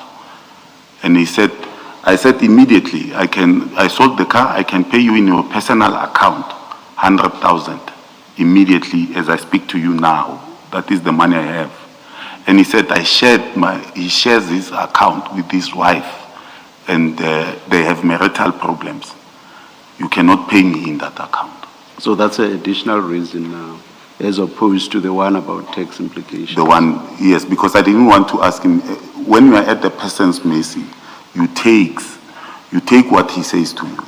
And knowing him, I knew that it's not those guys that you disagree with willy-nilly. Yeah. Thank you. Thank you, Mr. Phiri. Can we just move to the next payment? And this is what we call a direct payment from Mr. William Mushupe. Let's go, it's two payments actually. They appear on page, go to the second file, page 155. Second file. 155. Is this the second file? This 4. 155.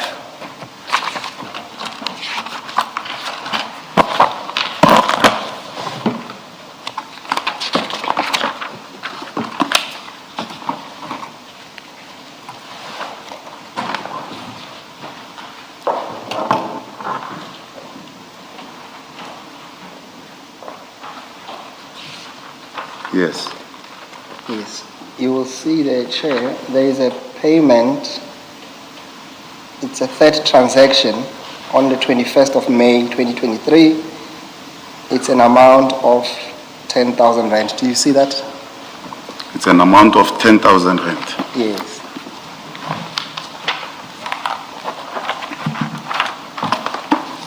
Yes, I see it. Yes. Now, in the interest of time, I want you to take that amount and read it with the next, on the next page. On the next page. Yes, so it's 156. There will be an amount it's the third amount of 5,000 rand that you also receive on the 7th of July, 2023. 2023. Yes, you see that. Yes. It says immediate transfer and there's a reference there. So it's page 156. Yes, I see 156. Yes, so this amount, together with the one on 155, Yes. we have traced them, and if you go to file 4, Chair, on page 152,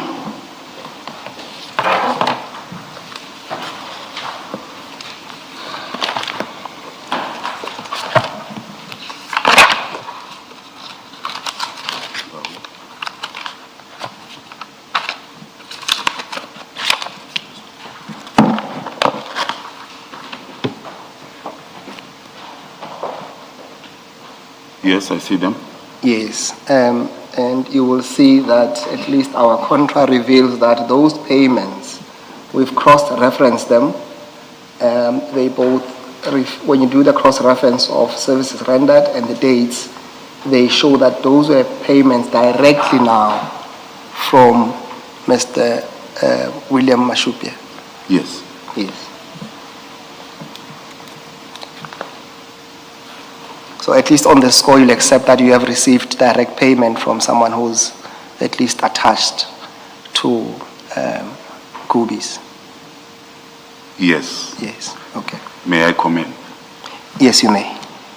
Remember I told you, I realize now that the money comes from William Mshupe. Realizing that, I tell William Mshupe, I bought a vehicle. The run flat is on the 21st of May, is the next day.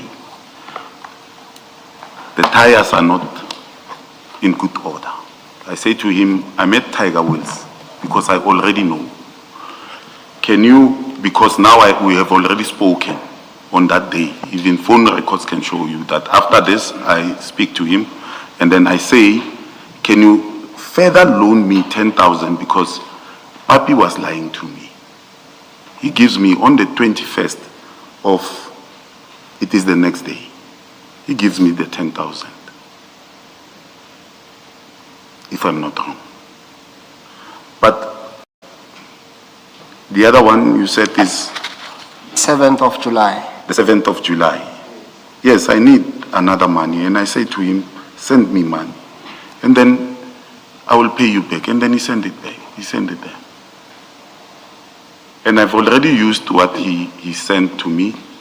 And then I use the money. And I don't want to tap into my own money. The reason I'm using ABSA, I'm using Standard Bank for salary, to receive my salary. But because at Standard Bank, constantly I'm being hacked. And I'm forever at the police station writing affidavits. I'm saying no, all my money will go to ABSA, but it will not come here. Mr. Piri, these two payments, but also the first payment that we have established comes from Papador, the 35,000 rand. Yes. And these two last ones, why would the reference be services rendered if these are loans between you, Papi, and William? What services would have been rendered for? But more importantly, if these are simple loans, Yes. why would they be referenced services rendered? Businessmen, I don't know how their minds work. They wouldn't say loan. I think it's a matter of them maybe claiming that for tax. I don't understand how they do it. But if you ask them for money, if they pay you through a bank, it will never say it's a loan. And in hindsight, I've never thought of asking them why, when someone asks you for money, you don't say it's a loan. You say something else. I've never asked that. But it is not, I've never rendered a service for Papador. I've never. Thank you.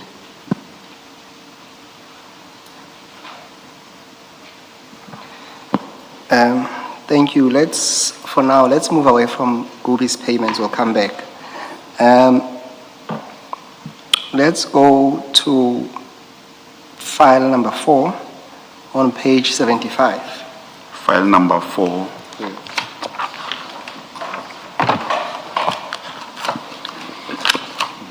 Mr. Sigidi, Chair.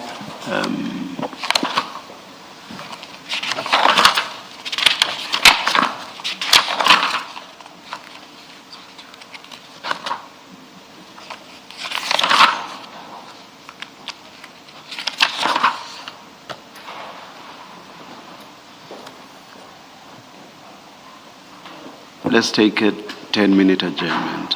Thank you, Chair.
All right, we are ready to resume. Cell phones off, please.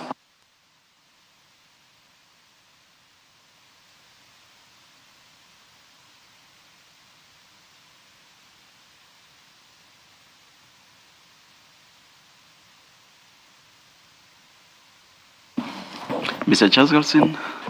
Thank you, Chair. Chair, Commissioners, Deputy Chief Lamini had been called to appear today. I understand we're not going to reach his evidence today, and I just ask that he be excused and warned to appear tomorrow at 9:30.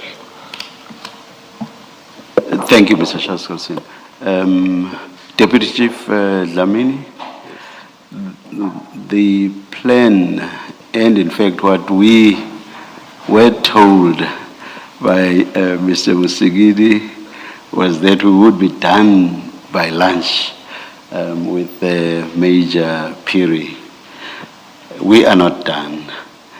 Let me apologize to you that we were not able to start at 2 p.m. and that we are not going to start at all with you today. That said, you are directed to be here at 9:30 tomorrow so that we may resume the hearing of your testimony. Chair. Yes. Afternoon, Commissioner. Just a concern that I was given the 22nd and the 23rd. And every time I'm being called after 8 or so, yesterday received a message 10 o'clock in the evening. Say, come today, 2 o'clock. Yes. Get a call today to come at 10 o'clock. And these are the days I was given to appear before the commission. My concern is that, sometimes I make arrangement. For instance, I moved the other thing for tomorrow. And now I must be here tomorrow. I perfectly understand that, Deputy Chief. The problem is it may be our good intention to proceed in accordance with our schedule, but it sometimes takes longer. That is the testimony of witnesses than what we had anticipated. So again, my apologies. But do make time to be here tomorrow.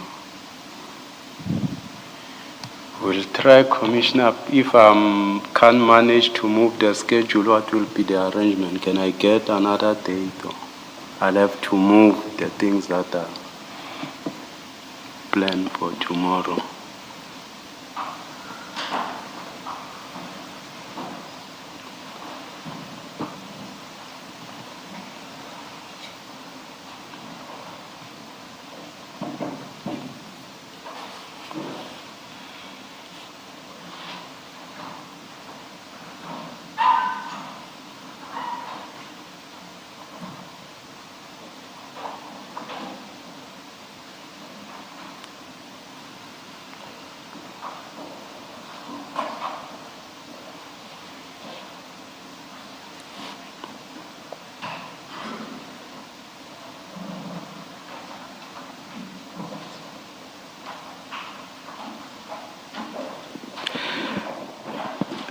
Deputy Chief, I have made the direction that you should be here tomorrow. So let us see what happens tomorrow. If you are not here, there would have to be exceptional circumstances for you not to be here tomorrow. We'll try so, Commissioner. You are excused. Thank you very much. Thank you, Deputy Chief.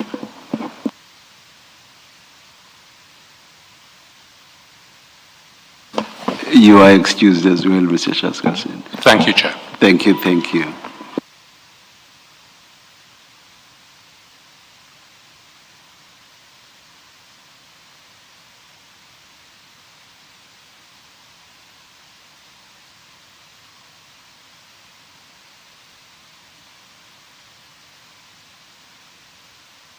Yes, Mr. Musigiri. Thank you, Chair. Can we just wait for the witness to take the stand again?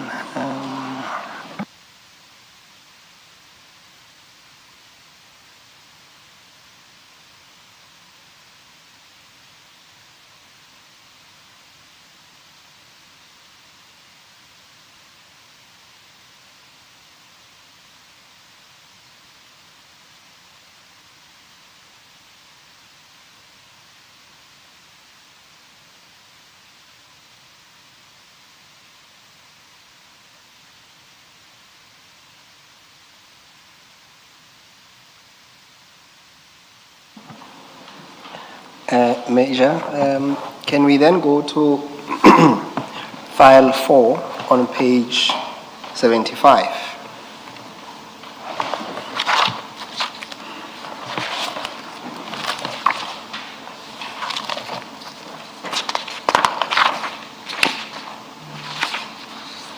Yes, I'm on file 4, page 75. Yes, that should be your Capitec account. Yes. Is that correct? Yes. Yes. Now, you will see that on the 9th of August 2025, you receive an amount of 300,000 Rand where it says money in. File 4. Yes. Yes, 300,000 Rand.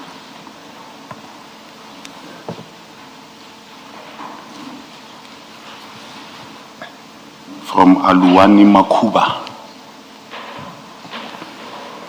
Yes.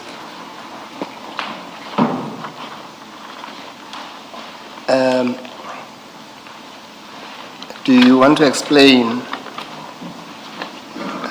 that transaction for us? Before that, who is this person now that you've mentioned them by name, and what is your relationship with them? Aluwani Makuba, it's an employee. He's a businessman. Also, he's an employee of a service provider working for the city called Ramalepe Security. Thank you. But I would like to put a disclaimer and dissatisfaction at this question.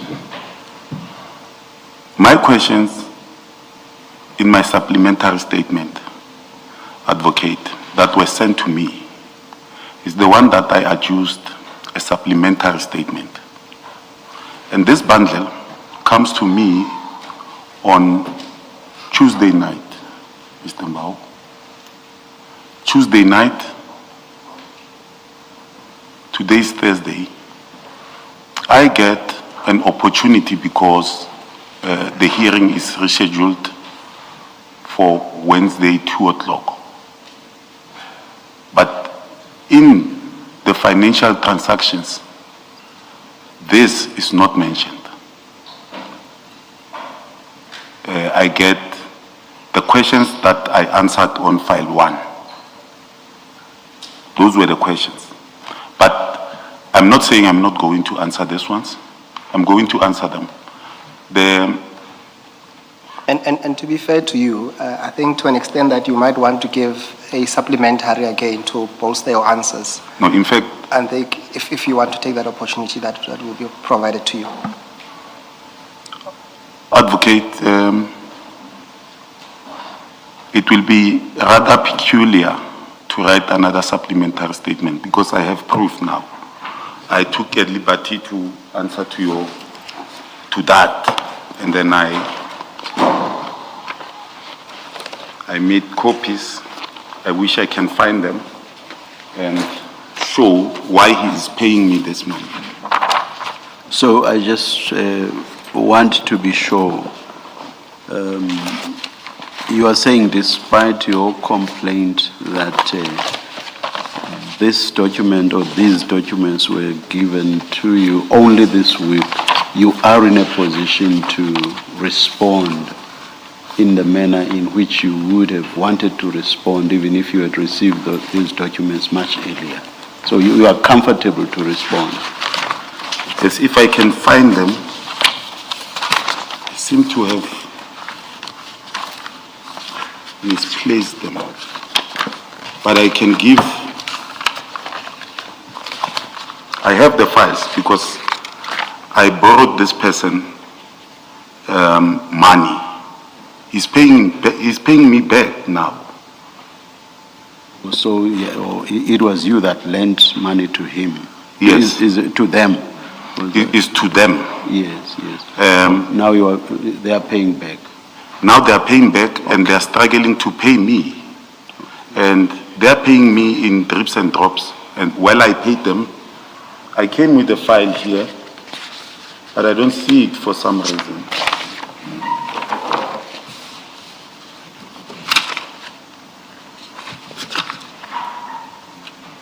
Oh, I have them. I found them, Chair. Yes. Did you share what you have with Mr. Musigiri's team?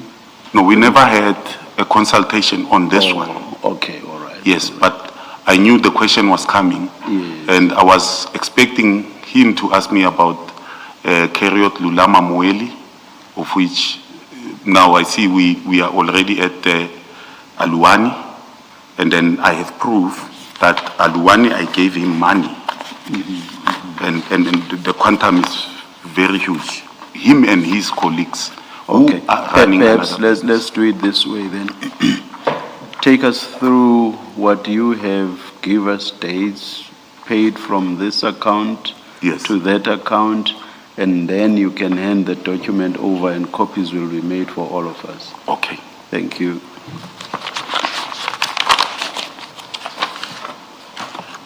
We are on page 75. Aluani pays me on 08/08/2025.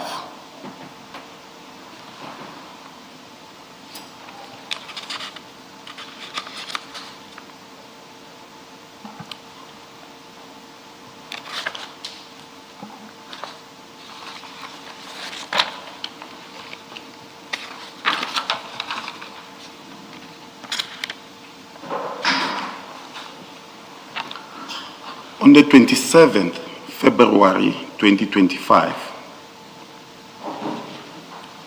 I withdraw 1,563,966.30 cents. On the same day. Did you say what? 1.5? 1,563,986.30 cents from my investment account, from the bank. I make a notice, and then because he told me, then I made a notice, I think a month before, that our businesses will need money.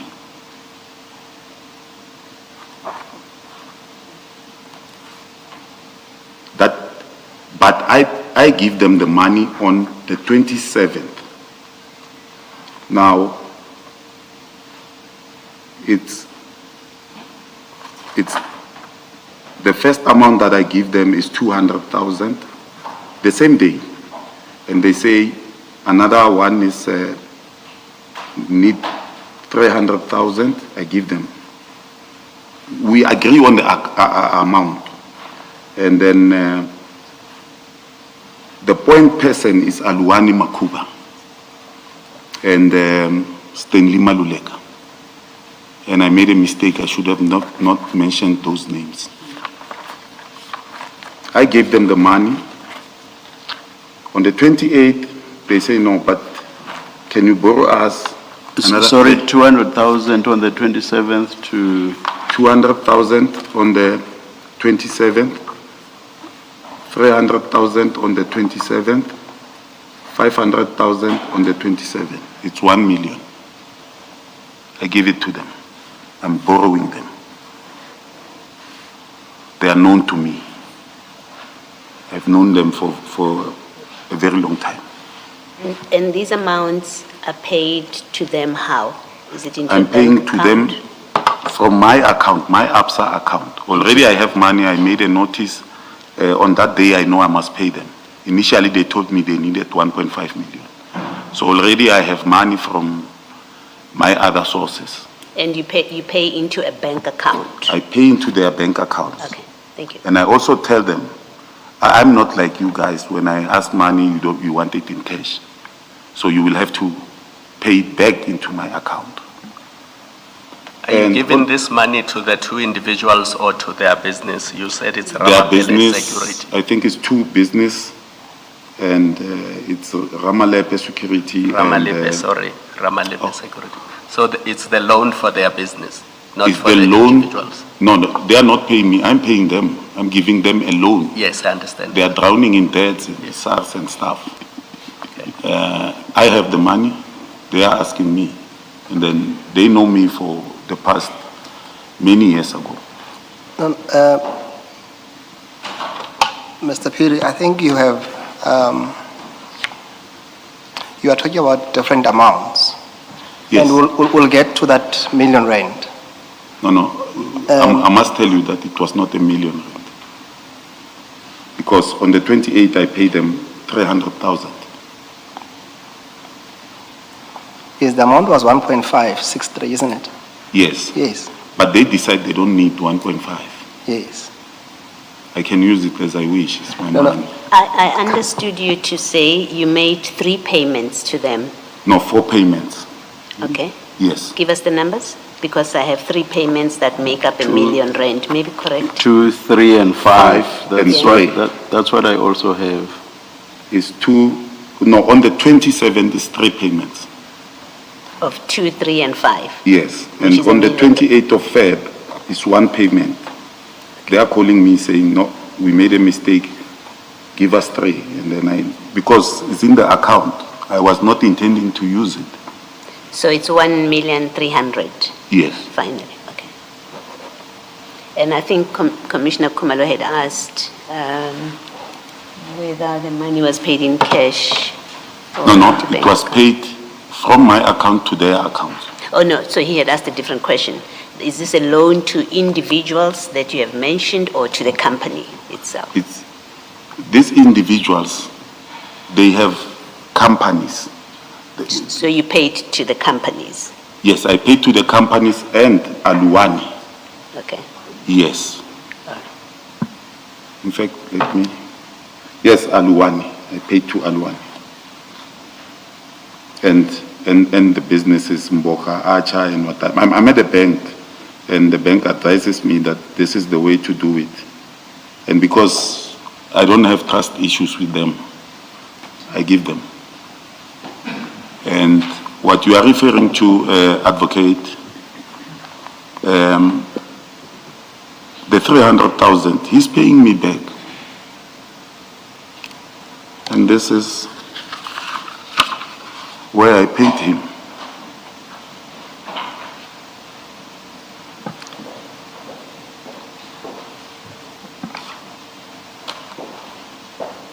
Those amounts.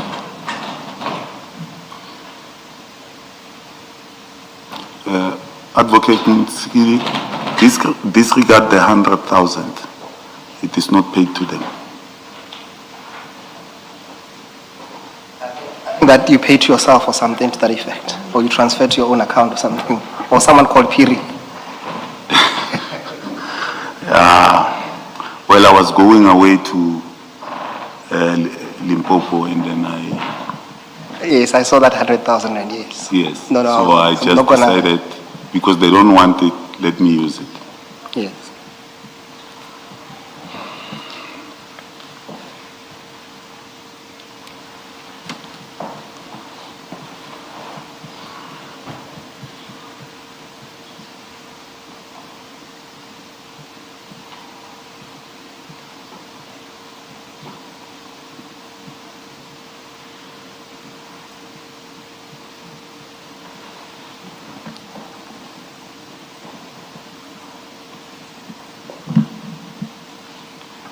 Chair, perhaps to assist, those transactions would appear on page 101, on file 4. Also, we already have the, We already have that. just repeat page. So it's 101 on file 4. File 4. Yes. I'm still on 5.4. It's 101. Yes.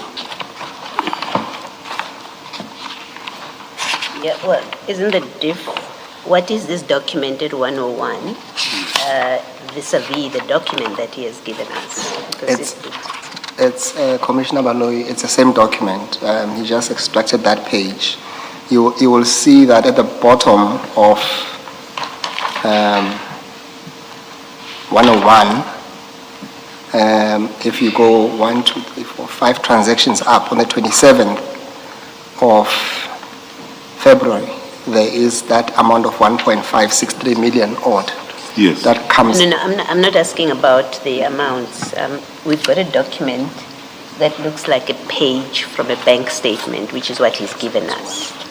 And I'm asking you whether it is exactly the same document or this is a different source document, if you understand what I'm saying. Commissioner Baloyi, it's the same document. Mr. Piri, can you look at 101 and the page that you handed up and confirm that it's exactly the same document? It's the same document. Thank you. But it is not complete, if I may say, in your file. Sorry, please repeat that, Major. In their file, it is not complete. That is my statement. It is complete, where I pay.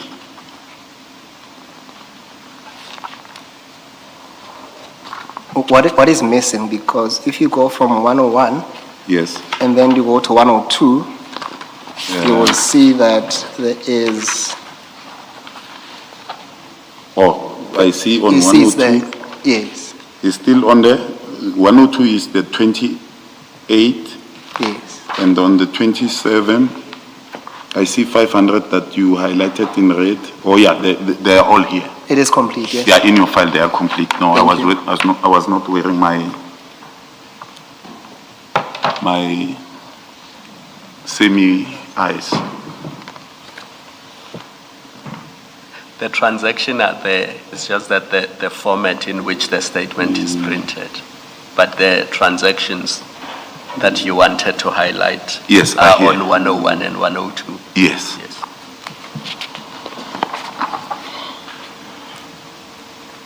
Now, Chair, perhaps let's just deal with some issues first before we come back to these amounts.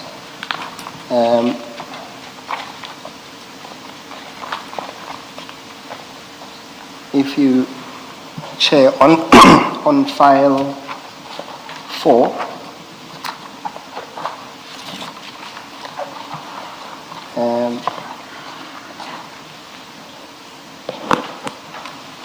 and then on page 107,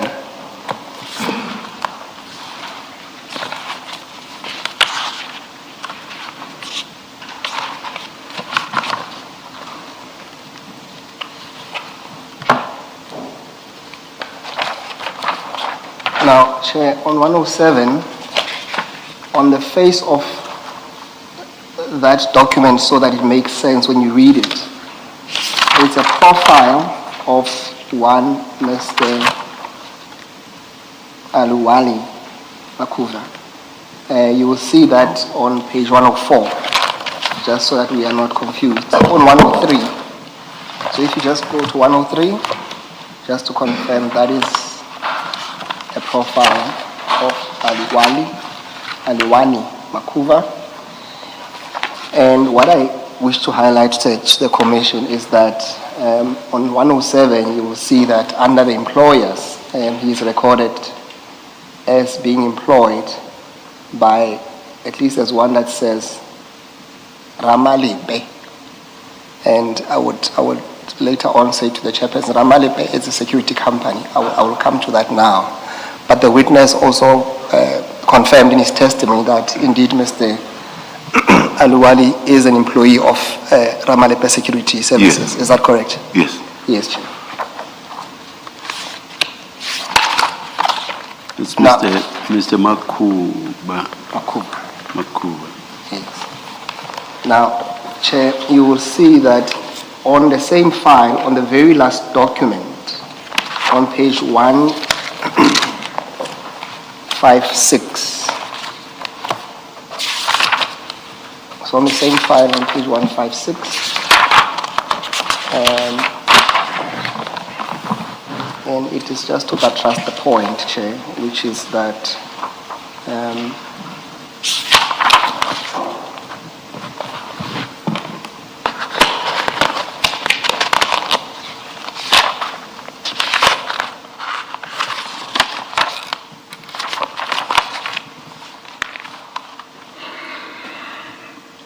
so what you see there, Chair, it's a list of employees. Those will be the employees of, you will see that the red logo with the water on, it says Ramalepe Security Services.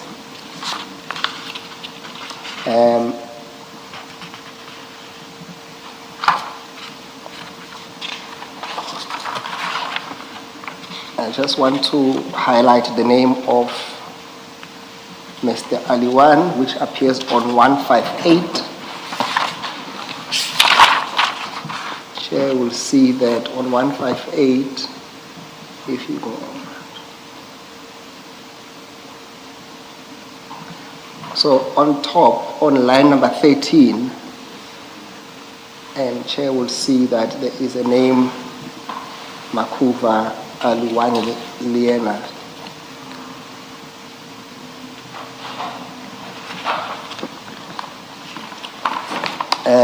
Mr. Piri? It's reflected at least twice. I don't know whether there's any significance in that.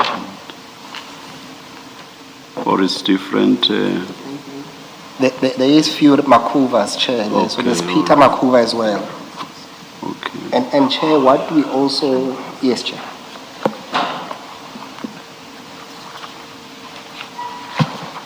Chair, then lastly, Chair, on that file, Chair can go to page 130, 130.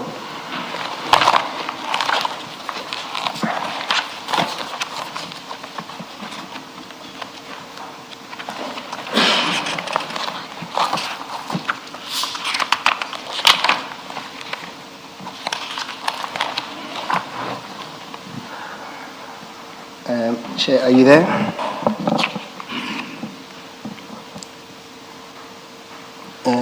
Mr. Piri? Yes, I'm there. Thank you. Now, on page 130, Chairperson, this is a letter from the City of Tshwane, dated the 1st of February 2022, addressed to Ramalepe Security and Cleaning Services. Now, of significance, at least to this stream, Chairperson, that we are discussing, would be at paragraph 1, if you go to the middle of the page where it says, the sentence is broken, but in essence it says this: your tender has been accepted by City of Tshwane in terms of the court order in respect of the TMPD 02-2016-2017 tender. And that, Chairperson, I have to pause and say that is a tender in question. And what it means, Chair, is that if the commissioners can remember from the evidence of DC Spies, Paul Hayes, there were 22 companies that were named, and Ramalepe is one of those service providers. And correctly so, it says that as per appointment by the court order, Chairperson. Then that, Chairperson, would have probed then our inquiry, because if you go to then the transactions that we're dealing with,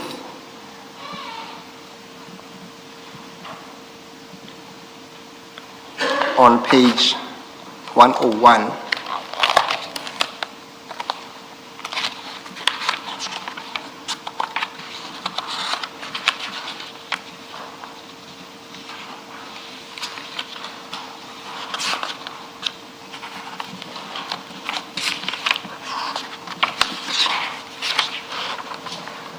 the chair would have seen what the witness referred to as at least one of the transactions. It's a payment where he pays what we say a service provider. That's a transaction recorded on the 27th of February.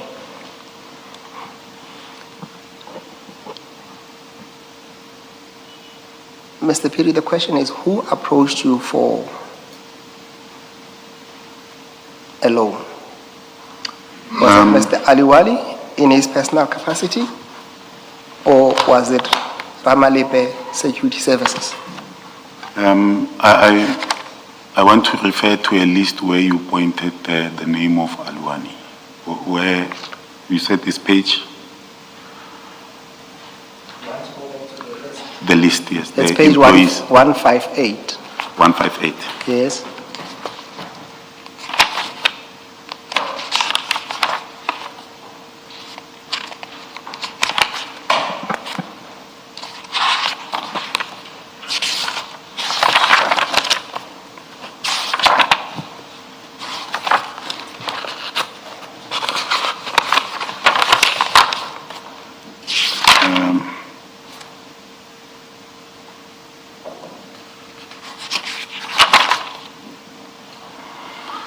On 158, the name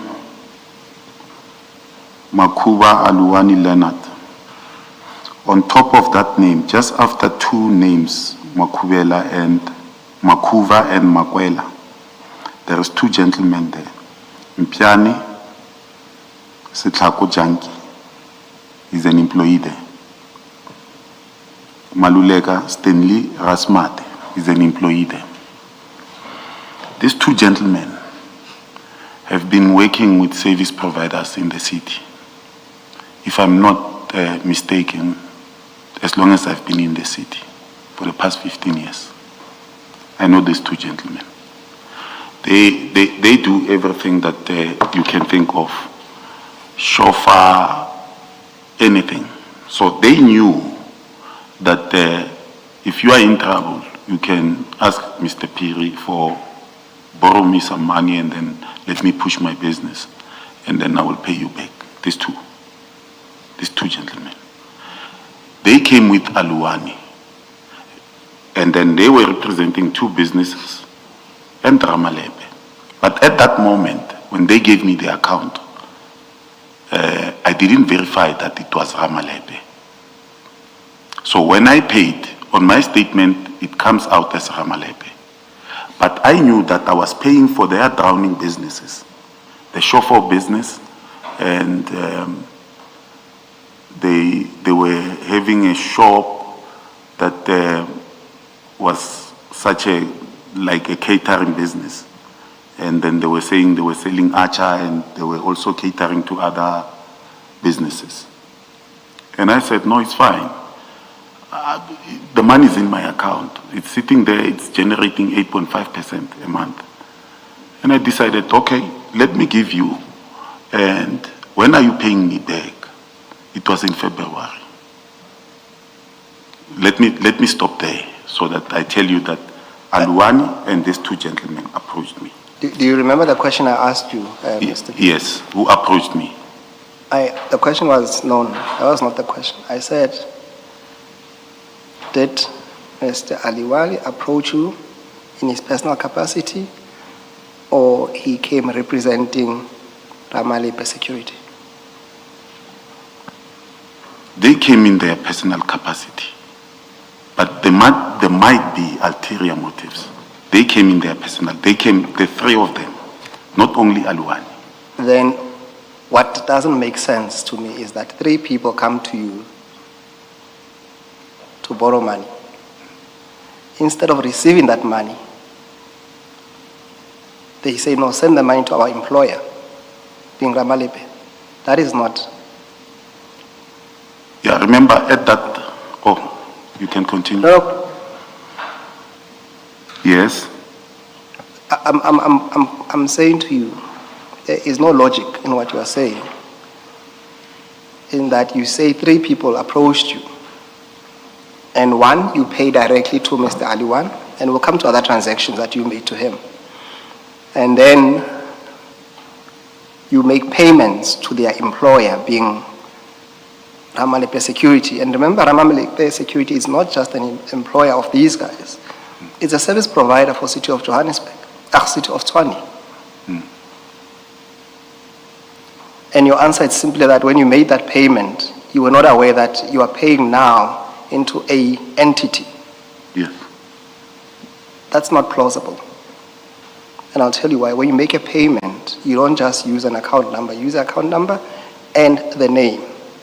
So you would have had to put Ramalepe Security. Again. Can you speak to that? Again, advocate, I will say we might opine about this, but my last word is that I paid them through my phone and I used the account. I didn't even need to verify them check. I paid them on that date and I was sure that they won't do anything. Are you saying as you made the transfer, you did not have to reflect the name of the account holder? Yes, what I will do is I will go into my app, type the account that you gave me. You mean account number? Account number, yes. Yes. And then pay. And then, so these guys are sitting next to me. They are sitting here. Yes. In fact, we are sitting outside the bank, and I'm doing it. And they say, yes, it's reflecting.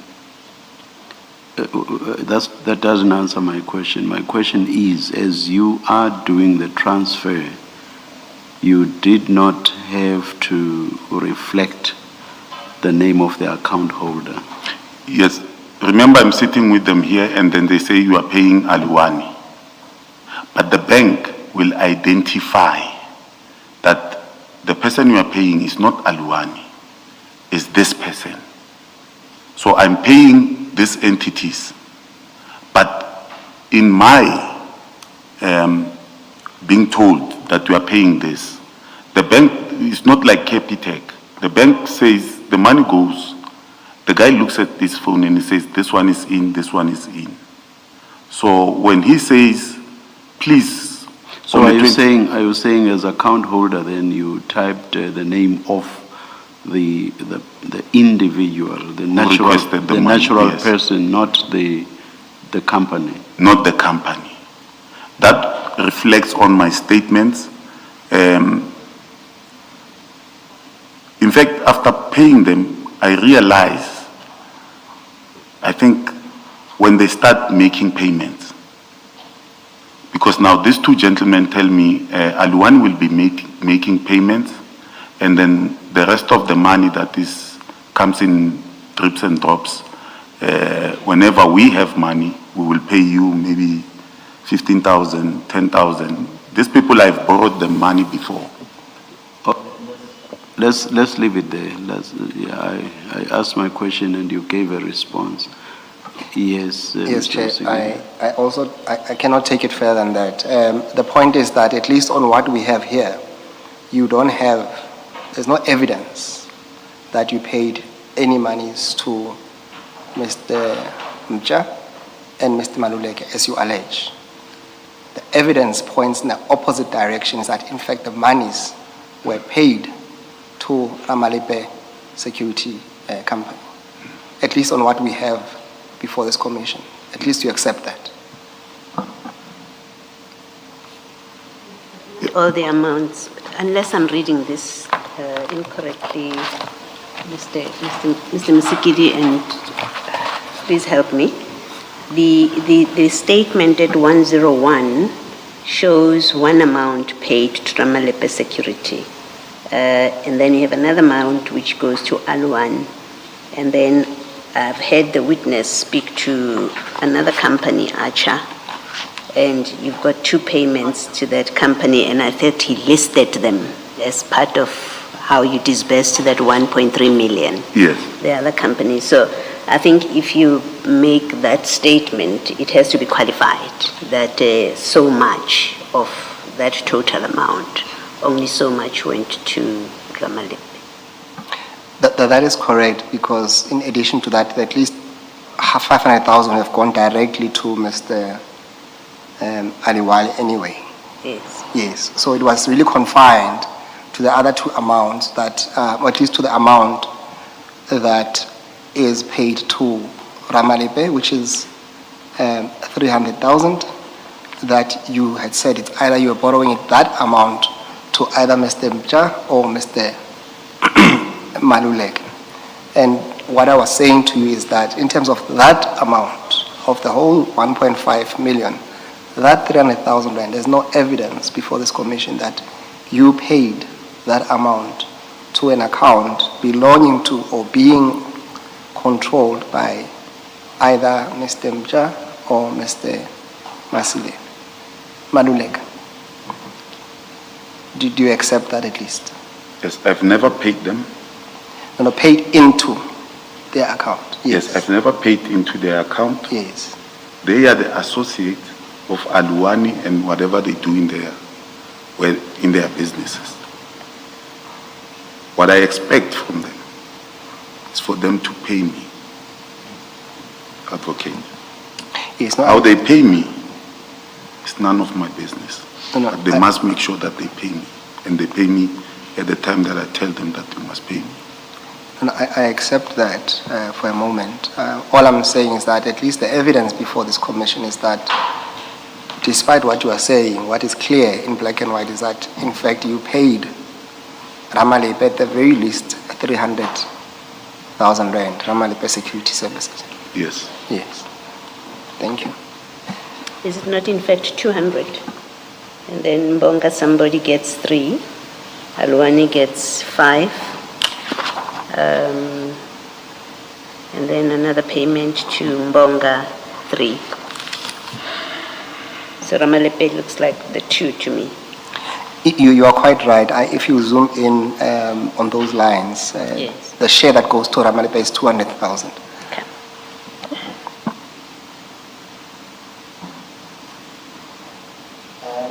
Can we then go to page 9.3 of the same document?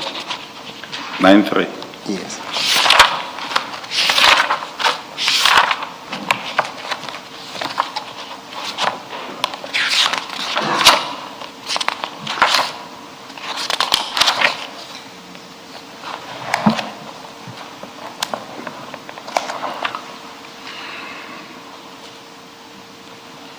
Yes.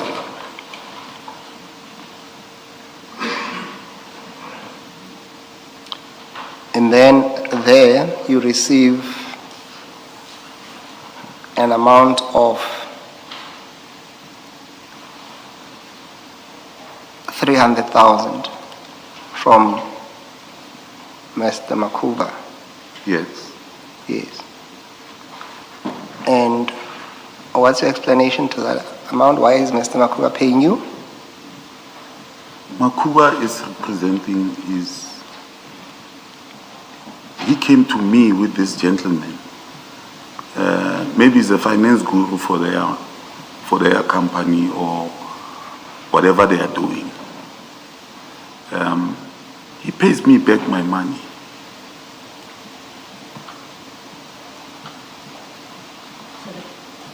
And it's late again, because we agreed that they will pay me in 3 months, and they failed.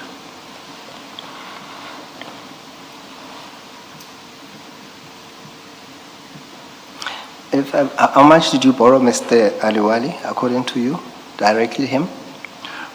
No, remember, this is what I didn't explain. The initial amount that I was going to borrow these 3 under the premise of saying their business is drowning was 1.5 million. Now they come to me because I wasted time and say to me, Mr. Piri, we can only take 1 million. And I say, no, that's fine. The very same day, I want to go to Mpumalanga and Limpopo at the Kruger National Park. I transfer myself 100,000 through my other site, which I will use. But then they realized that we made a mistake. They call me the next morning, say, Mr. Piri, we made a mistake. Give us 3 million. The bank app doesn't allow me to pay them at once 1,500 or 1 million at the same time. It gives me trouble. And then I say, no. They wanted exactly me to pay them in two folds. 1 million into Aluwani, 1 million into Archer. Then when they realize that I am struggling, they say, no, pay this account. I think that's where the problem came. But now, he's paying me back here. And then he's representing the company, and I expect the other two gentlemen. I constantly call them. Guys, if you have something, at least between 20 and 15, just pay me every month. I will do my books, and then your amount will be cleared. So he's not the only one who's paying me. The other two guys are also paying me at the same time. Major, these loan agreements, were they in writing? I don't know if this will sit well with the commission.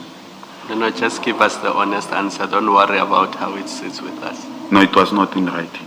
It was not in writing? Yes. You just shook hands and talked, and I'm you from gave them Mamelodi. R1 million. I'm from Mamelodi. So.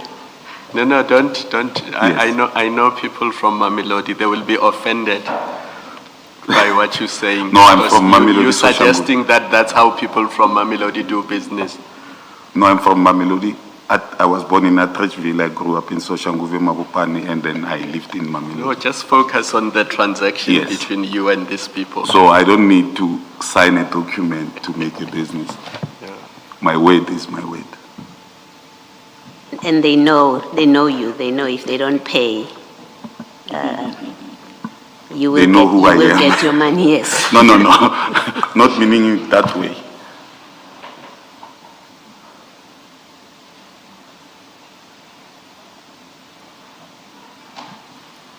Then go to, so you see on page 87, Page 80. 87, Yes. you receive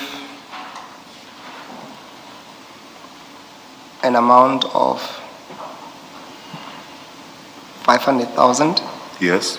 on the 19th of September. Yes. That amount is from Makuva. Yes. And then if you go further down, Yes. you receive 100,000. Yes.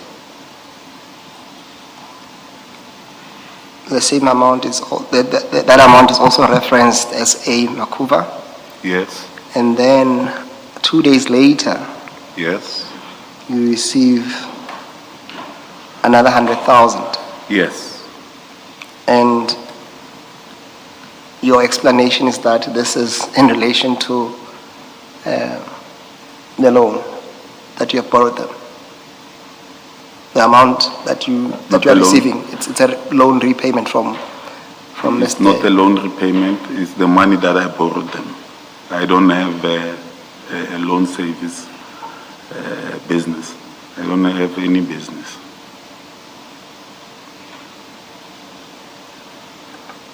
It doesn't matter how you put it. Your explanation is that these guys are repaying you Yes. the amount of money that you say you gave them.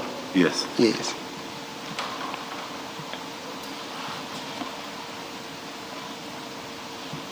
Mr. Msikiri, isn't the point made with this sample? We know the answer is going to be the same. and maybe we get to a point where you make the proposition that you want to make. We know the witness's version is that he liquidated an investment in order to lend monies to these people who are associated with a service provider, and that the numbers that you're going through are funds being repaid to him. I don't think it gets better, your answers that you're going to get. You may as well get to the proposition. Yes, Commissioner, I accept that. Then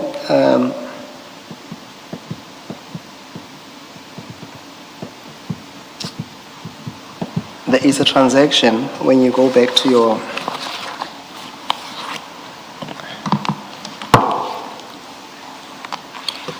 file 1.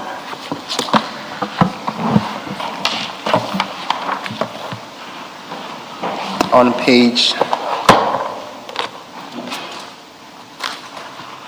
it's page 7, so it's right towards the second last page.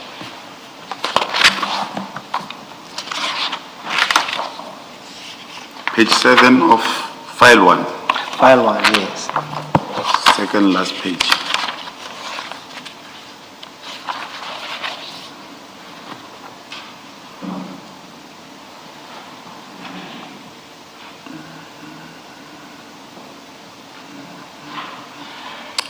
Do you see that?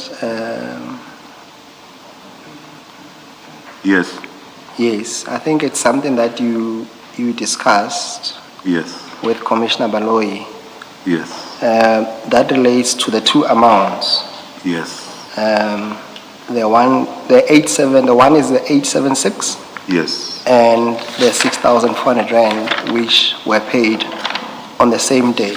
Yes. And when you were asked, you said that's the amount you received from, I think to quote your words, you used the word stock firm.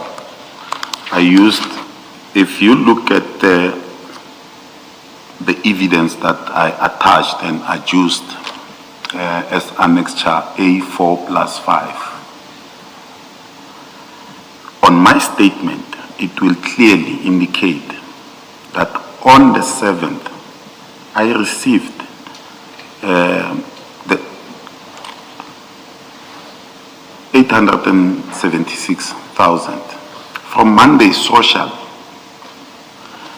On the 7th again, I received 6,400 from Monday Social. And the person who's doing this is the chairman of the Social, is Keriot Lulama Mweli. And I'm saying Lulama Mweli is the one who goes to the bank, and the bank refuses to pay us directly from the bank. Lulama Mweli has nothing to do with City of Tshwane. He works somewhere in Watlu at BP, but he's chairing these books. And then he pays me this money. It's the money that I have invested from January to December through my own ways of finding ways of making money. I'm a side hustler. Yes, no, I hear that. What I wanted to ask you, because you were saying this is the amount you receive from that social fair, club. Yeah, that you call a social Monday social club.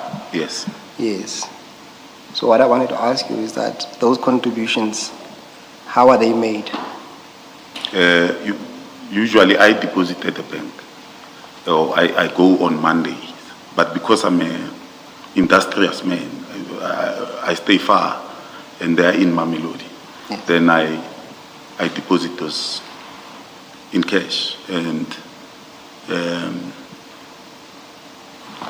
when I have cash, but maybe I'm at a hospital or something, I ask someone, just please pay this account for me, I have the money in cash, and then the person will come and collect it at the hospital or at home.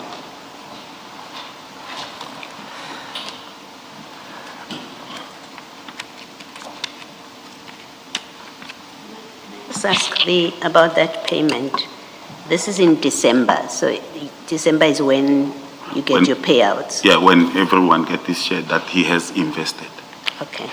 Now, at page, and that's your Capitec account or ABSA account, I No, think. this is my ABSA account. The social uses an ABSA account, so Okay. if you use another account, it's a problem.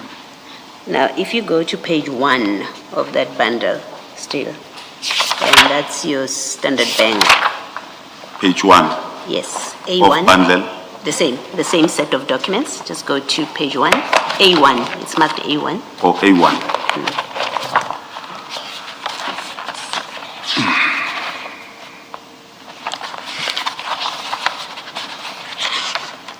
That seems to be your Standard Bank account. Yes, A1 is still ABSA. Is it still ABSA? Yes. No. Just look at the top left-hand corner. The same Oh. document, left-hand corner. Oh, A1, yes. A1. That's Standard Bank. Yes. So you've got that payment there, third payment from the bottom. Yes. And this is a payment when? Is it the same Monday Social Club? Is it the same year? The name is the same. No, this is not the same. This is 2020. October 25 to April 26. So that would be December 25. And the This previous is- one is December 24. This is the 8th of December. 24. 25. 2025. 2025, yes. Okay. All right. But this Monday social,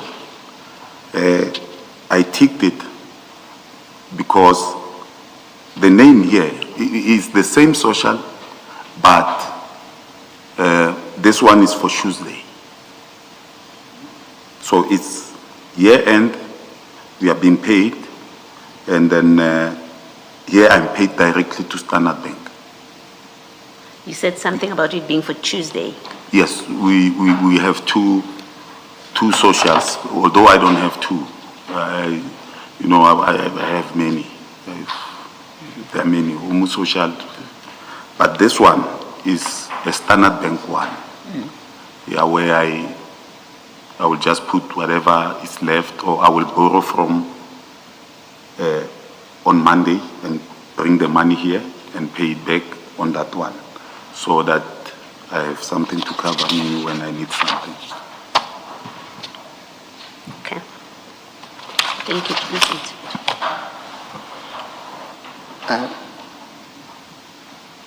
Mr. Piri, we're going to make, and I'm inviting you for your comment, submissions that what you call your business relationships, or at least the exchange of funds Yes. between you and people who are linked to the city of Tshwane, or the companies that are linked to city of Tshwane as service providers. Yes. That interaction on itself is inappropriate. Yes. Do you care to comment on that?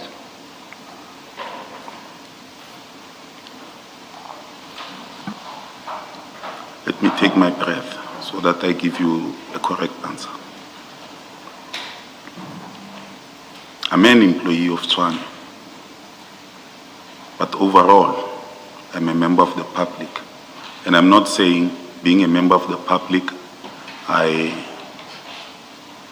when people come to me and say, commissioners, I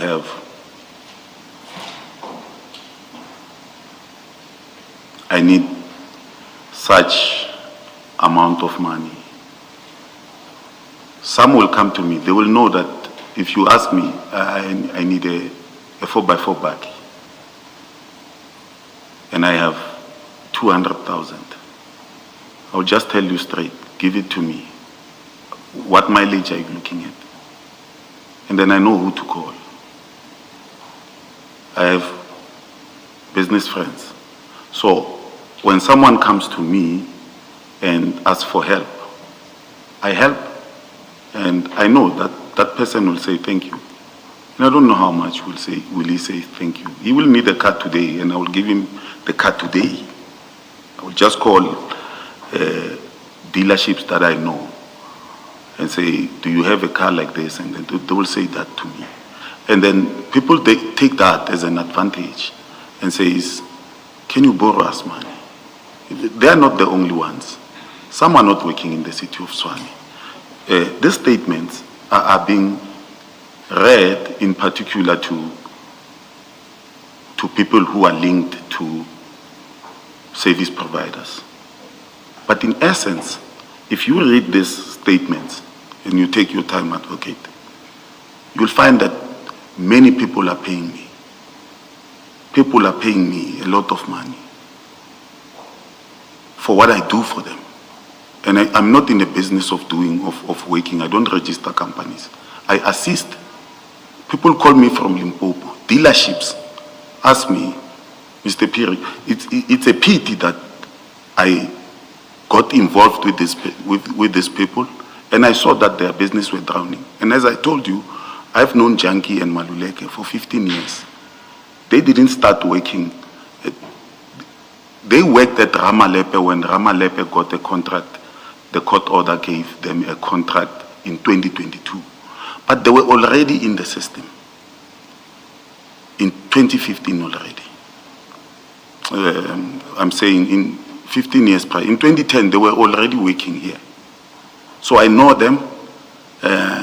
You can go back to my statements. Sometimes I will borrow them money and tell them I need it in 2,000 batches for 10 months. Well, I've given them 15,000, and then they will comply. And I have no nefarious intentions of borrowing someone 1 million. In fact, if it was the other way, them borrowing me 1.3 million at my salary, I think that is an anomaly. But here, they are coming to me, and if I can go in detail into these statements of mine, you will see that people are paying me a lot of money. And it's got nothing to do with City of Tshwane. But these are picked because, like Lulama Mweli, when you sent me a question, I looked at it and I said, it means the bank didn't explain. They didn't tell them that the money comes from this account to Lulama Mweli and to Mr. Piri. What's your final answer to my question? I'll say no. I'll say no. I regard them as friends. And we will also make submissions that for a person in your position, as you at least testified earlier on, where you are somehow in possession, or at least in a position where you can control the distribution of work to the service providers within the city of Tshwane, that makes it even worse for you to be having any financially linked relationships with the individuals who are linked to the service providers. What's your comment to that?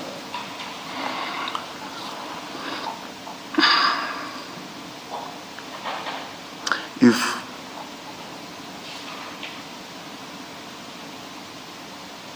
my seniors came here and said, I'm a junior officer,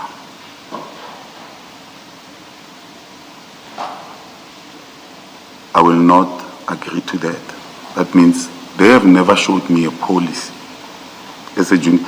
If they say I'm a junior officer, they've never given me a policy that says you cannot borrow someone that works in the city money. So I will not accede to that. We would say that it is apparent that for someone in your position who can influence the flow of work, that there is an obvious conflict of interest in you having financial transactions, as we have seen in your bank account, with people who are employed by the service providers. What is your comment?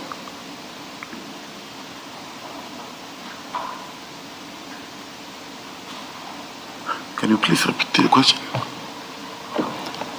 The question is simply this. It says that there is an apparent conflict of interest for someone in your position who can influence the flow or non-flow of work to these service providers, to be having any financial transactions with them or with the people who are employed by the service providers, because at least we know that directly some of them are employed, and we're saying that poses an apparent conflict of interest. What is your comment on that? I will say, to my knowledge, commissioners, it is incorrect, but it needs to be tested. In other words, you're saying you see nothing wrong?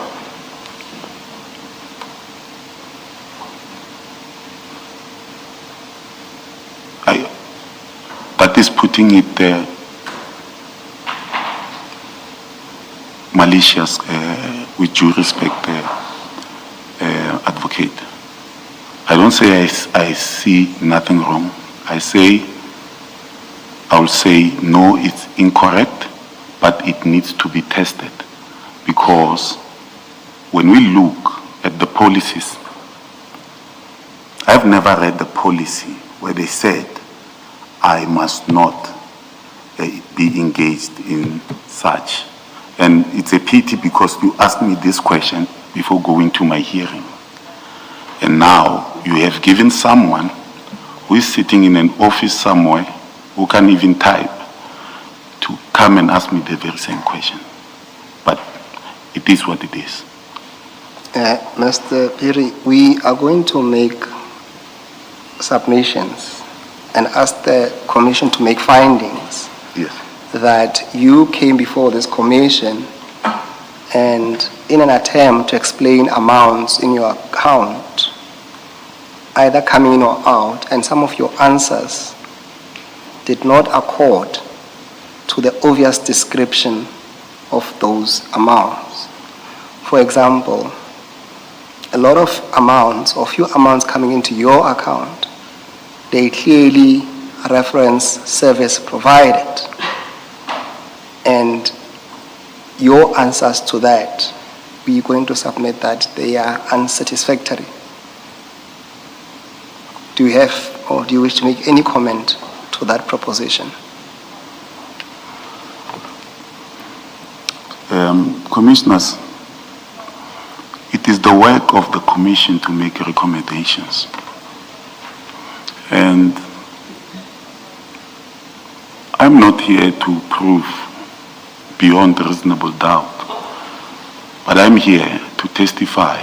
So if the recommendations, the commissioners see it fit, that what you advocate, Sikidi, are saying, and what I have explained, the recommendations, they see it fit, the commissioners, that something is untoward of my evidence. I have no power over that, but what I will say is the assertions are incorrect. We agree. The thrust of the question is that your responses with regard to the issues Mr. Musigiri is referring to were not satisfactory, and that they will submit to us that is the case. Do you agree that the explanations you have given are not satisfactory? I think that's the thrust of the question. I don't agree, Chairperson. Yes, Mr. Musigiri. Thank you, Chair. We will also make submissions to the Commission that your explanation that you somehow paid a money, 200,000 at the very least, into an active service provider for the city of Tshwane is inappropriate and also demonstrate an attempt to at least hide the true nature of that transaction.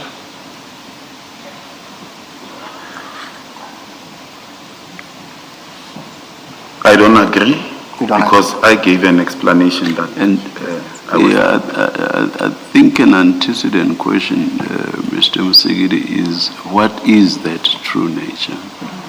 Because in my own mind, I've been thinking what we are to make of payments the other way, as it were, because ordinarily one expects the service providers as a gratification to pay an employee of the organ of state concerned, not something the other way around. So what true nature, and I've been wondering in my head as to what could possibly be happening here if it is not what Major Piri is saying. And I don't have an answer to that question. So you would first have to tell us, and indeed Major Piri as well, what you consider to be the true nature of these transactions. Chair, we won't take it further than that to say, simply put, for example, an answer to him paying 200,000 rand into a service provider's account. Clearly he says, well, he had no knowledge of that. We say that kind of answer is untenable. But no. Yes. Here's the point. You are putting a suggestion to the major, or rather, implicit in what you are putting to the major is that there is some true nature that you are aware of, and which you are suggesting that the major is not explaining or telling us. So we don't know what that true nature is. You have not told the major what that true nature is. So to put that question and to be fair to the major, you would first have to tell us what you suggest is that true nature. Do you get my point? I accept that, Chair, and I would not take it higher than that, as much as I'm tempted to make propositions to him or to the Chair in respect of those transactions. What I am putting to him is that the answers that he provided are not satisfactory. That's the penultimate point you made. Yes. And then you moved on to the one about the true nature. And I think that's where you are now. You are past the one about unsatisfactory explanations. And the major has responded to that and said he doesn't agree with you. So now I'm engaging you on the last point, which is about the true nature. So it is that I say is not fair to the major when you've not told him what that true nature is. I accept that, Chair. I'll move on from that point, at least for now. Yes. Thank you, Chair. Mr. Piri, do you have any relationship with Mr. Bonzo Modise?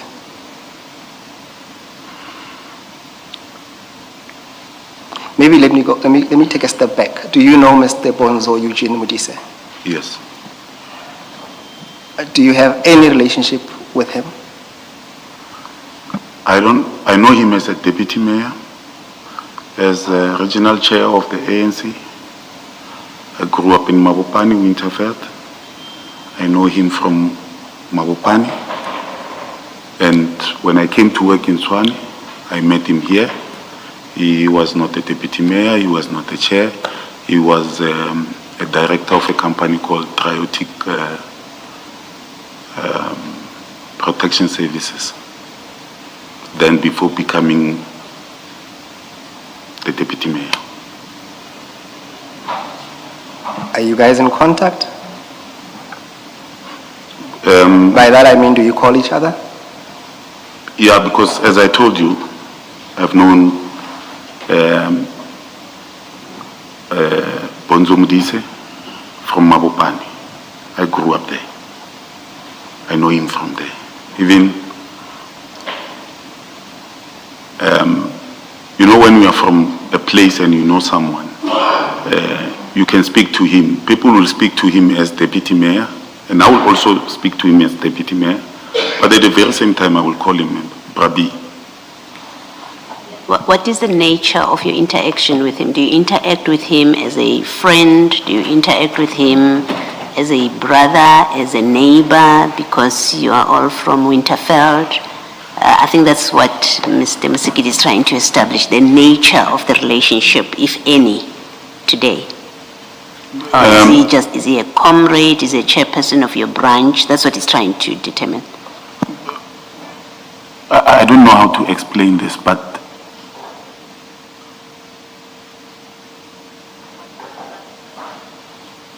it is formal coming and professional coming to work. And because I know him, I will just speak to him at any moment. Sometimes I will even call him. I'm just passing through your office at Swane House. Are you there? Outside of work or outside of the business of Tshwane? Yes. The city of Tshwane. Do you have any interaction with him? No, I don't. Any dealings with him? I want to put it truthfully. I will go to Mabopane. I don't stay in Mabopane anymore. And we will meet at a certain place and we will just greet each other. He's always with what you call protectors. We'll just greet each other. They won't allow you very close to him. And then we just greet each other and speak in our language, street language. So you don't socialize with him? I don't socialize with him. Do you have any business relationships with him? I don't have any business relationship with him. I've never had, unless managing when he was still at Triotic, coming to directors meetings and stuff, and then we meet there.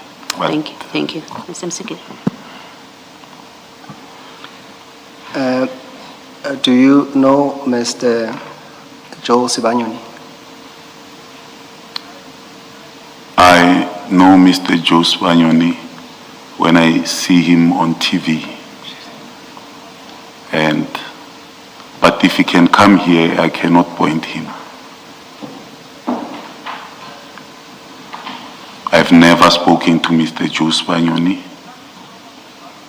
and I don't believe I will speak to him because I'm not interested in taxes.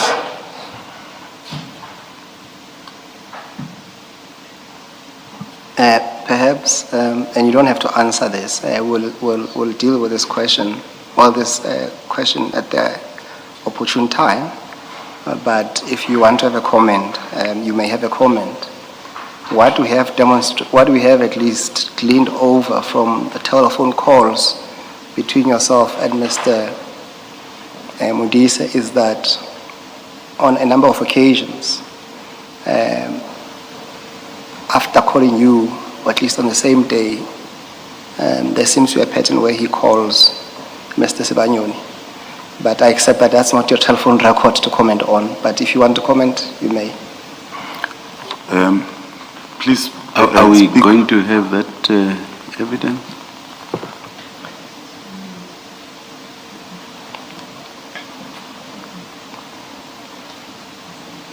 Are we going to have that evidence? Chair, I just want to have his comment. We're not going to deal with that, Chair. No. Perhaps not then, if as you say, we are not going to have that. Yes. Okay. Maybe what you could ask is whether, maybe let me ask the question, Mr. Piri, have you discussed with Mr. Modise any of the business or the services that Mr. Sibanyoni may be involved with in the city of Tshwane? Maybe first let me ask the first question. Do you know whether or not Mr. Sibanyoni has any business that relates to Tshwane, that he offers any services? Commissioner Baloyi, before answering that question, I will kindly ask, I did not hear very clearly what Advocate Musikidi said. And I would like him to repeat that. And then I have reasons, I have my own reasons now. That's fine, that's fair. So you want him to repeat the question even though I disallowed it? Yes, because Commissioner Wallo is now asking a different question. A different question? Yes. I want to hear that I heard him correctly when he said after Deputy Mayor Bonzo Modise calls me, he immediately calls Joe Sibanyoni. Because I don't see how can Joe Sibanyoni be linked to me. But to Commissioner Baloyi, I don't know what businesses Joe Sibanyoni has with the city. All I know through social media, if you type Joe Ferrari Sibanyoni, it will tell you that that is a taxi boss. So I don't know his interest in the city. But I don't know him, I can't even point him. But some people will see me on TV and then they will not put me as the person that they saw on TV. So I don't know him. All right, then maybe just for completeness, in those telephone calls that you have with Mr. Modise, because in your own testimony you say you do sometimes call him. Yes. Have you ever discussed anything relating to Mr. Sibanyoni? Never. Okay. Thank you. Yes. Chair, those will be the questions from us. And unless there's further questions from the bench, Chair. Thank you, Mr. Musigidi.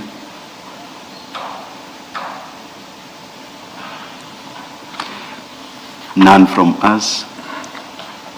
Thank you very much, Major Piri. Yes. You are excused. Let's resume at 9:30 tomorrow. Let's adjourn.